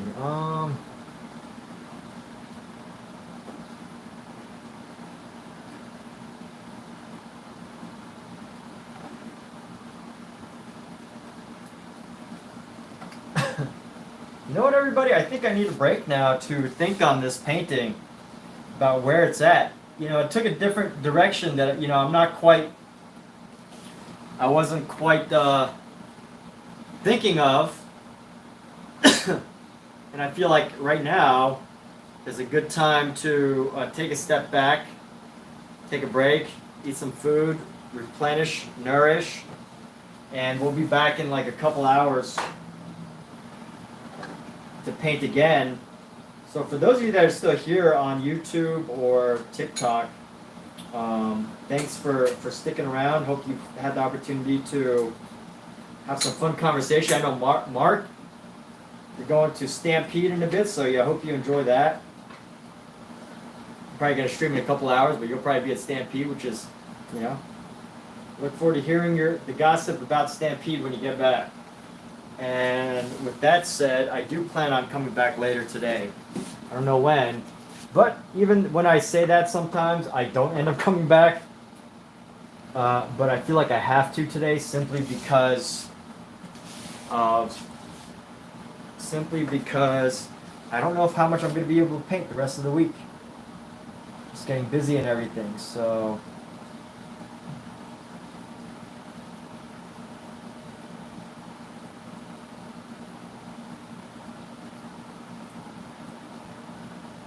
Yes. Okay.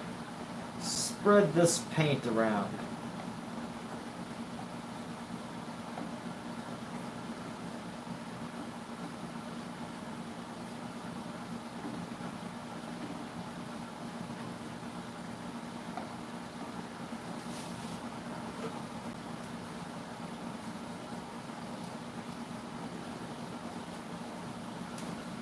Yeah, let's take a little break right here. I should close this first before I forget.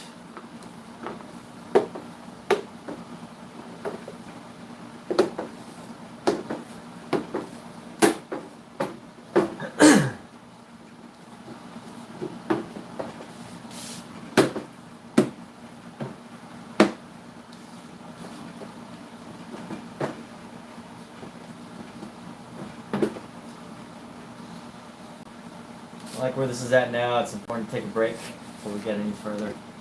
And those of you that are here, thanks so much. We're going to be back in a little bit. Goodbye.